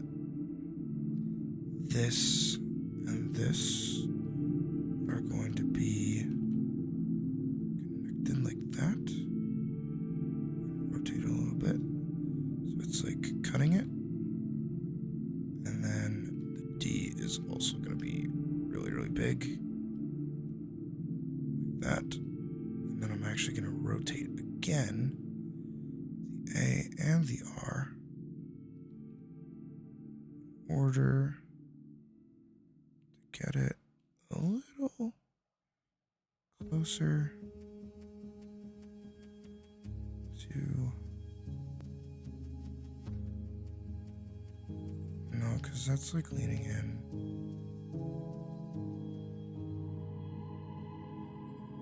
How's that look? Looks a little silly, admittedly. That should be like there. And then put the D. Actually, I'll just rotate the D back, why not?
Drag that out a little bit. Connect those two would be cool. Yeah. And this would cut.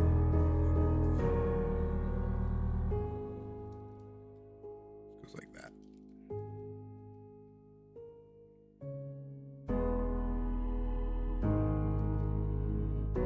Now, of course, the problem is that some of this is blown out and some of this isn't blown out. So what is the solution? Typing it as best as I can, I think, is the solution. Also, I think, besides fixing that, I'm going to bring back the top of the D. And I think I'm just going to drop the D out of the way.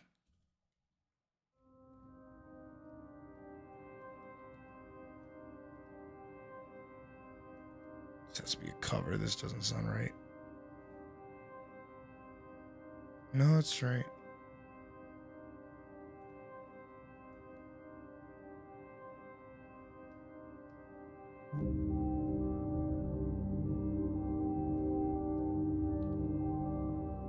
It should be out of the way. So I think I made the D too big.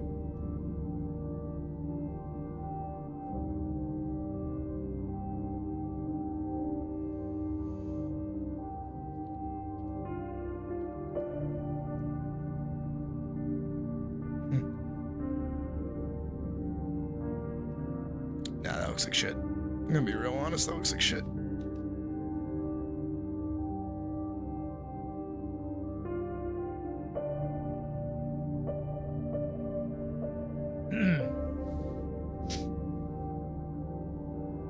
I prefer A minor because I'm a Minecraft YouTuber. It's late. The kids are asleep. I can make jokes like that.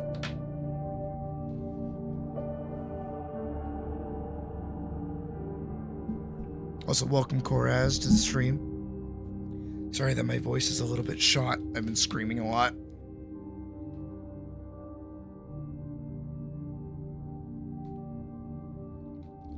Nah, you know why it looks like shit? Because the OG font just looked way better.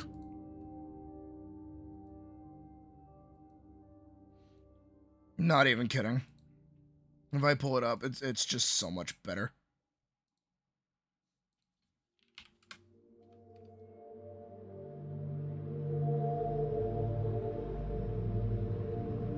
Let me pull it up. Give me a second.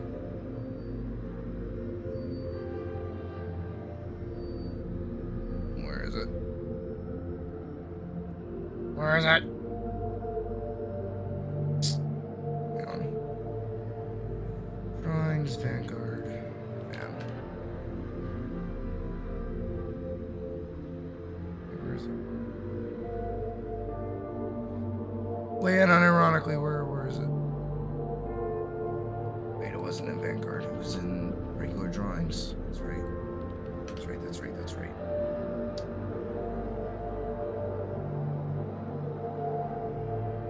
Like, it doesn't get better than that. It doesn't get better. Like it's just perfect. It was literally perfect. Maybe I should just shell out for the license. I don't even remember what the fucking font was called. That's the worst part.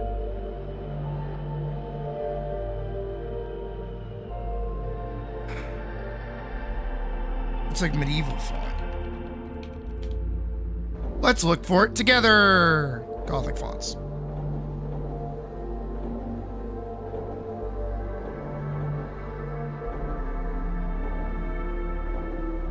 We're looking for fonts.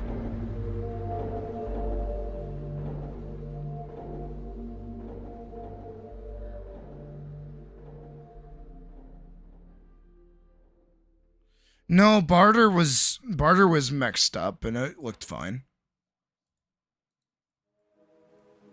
It looks like shit because in my brain I can't compare it. I just can't like do Vanguard as anything else other than that.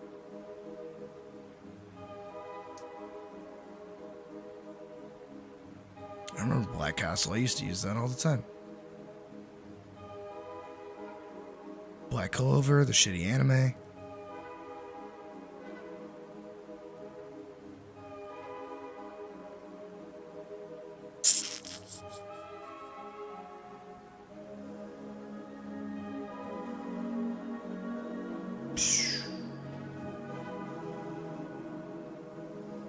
I don't think we're gonna find it here. I don't even think I looked up Gothic Medieval back in the day. But I had to have, because that's like that was the feeling that I wanted. You know what I mean? It's that texture. Maybe it was medieval, but it wasn't like Gothic. Because all of these look exactly the same.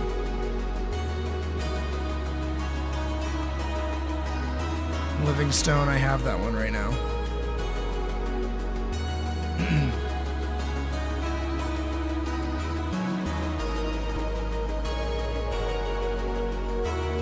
Luxembourg.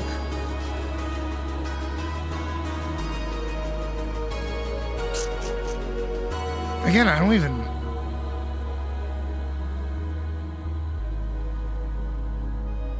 If we get rid of Overdrive, it's like, what the fuck was this? Have a good night, Misty. Thanks for stopping by, as always. I don't even remember.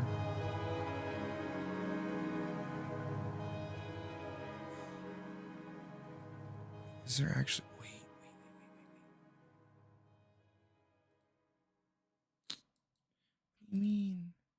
What do you mean? What do you mean? What do you mean? Wait. Wait.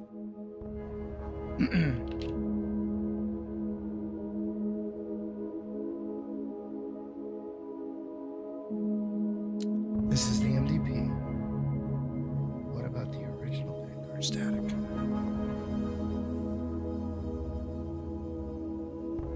Shit.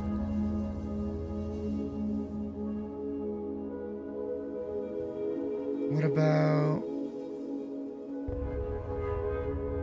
Wait.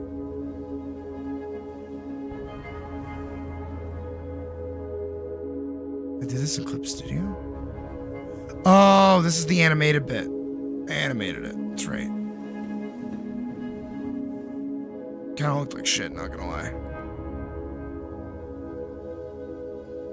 Okay. Good. Okay, so I remember that then. Bear with me.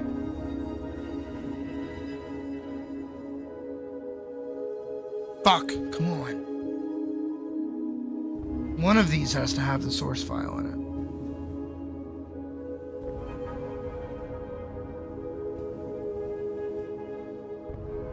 This.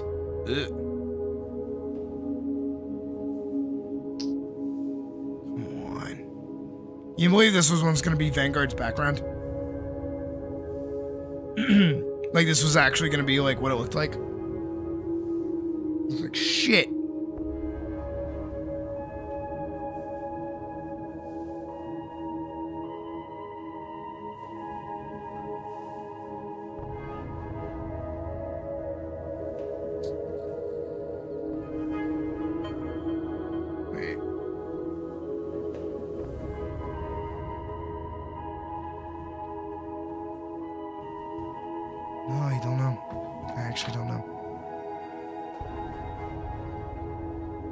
I know it was medieval font that I was Googling, but it wasn't Gothic medieval.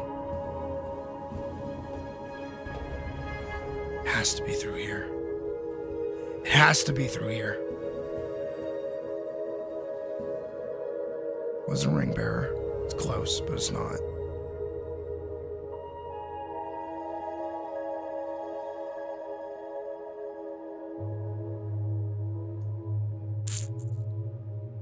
I will remember the name of it when I actually see it, I swear to God.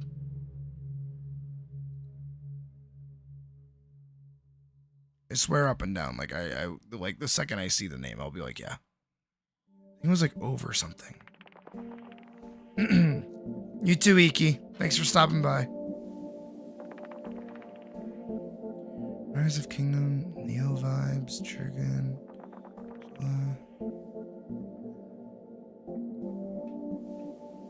Wait. No.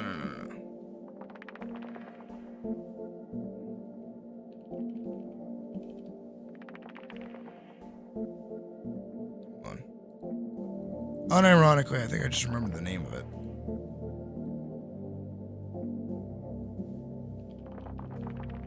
No, I don't want search.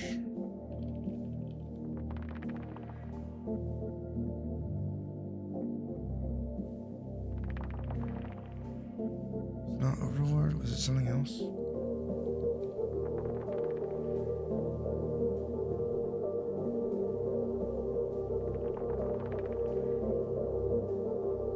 Look for home.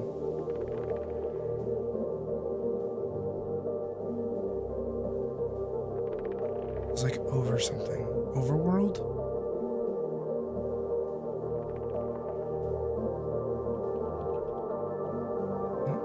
Over Space World? What about on the other font?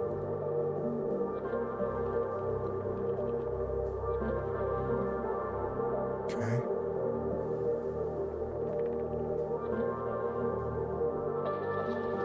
No. I don't think I'm gonna find it. It's crazy.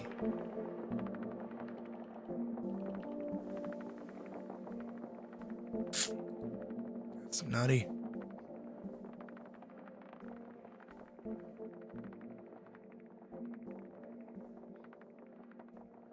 Again, like it was literally one of my favorite fonts. Because I really liked how it looked.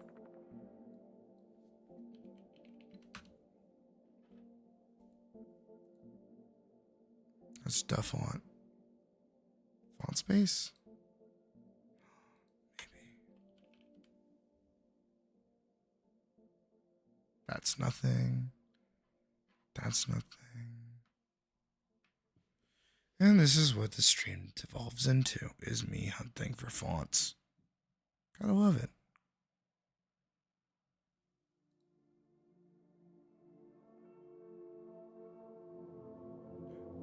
Wait.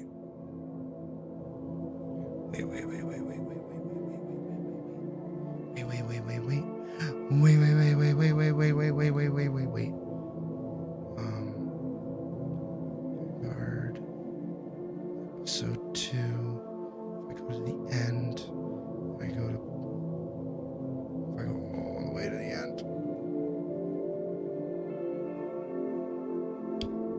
Hold on.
Sorry about that. We are back. And I think I want to get started on this. At least the first like idea concept-wise. The question is, can I actually do it in a timely manner? That's the real question. That's the real question. Because I like this. This looks really good. I might just do it with sketches for now. And kind of call it there. And see if it works. Ow. Okay. Fuck. Feels weird now. Shit. Alright, so we're gonna start brand spanking new. I'm gonna add panel material. That's fine. I think... No. What is even... Okay, it's Signalis.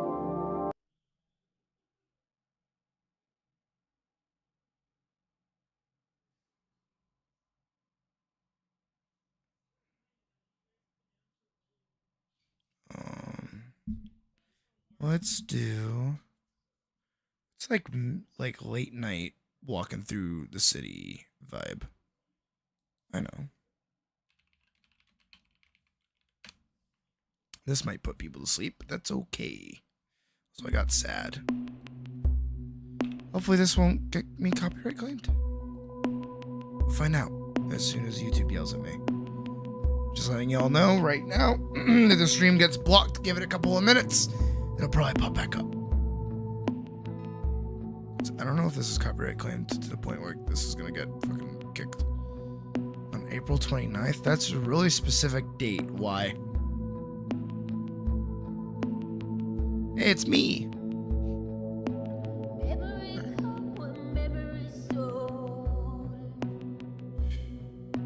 I want one of the pictures I took.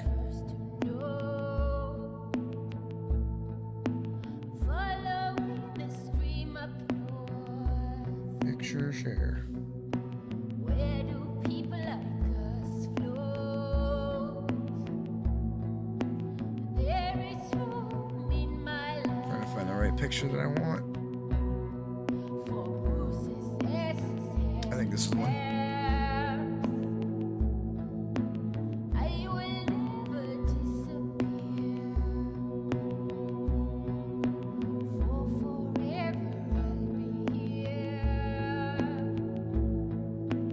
whispering.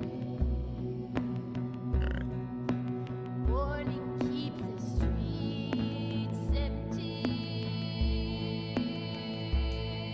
for me.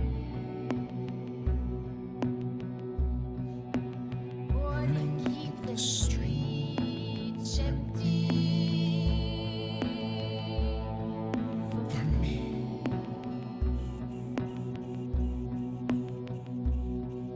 I'm laying down, eating slow. My fur is hot, my toes cold. On a bed of spider web, I think of how to change myself. A lot of hope and one mountain. There's no room for innocence. So take me home before the storm. Velvet walls will keep us warm.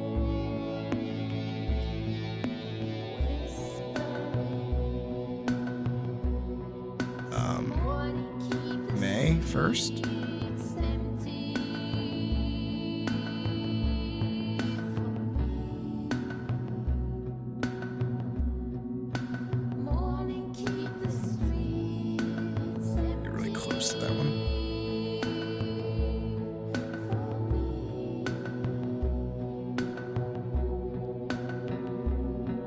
Welcome back, Spirit.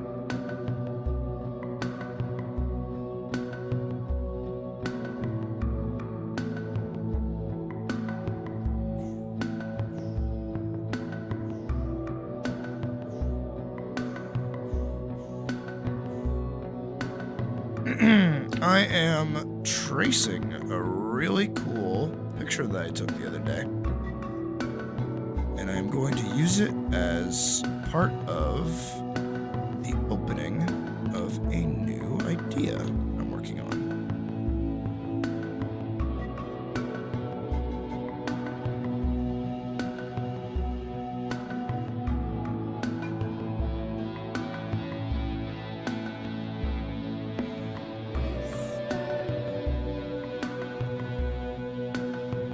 It was really cool and like foggy when I was in the city. So the buildings looked like extra cool.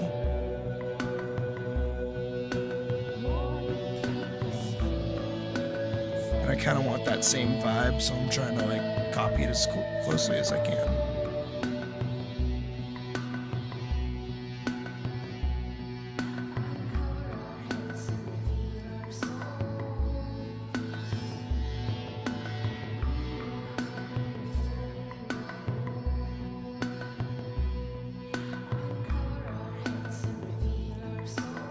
It was really cool. It was awesome getting to like walk in this.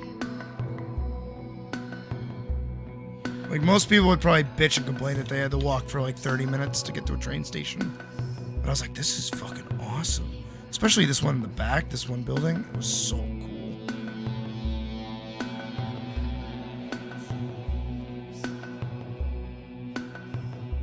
I just really like this aesthetic. Under the streetlight.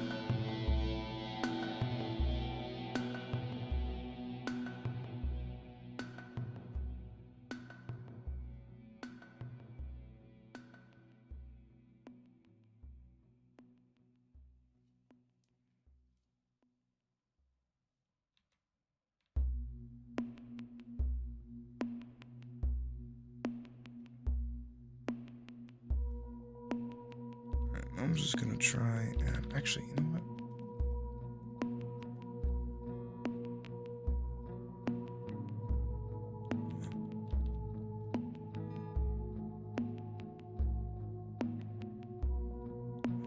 Do I have the square one?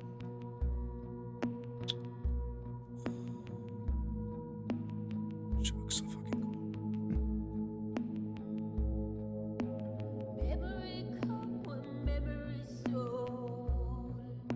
I think of the best way to go about doing this. This might take like the whole night.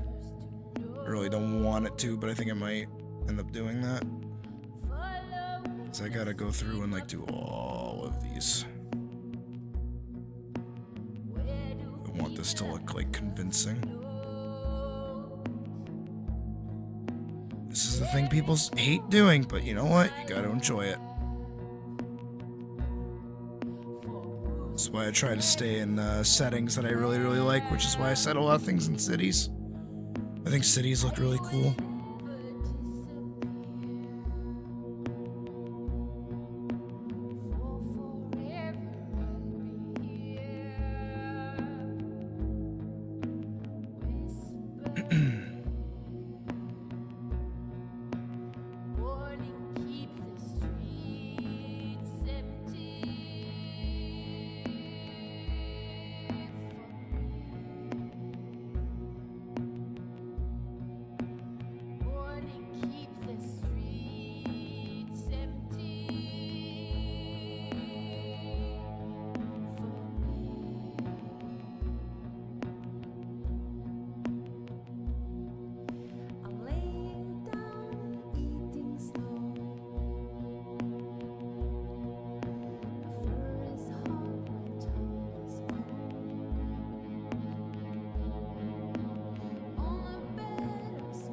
I think what I want to do is I'm just gonna draw out the like rooms that have lights on.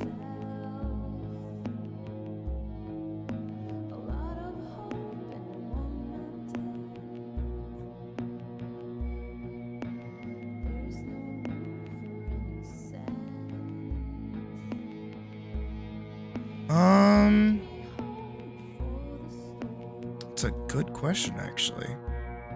I think I have like a favorite. I'm mostly just like, I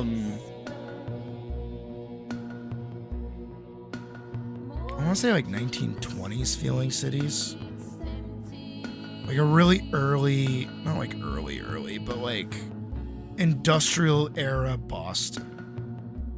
Which is why I like the south of Boston so much. They're really just like really old brick, big classic, like, you know, office looking places like this. They just look really cool. They have so much like texture to them.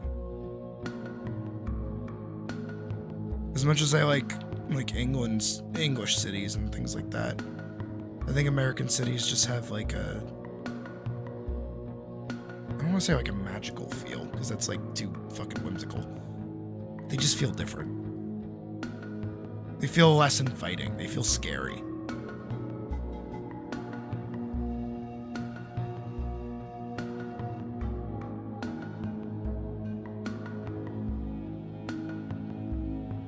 Like walking around London, walking around, you know,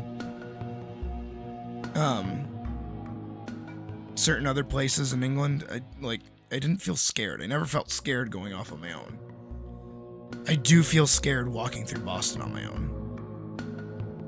And I'm a fucking adult. It's not good.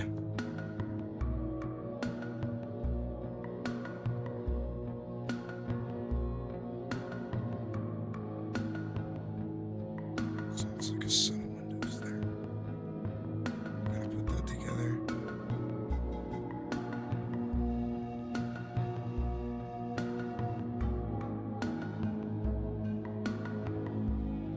And kind of see what I was doing out here.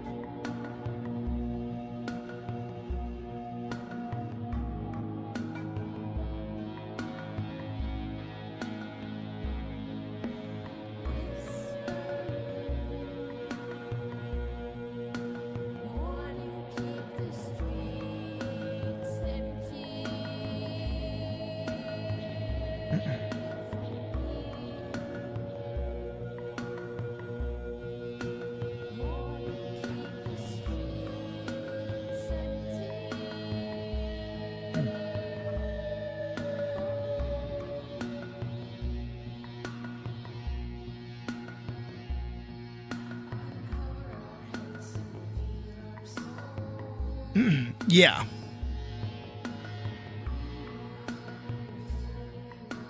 I prefer, especially for like projects like Vanguard, where cities are supposed to be like not good.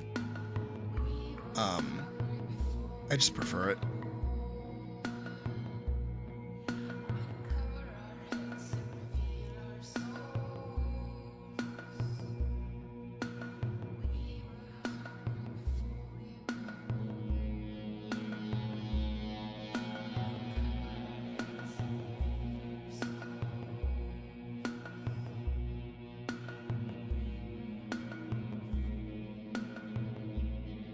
I don't know how much longer I want to work on this though. It's kind of getting to be a lot.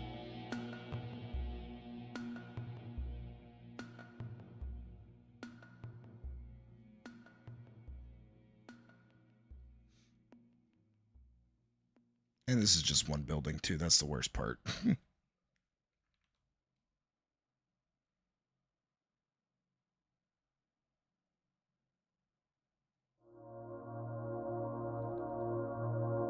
just trying to get like a little lazy as we get closer and closer to the top though.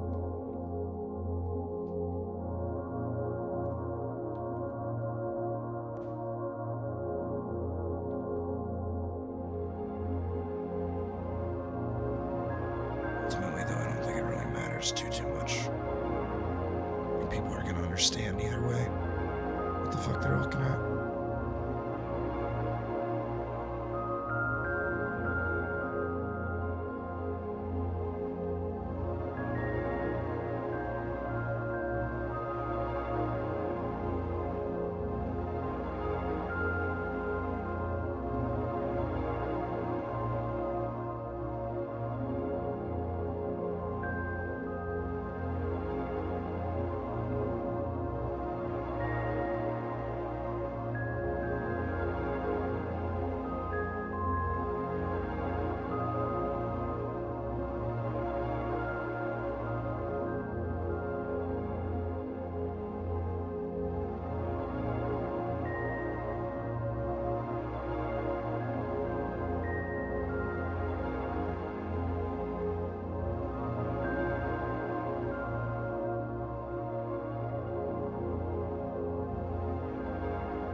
That's what I should have done. Just these little cross sections like this.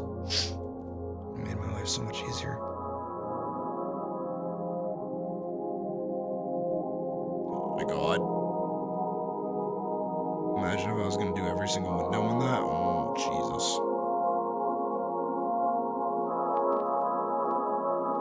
I'm curious to see how this already looks, though. See, but the reason I like tracing actual cities, by the way, me too. Me too, Spirit. Like, I'm glad autoplay is kind of picking this stuff because I think it's fitting really well. The reason I like tracing actual cities instead of like drawing them myself, is primarily because like there's a lot of shit you will miss if you're trying to draw a city on your own. If you don't know like actual city planning and things like that. So I try to get like real pictures and like real references and repurpose them as best I can. Because sometimes you'll miss shit that like you don't really realize are there. Especially if you're like a one cat team like I am. I'm not proficient with like cityscapes and things.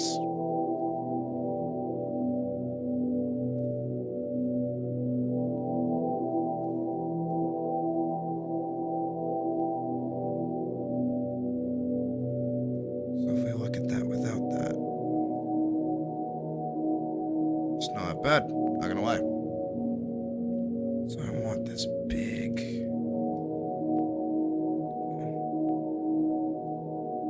cloud like that.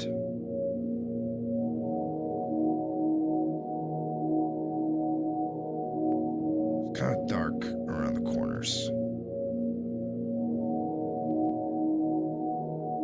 We're gonna go here. We're just gonna go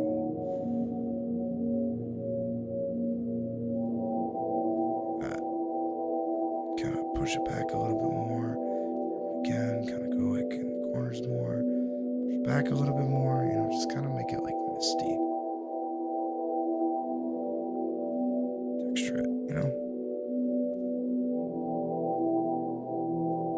I'm gonna grab this nice dark color. Go above this one and just like just completely cover it. That kind of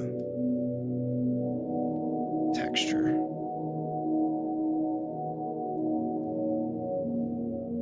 No problem, Spirit. That's what I'm here to do. Remind you to do things.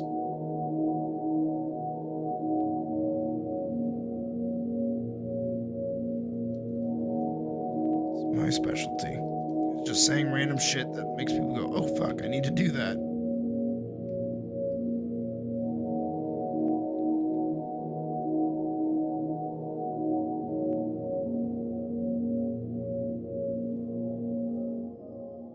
Probably should have done that first. It saved me a lot of wrist movement, but that's okay. Pulling 1, 2.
stream was dying for a second there. Oopsies.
Everything like a really light brush on top of everything, just like a little bit of like color bleed into one another. Hey Tino, how you doing? A little bit of color bleed. It was great. I did a whole little, like, recap of my day at the start of stream. I'll probably cut that out and, like, make it into a video for future sake. It was really fun, though. I'm really glad I went.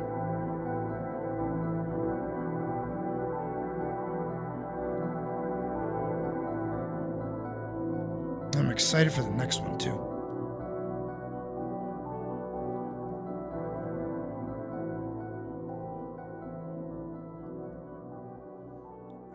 For the line art, I'm gonna go over it very softly.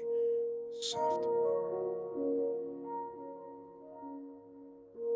Maybe hard blur. Am I going over the line art? I'm not.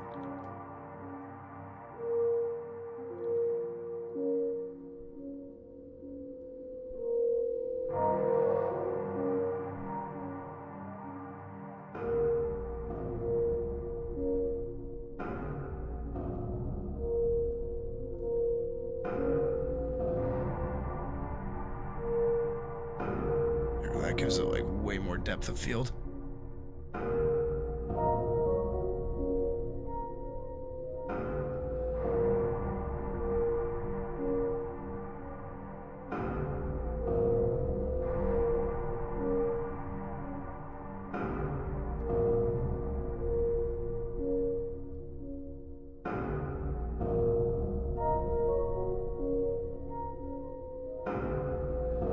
That looks really cool.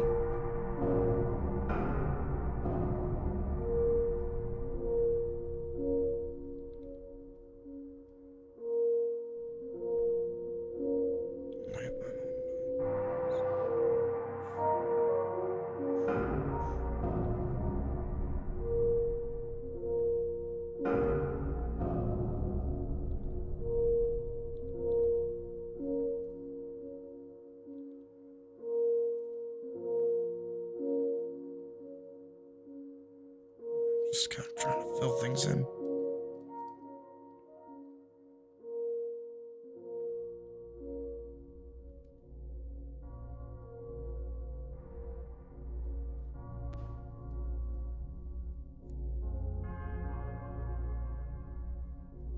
Let me draw that.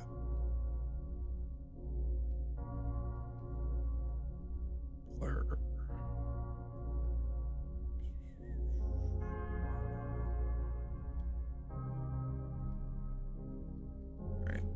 And now we're gonna hide all that. We're gonna go up here. We're gonna grab this. Make this that color. Now I'm just gonna grab smaller. Just like that.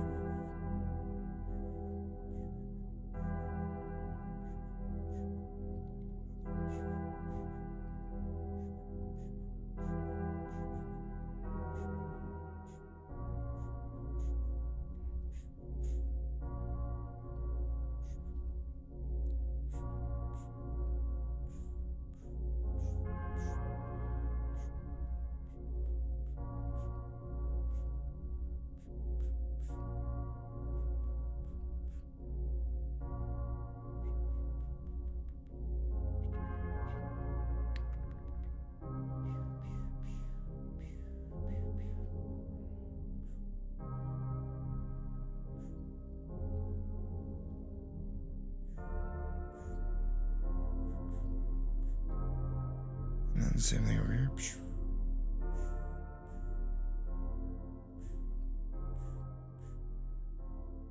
There, and then we got like a bunch over here that we can put in.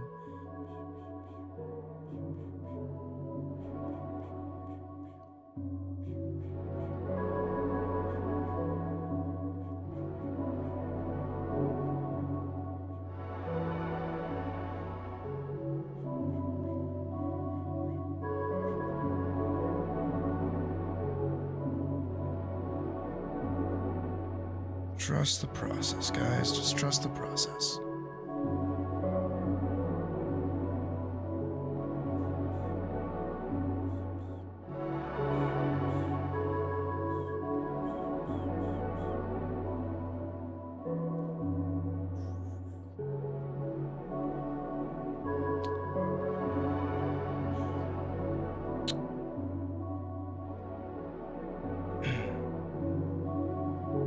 Nice blur.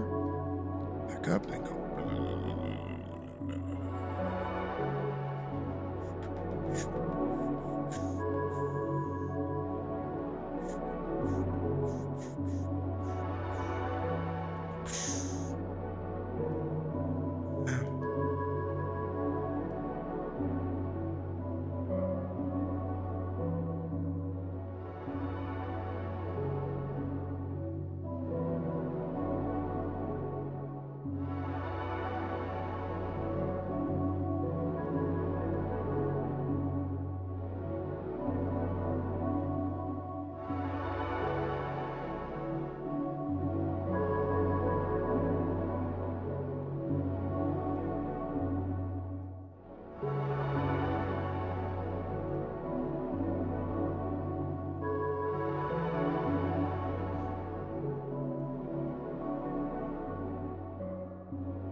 Is this fucking Silent Hill?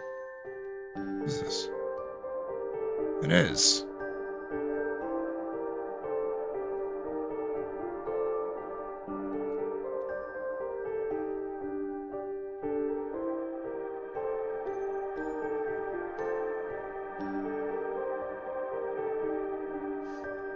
Oh, what am I doing?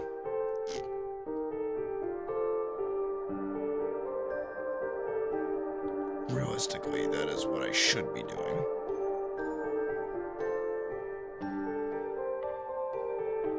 Better contextualizes where we are.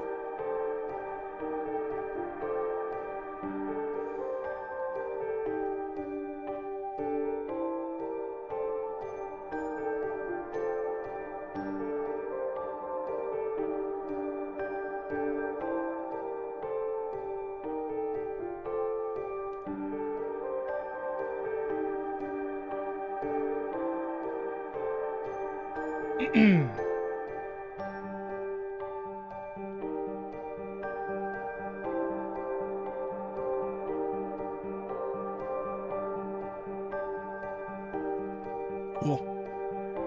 Now,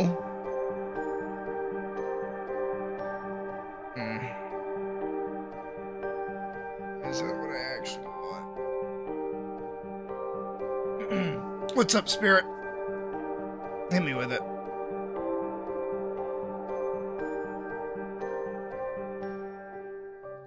Not episode 2. I want the prologue of season 1. Prologue.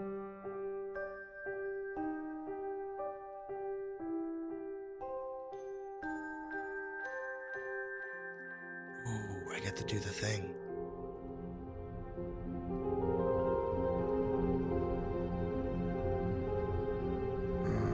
Add panel material.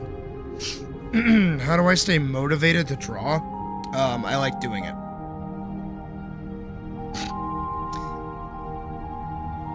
I know that's not really like the best answer, but it's true. I love doing this.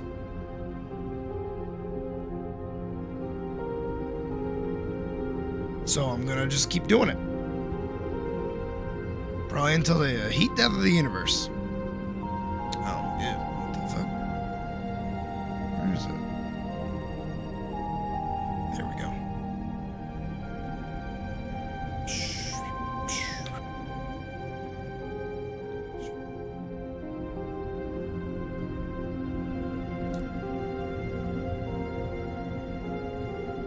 Honestly, it probably matters more that we get more on this side than that. Side.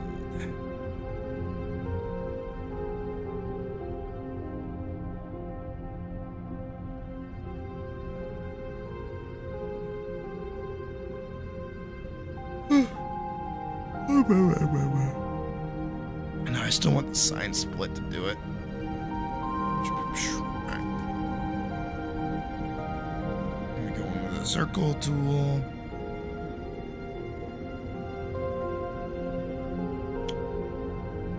Actually get to like draw.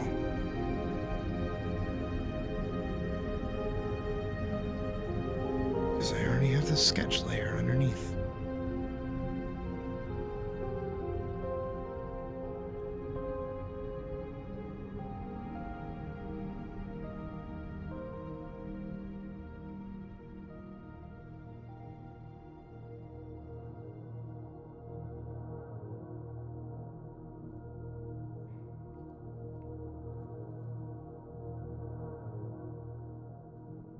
I don't want to get too super detailed, but like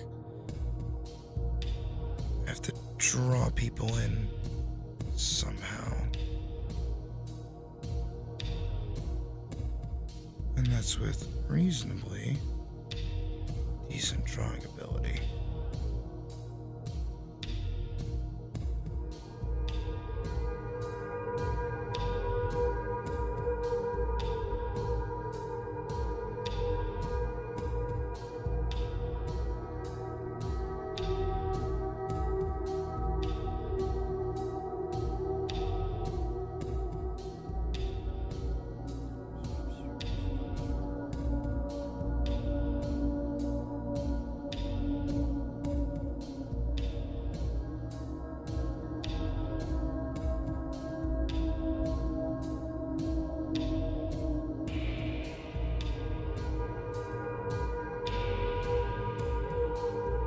Should be just like a little nubbin. There shouldn't be anything crazy.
Also, a fun Vanguard fact for those curious.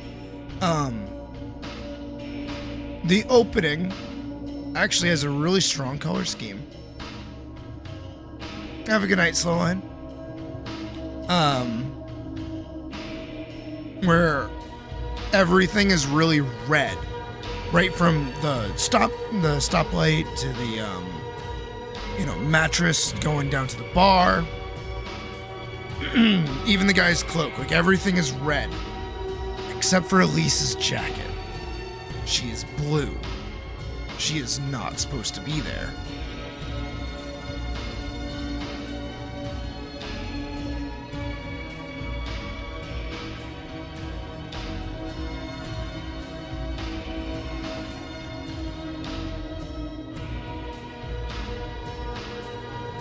I did that on purpose back in the day. I was smart. Little smarty smart. Smarter smart. Smarterton from Smartania.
That's funny.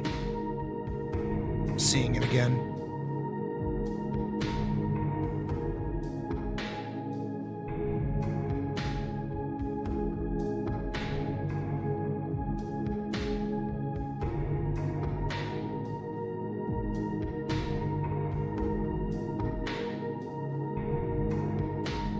It's actually pretty accurate.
I can do him better now.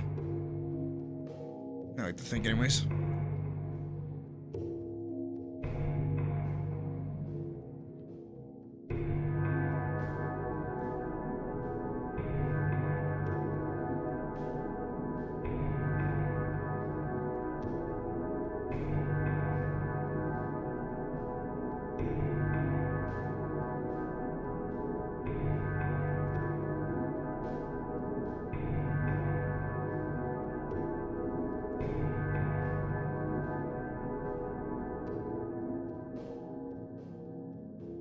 I mean, not like much has changed, really.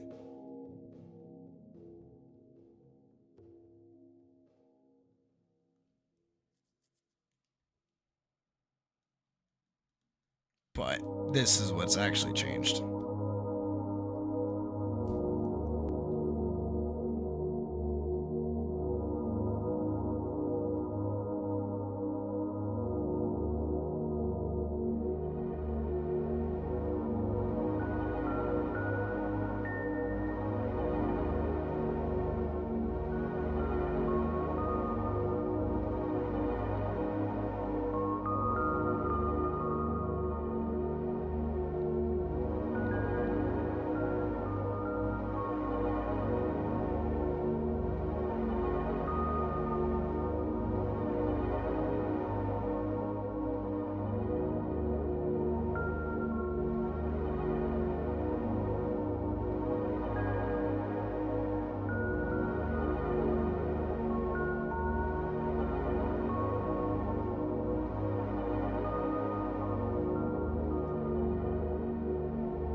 We're just gonna put him on 4s.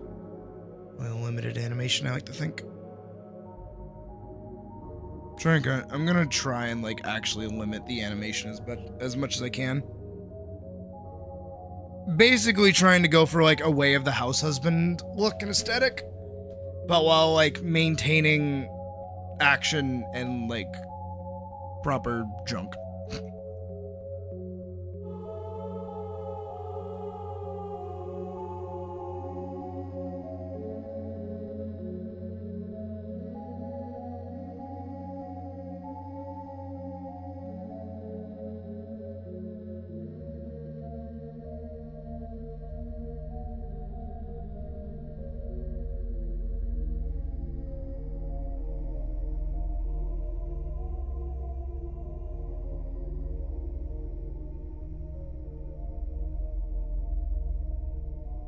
Because this isn't just me redoing Vanguard, this is me animating Vanguard fucking finally.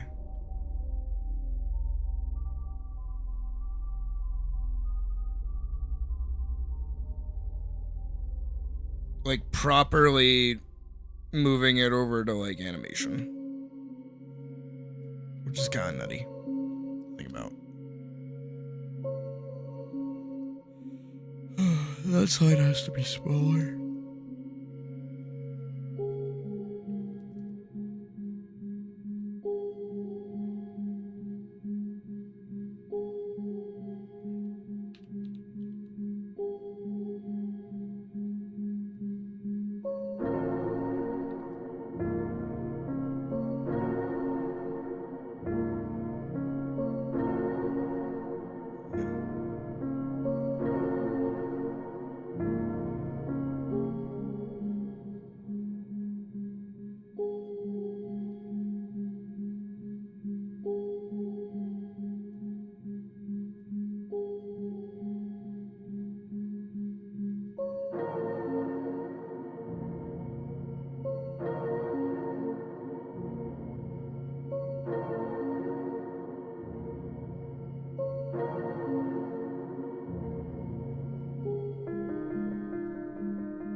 shit.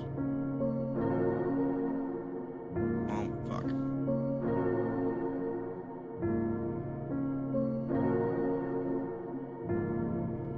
There's a guy running with a cross going through him. I don't think it's that hard.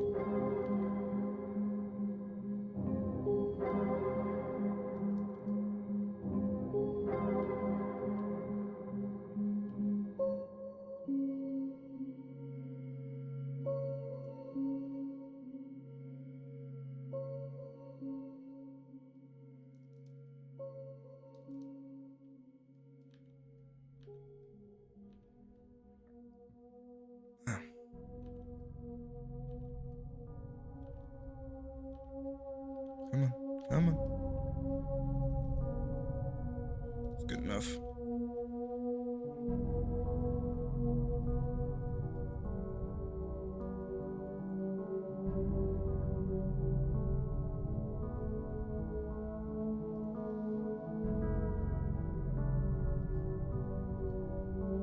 There you go. So what we've done, page 1, started this. If I hide this guy,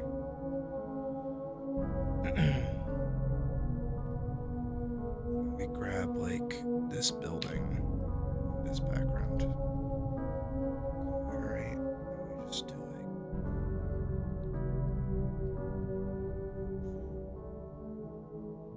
everything kind of just gets to be brown. It's kind of a different, surprising color scheme compared to what we had last time.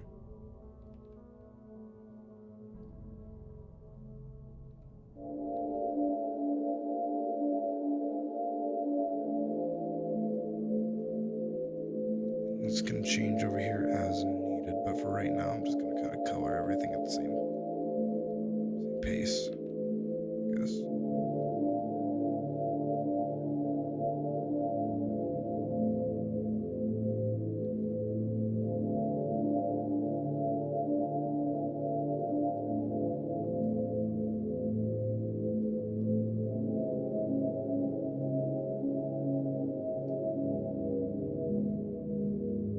If anything, everything now has like a more red tint to it, which is better.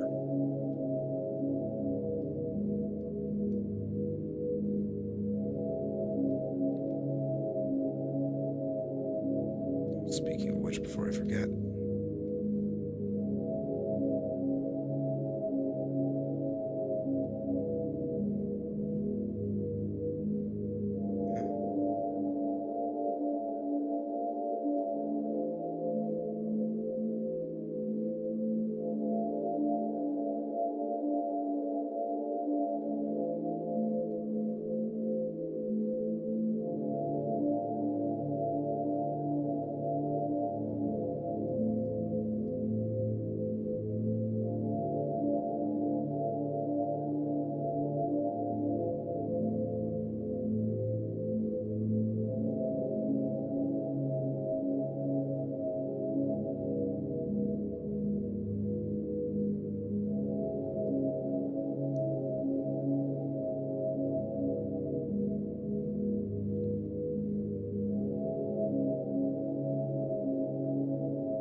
it's oddly cleaner.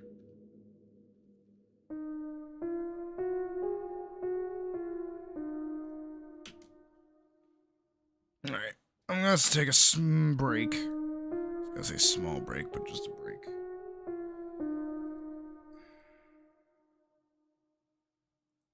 New folder. 2025.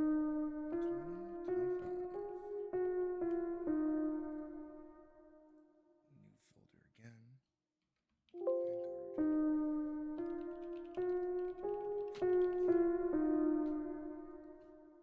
Vanguard. Page 2. I'll put that in the right folder though. Oops. Page 1.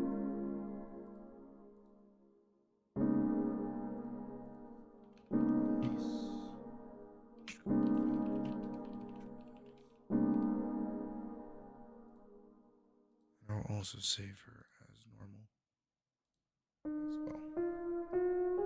Okay, and close everything. Nope. Nope. Cool.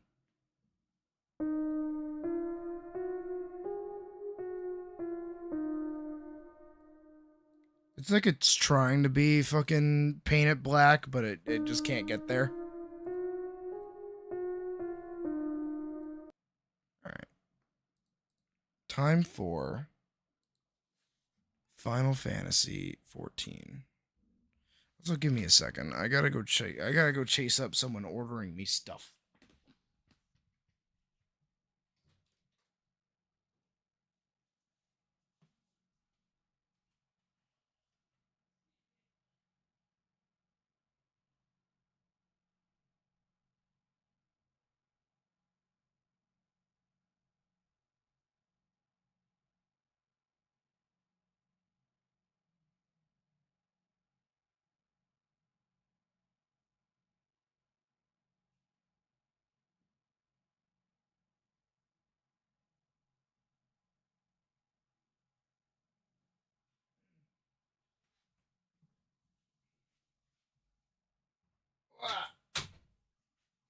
Alright, stuff has been chased up, and I am no closer to getting stuff, apparently. So that's cool. I'm also gonna make a really dumb purchase. Give me a second.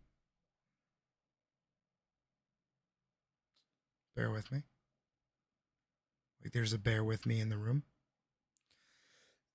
Come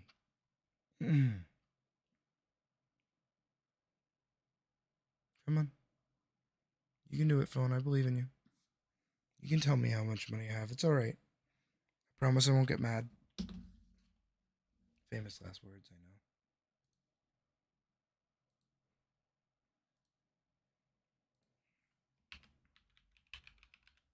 I know. Oh, okay.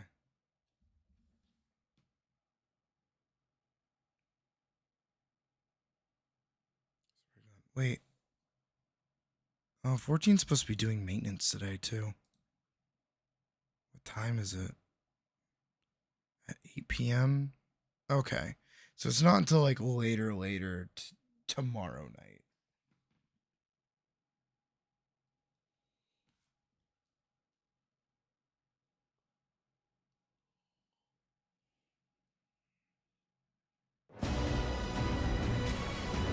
Yeah, I can make a dumb purchase.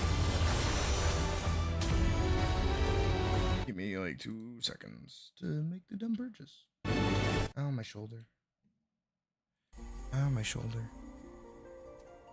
Oh, my shoulder. Who's texting?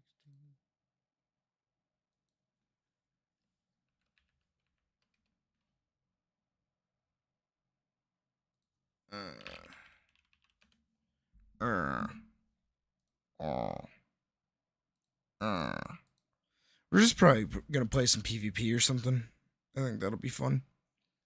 I just want to buy this thing really quick. Like a stupid little goober. Because I probably shouldn't be buying it, but I'm gonna buy it anyways. It's really expensive for what it is, but I'm gonna buy it anyways. I'm only gonna use like a piece from this anyways. Because it's not like I can wear anything else from it anyways. Woo. Dumb purchasing decisions. Dumb purchasing decisions. Dumb purchasing decisions. I'm making dumb purchasing decisions. And we're good. We're good. We're good. We're good. Okay. We're good.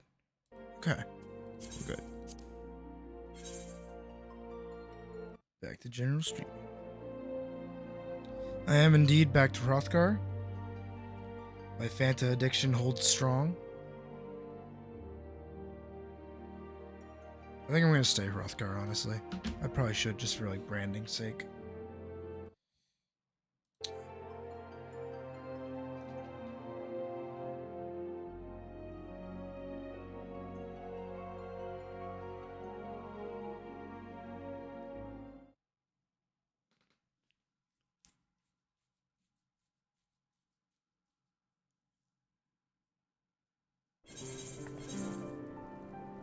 rainy.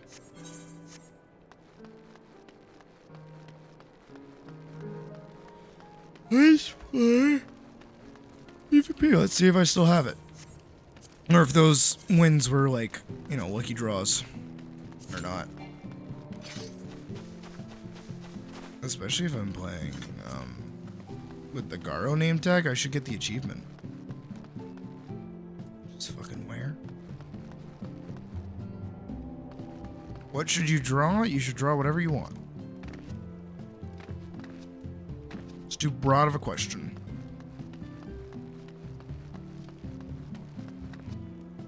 If anything, if you want me to give you like a thing, come up with a couple of prompts that you're actually like interested in, and then like give me A, B, C, or D to pick from, and then I'll pick one of those. But like directly able to tell you what to draw, I can't do that. Because if you don't like the idea that I give you, you're not really gonna give like your all.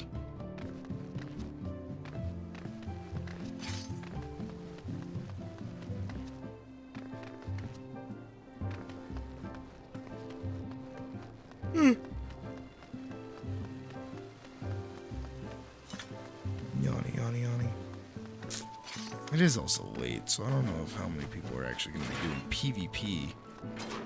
Fucking 2 in the morning. On maintenance day. A Sunday of all times, actually, too.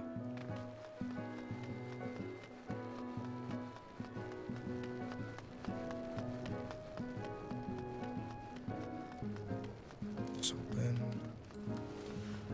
I should go check that.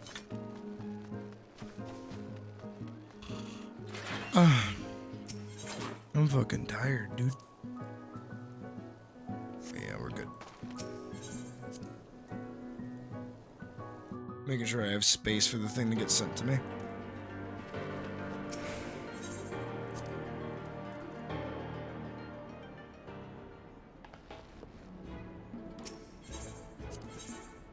Did I do those earlier? Did I log on earlier? I remember logging on earlier.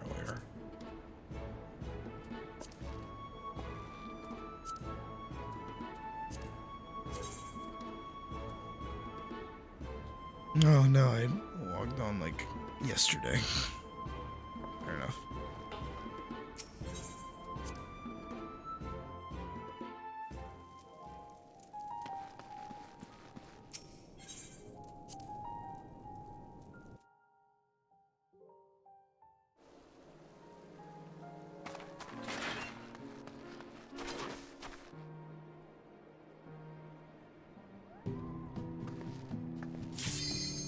Okay. Let's give it our all.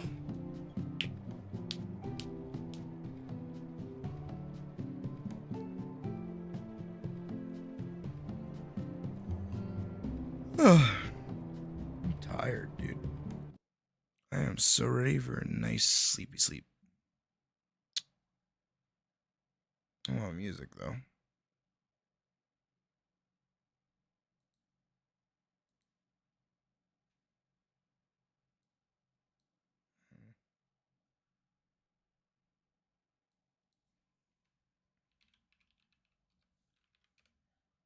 I have the perfect music.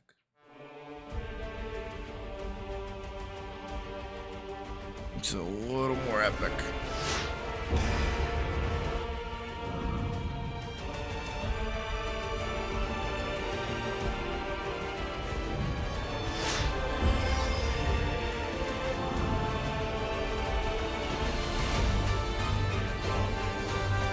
Oh shit, they have a Viper.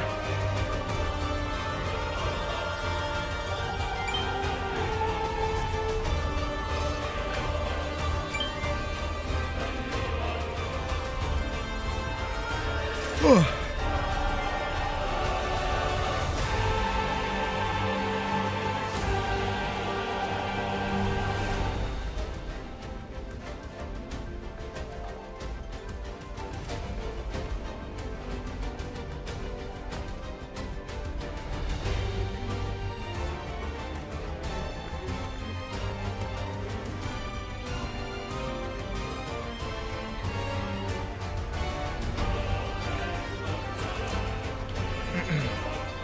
I will.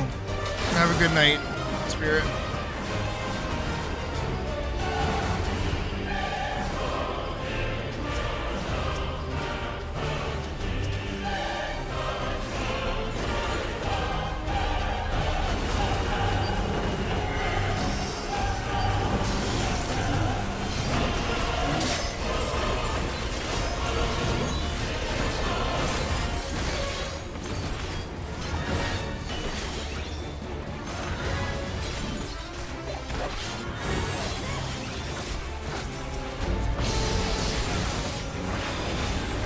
Are you fucking serious?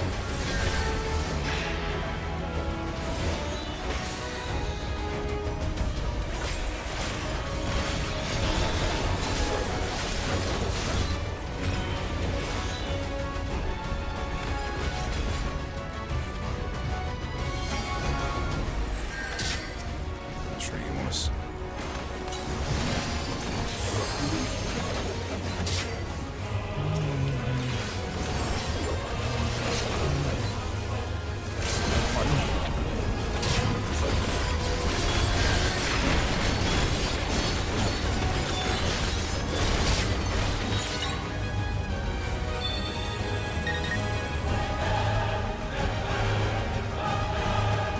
GG?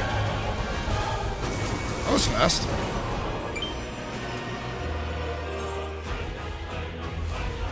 I got a kill and an assist. Literally, because we probably took away their strongest fighter, which is the Reaper. Yeah, I got the items. Another turn be like.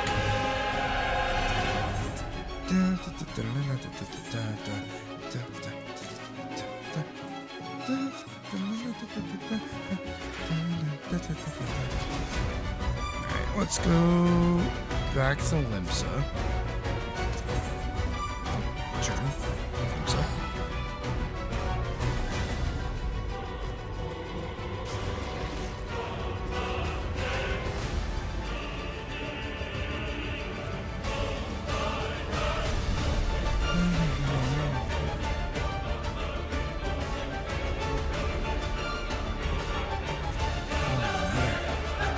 That was fun.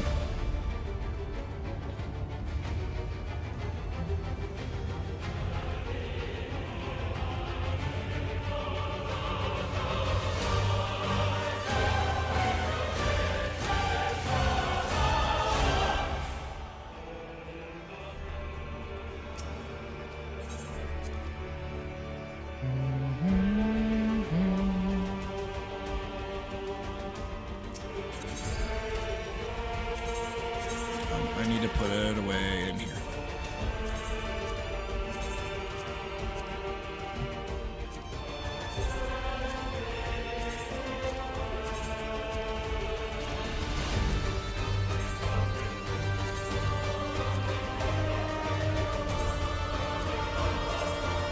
That was literally the only thing I couldn't put in there.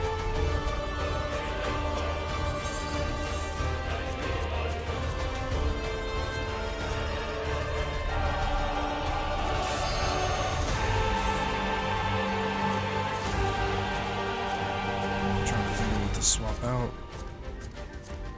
Guess this. I don't really use that for anything, I don't think.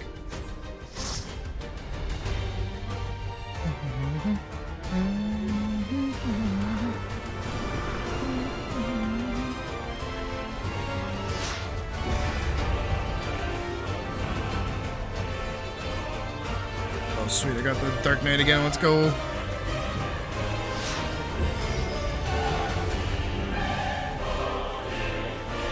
Oh, okay. That's certainly a samurai player.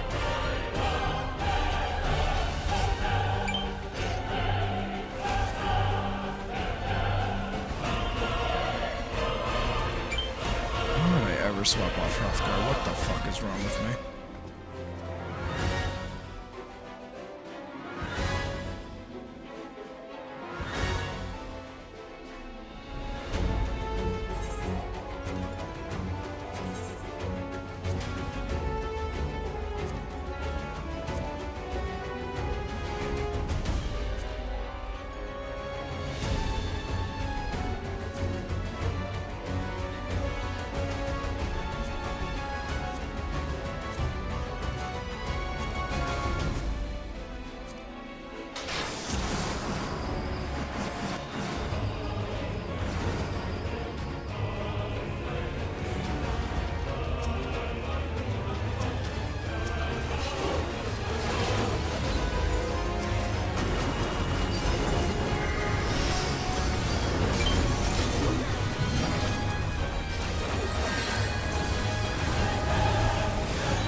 kind of hitting who's ever in my way.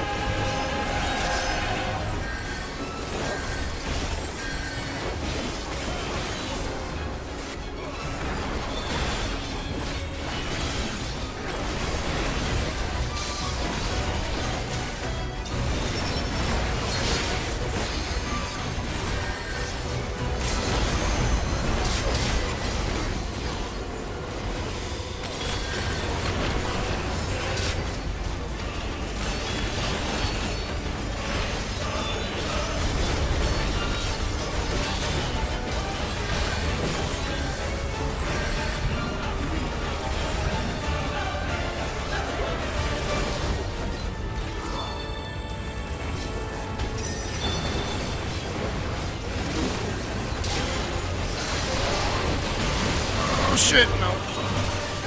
No, I got like stunned to death.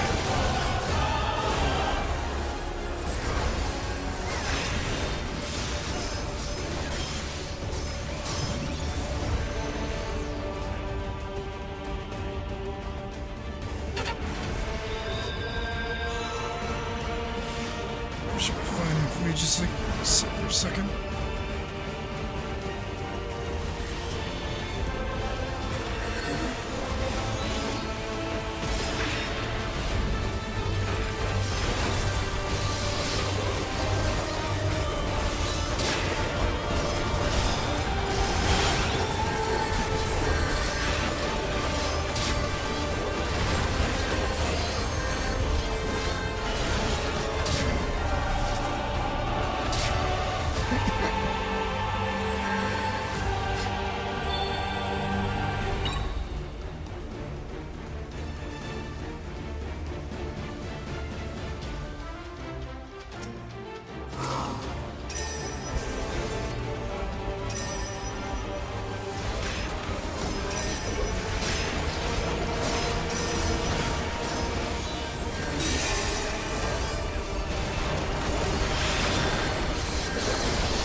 Burn everything.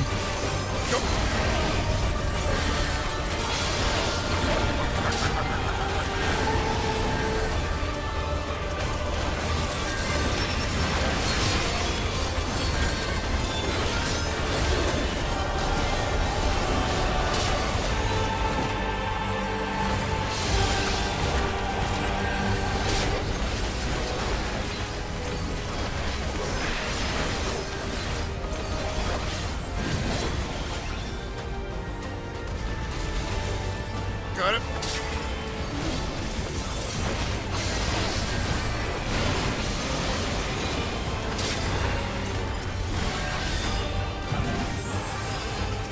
Hmm.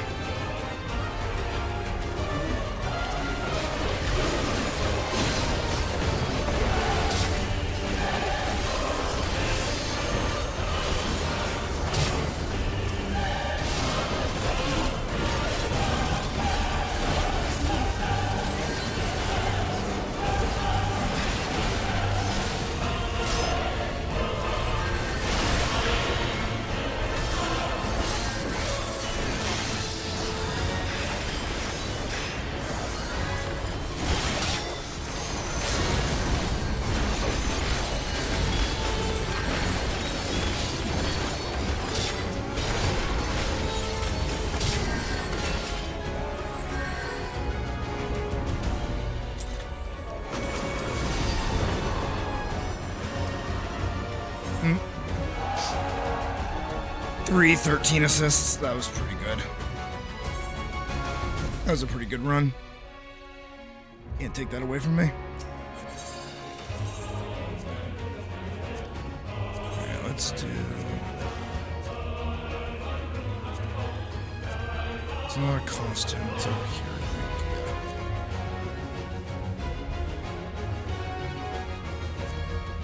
That's the cut one. That's that one.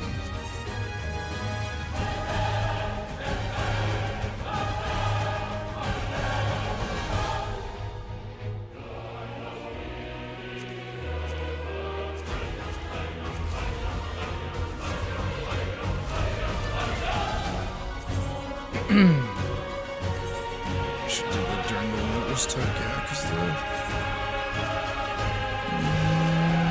nails.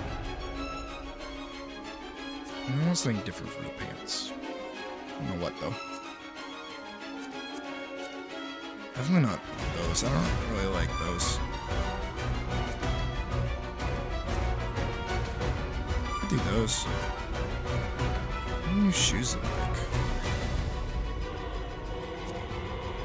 Oh, ew.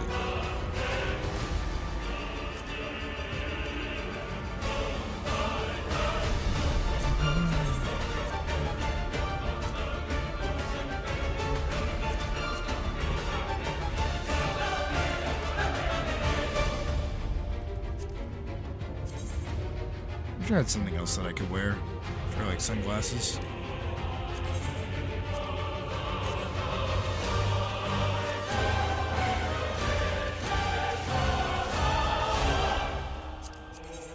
I wonder if the other way around would look better.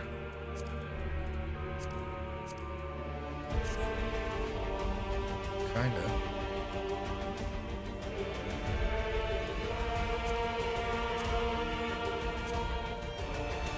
Like more casual pants that I have access to.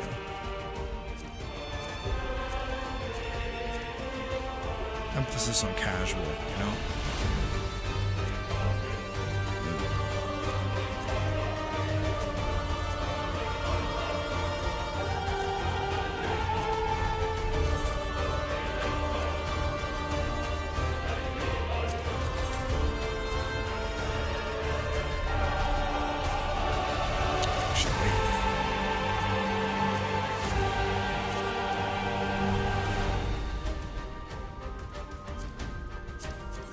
That's really funny. This is basically what I already wear.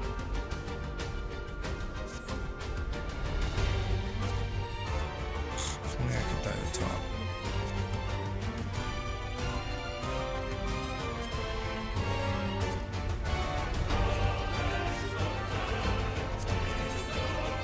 The specific color. I didn't finish the thought.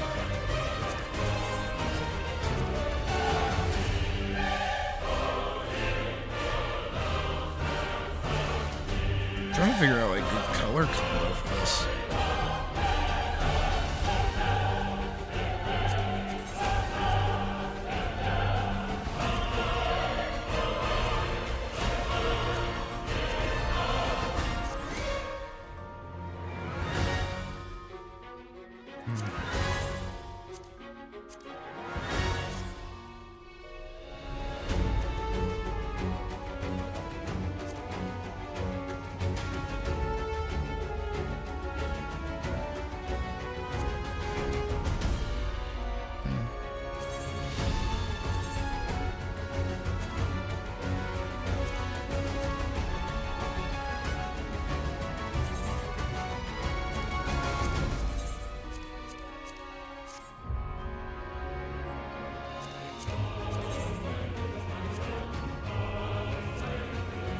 I wish I could dye it pure black, honestly.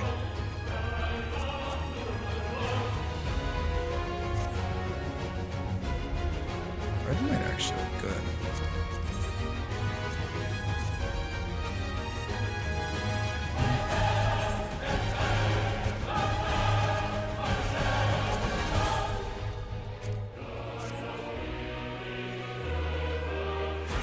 Let's see it like in motion, I think, is what I need to do. It's like close to next level. It's next level.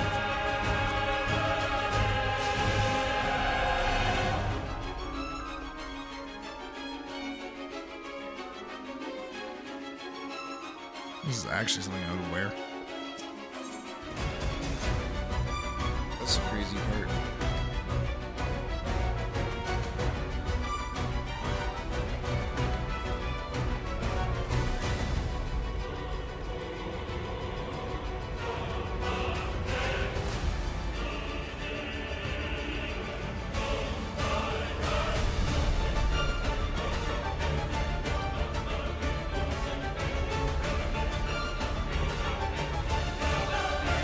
How many of those do I need to do with this title? I get shit. the champions PvP.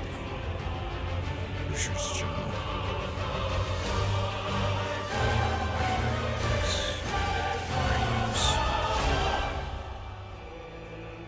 Emerge victorious in a combined 30 Feast or Crystalline Conflict matches to get the Golden Pipe.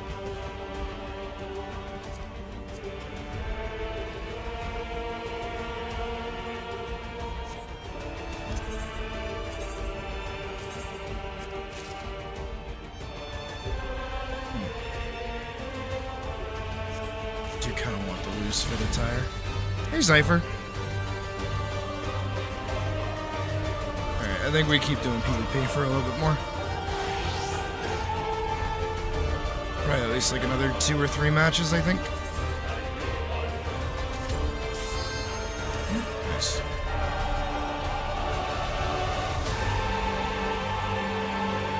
Let's find some other ones to put on, I think.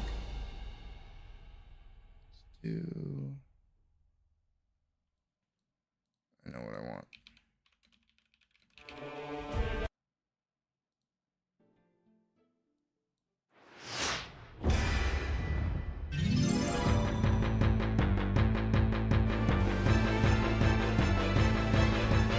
Different people.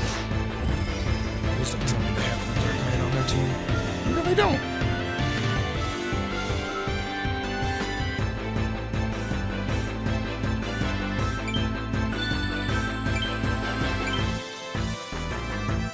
We have a tank. Actually, not official.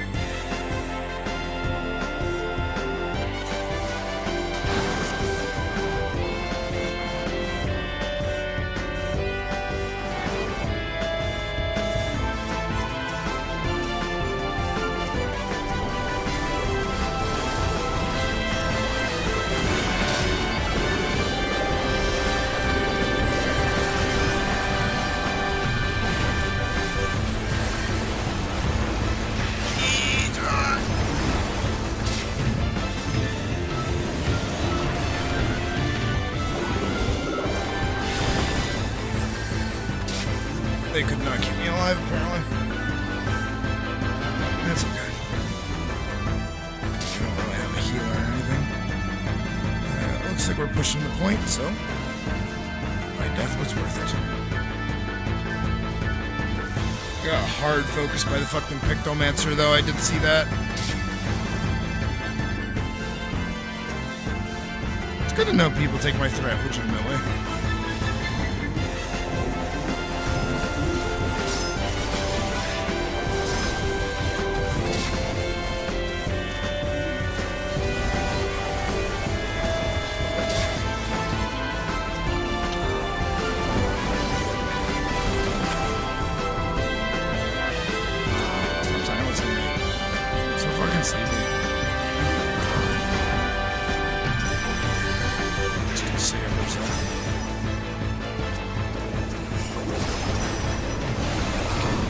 Bitch, baby, now.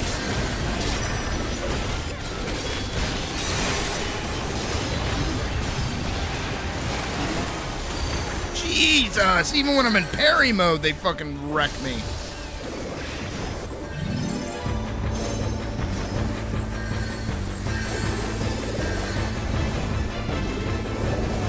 Admittedly, I wasn't pressing my buttons. I think my LB actually kills me. I should probably check.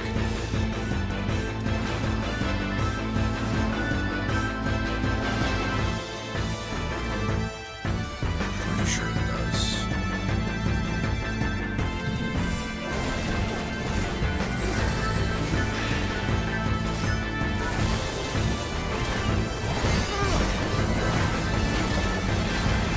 Jesus. I couldn't press any buttons?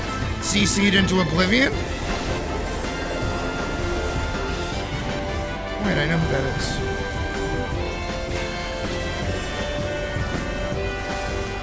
Jesus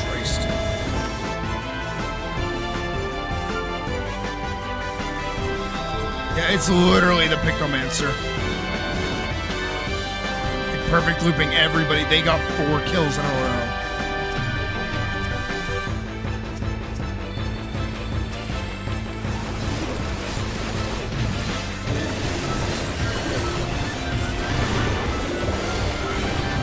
Fuck!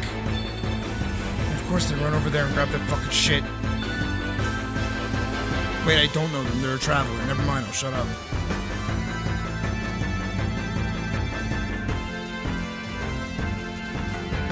How fucking annoying is that, though?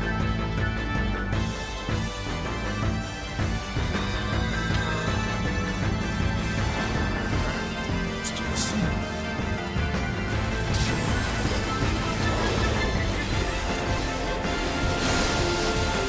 Can I fucking press buttons, please?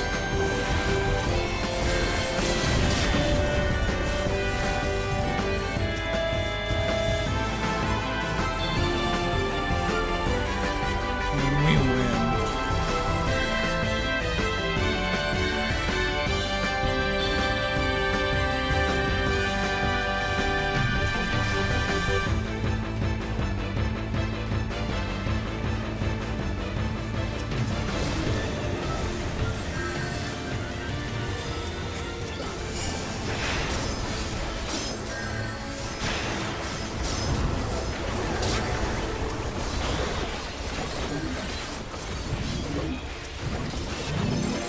Just carrying it. Let's go.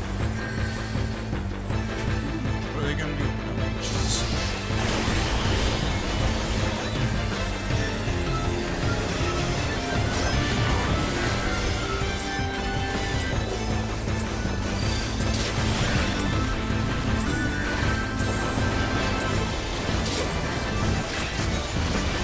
Are you fucking kidding me?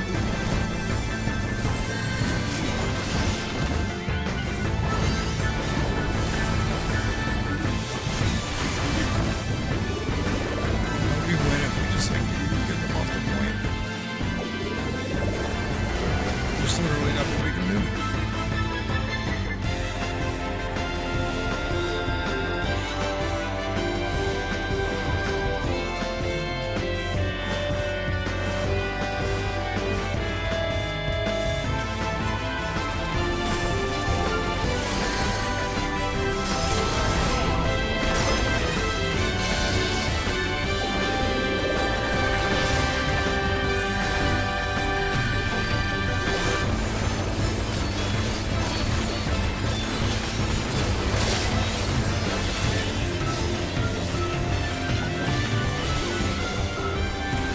Can you fucking die?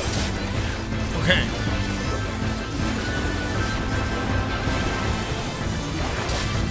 Anyway, GG. Kidding me?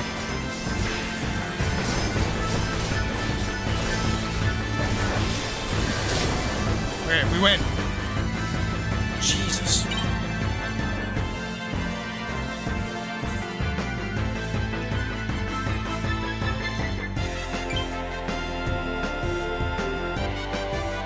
I swear she did way more.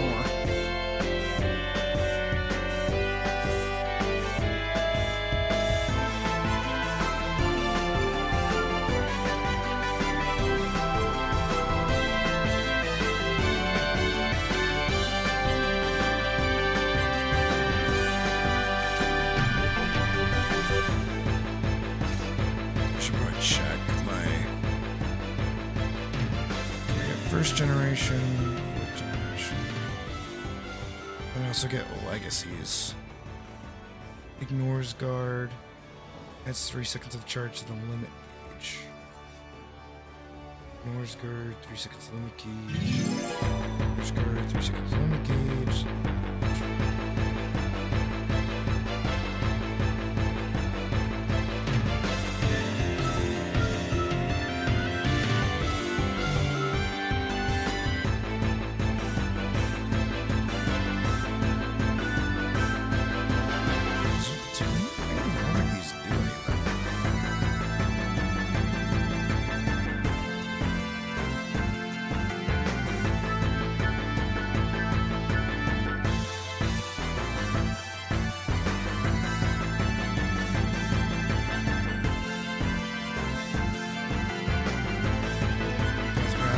reverse guard. A lot of things ignore guard.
Let's see if I get CC'd into oblivion.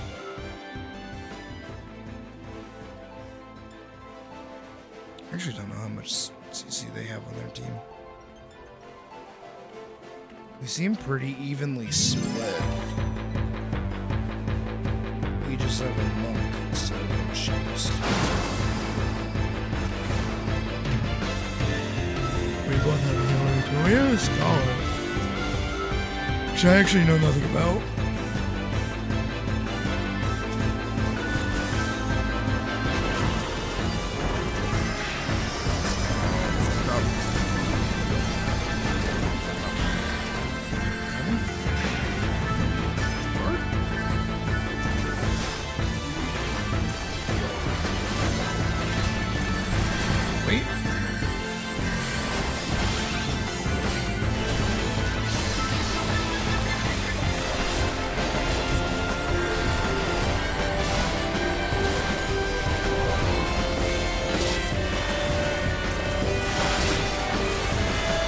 Tried, but they solo ulted me, of course.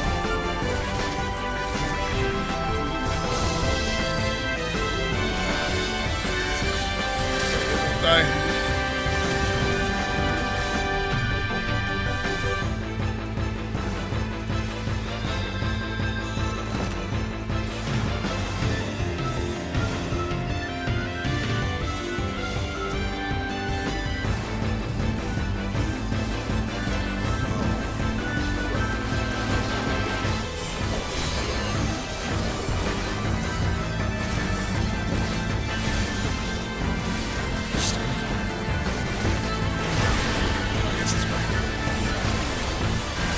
Nope, I was just cooked from the word go.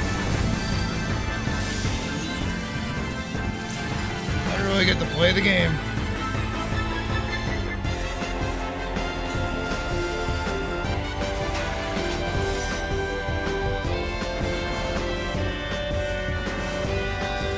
I don't think we win. I mean, I'm gonna keep trying, of course, but like, I don't think we win.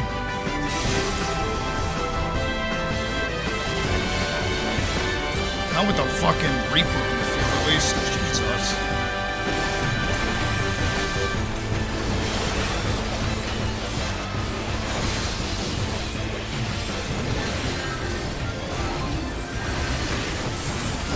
Go. Now you're mine.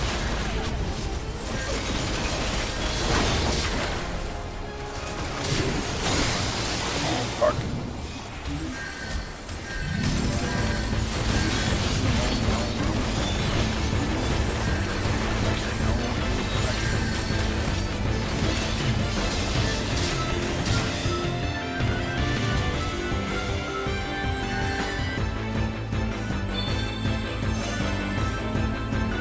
scratch my ass for a minute.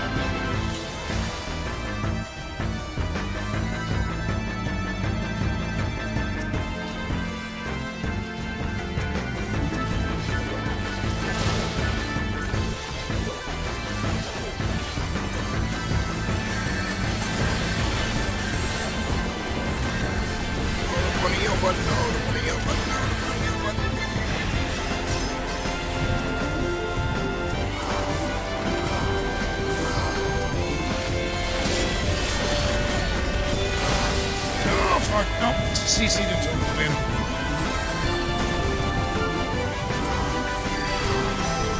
Nothing I could do.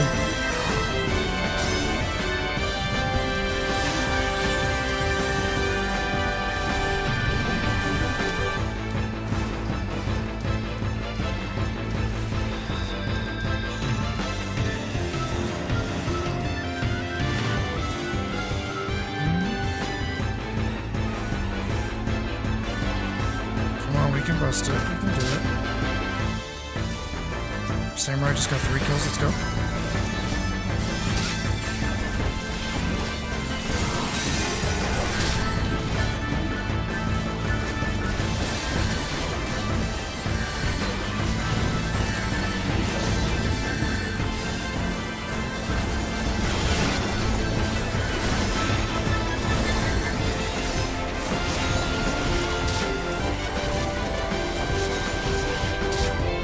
Go. We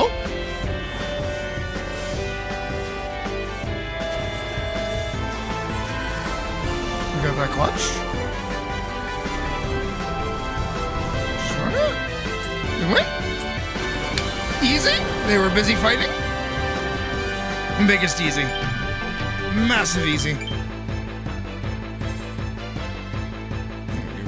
Actually, score gets it.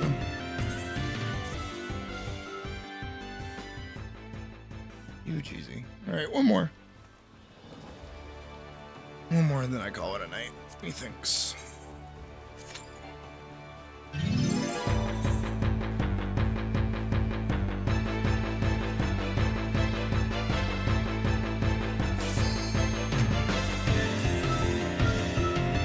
Someone capped on a bunch of currency. I should go spend it.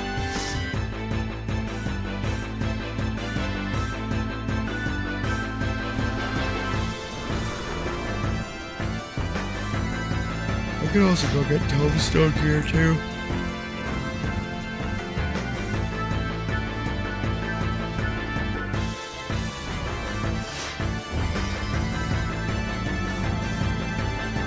Oh shit. Nope, we lose. GG. They have the Dark Knight. He's really good.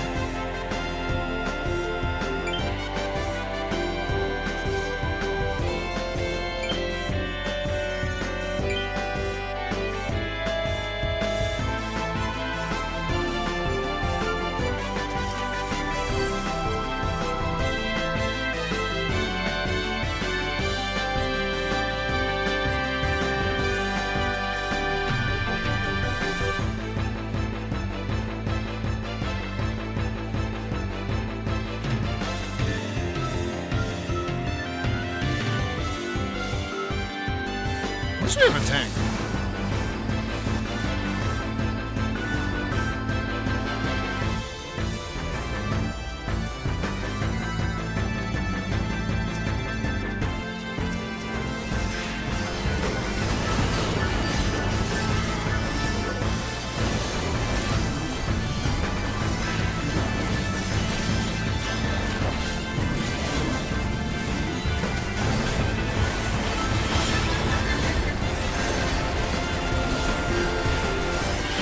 Second.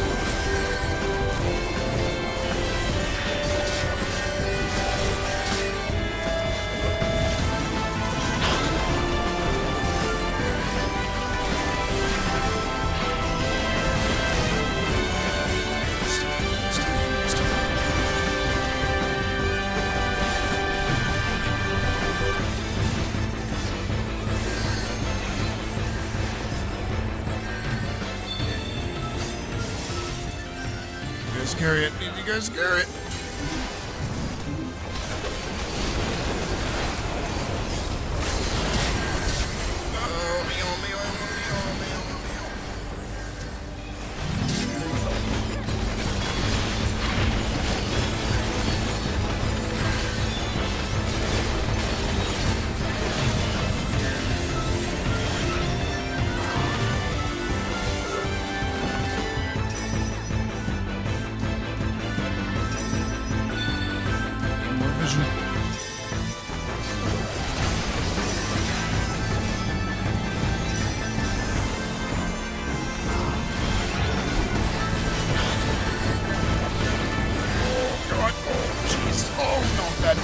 they just like full ulted us.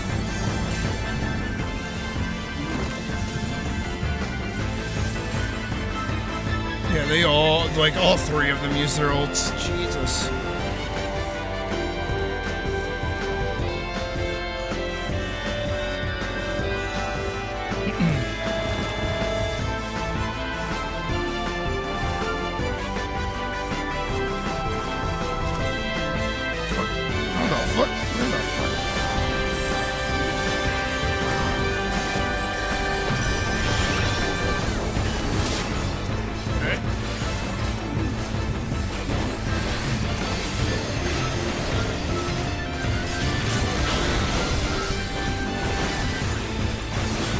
Shit! No, I fucking fucked up my buttons. I would have killed them too. That's the shittiest part. Where the fuck is everybody else? I'm fucking cool.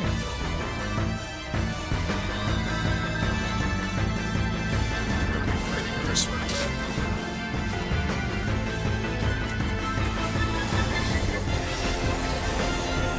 Press the funny ha button.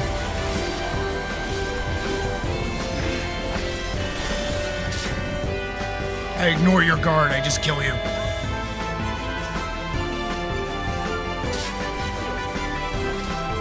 Alright, there we've displaced them, which is good. Good, displacing, good.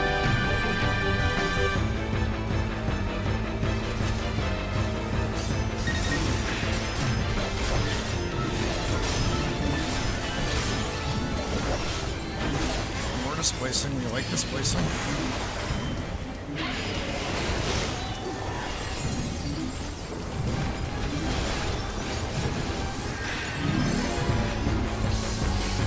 Sit on it, sit on it, sit on it, sit on it. Wait. Funny button. Funny button. Funny button. Oh, I did die. I'm dead. Yeah, they just like full ult us and we die.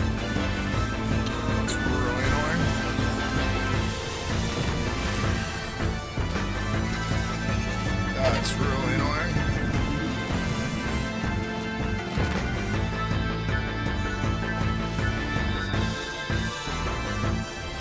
I mean, our tanks are kind of cooked.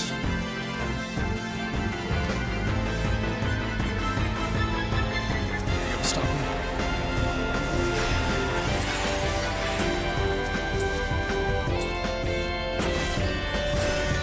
Hit me, I dare you. My funniest button. It's funny because I can do it twice.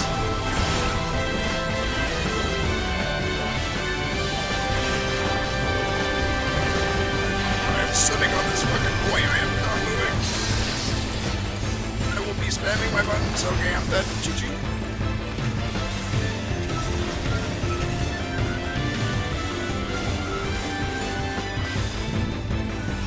We can stop them from. Nope, we can. Okay.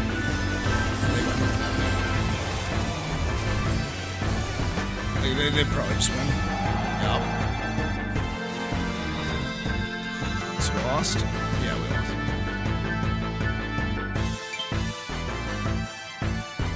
Yeah, it was close.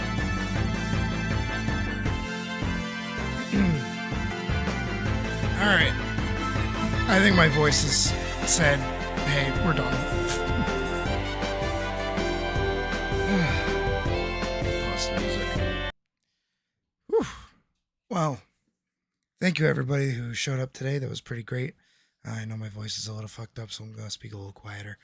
Yeah, a lot of talking today, a lot of doing stuff, so that was pretty fun. Tomorrow we have more stuff. We'll be starting with Final Fantasy VII, and then we'll be doing stuff with Wick for a little while. We'll be playing more Valheim. Apparently they fixed their character, so that's pretty great. So now that's it. That's everything for today. I'm gonna try and cut like the me talking about the convention out and like put it into its own dedicated video for people curious that weren't here today. But yeah, that's kind of it. So While I search for a video to put on, I think I found one. I hope you guys have a good night. I'll see you guys back here tomorrow. And yeah, it's just a stream, a Sydney stream. Thanks for watching.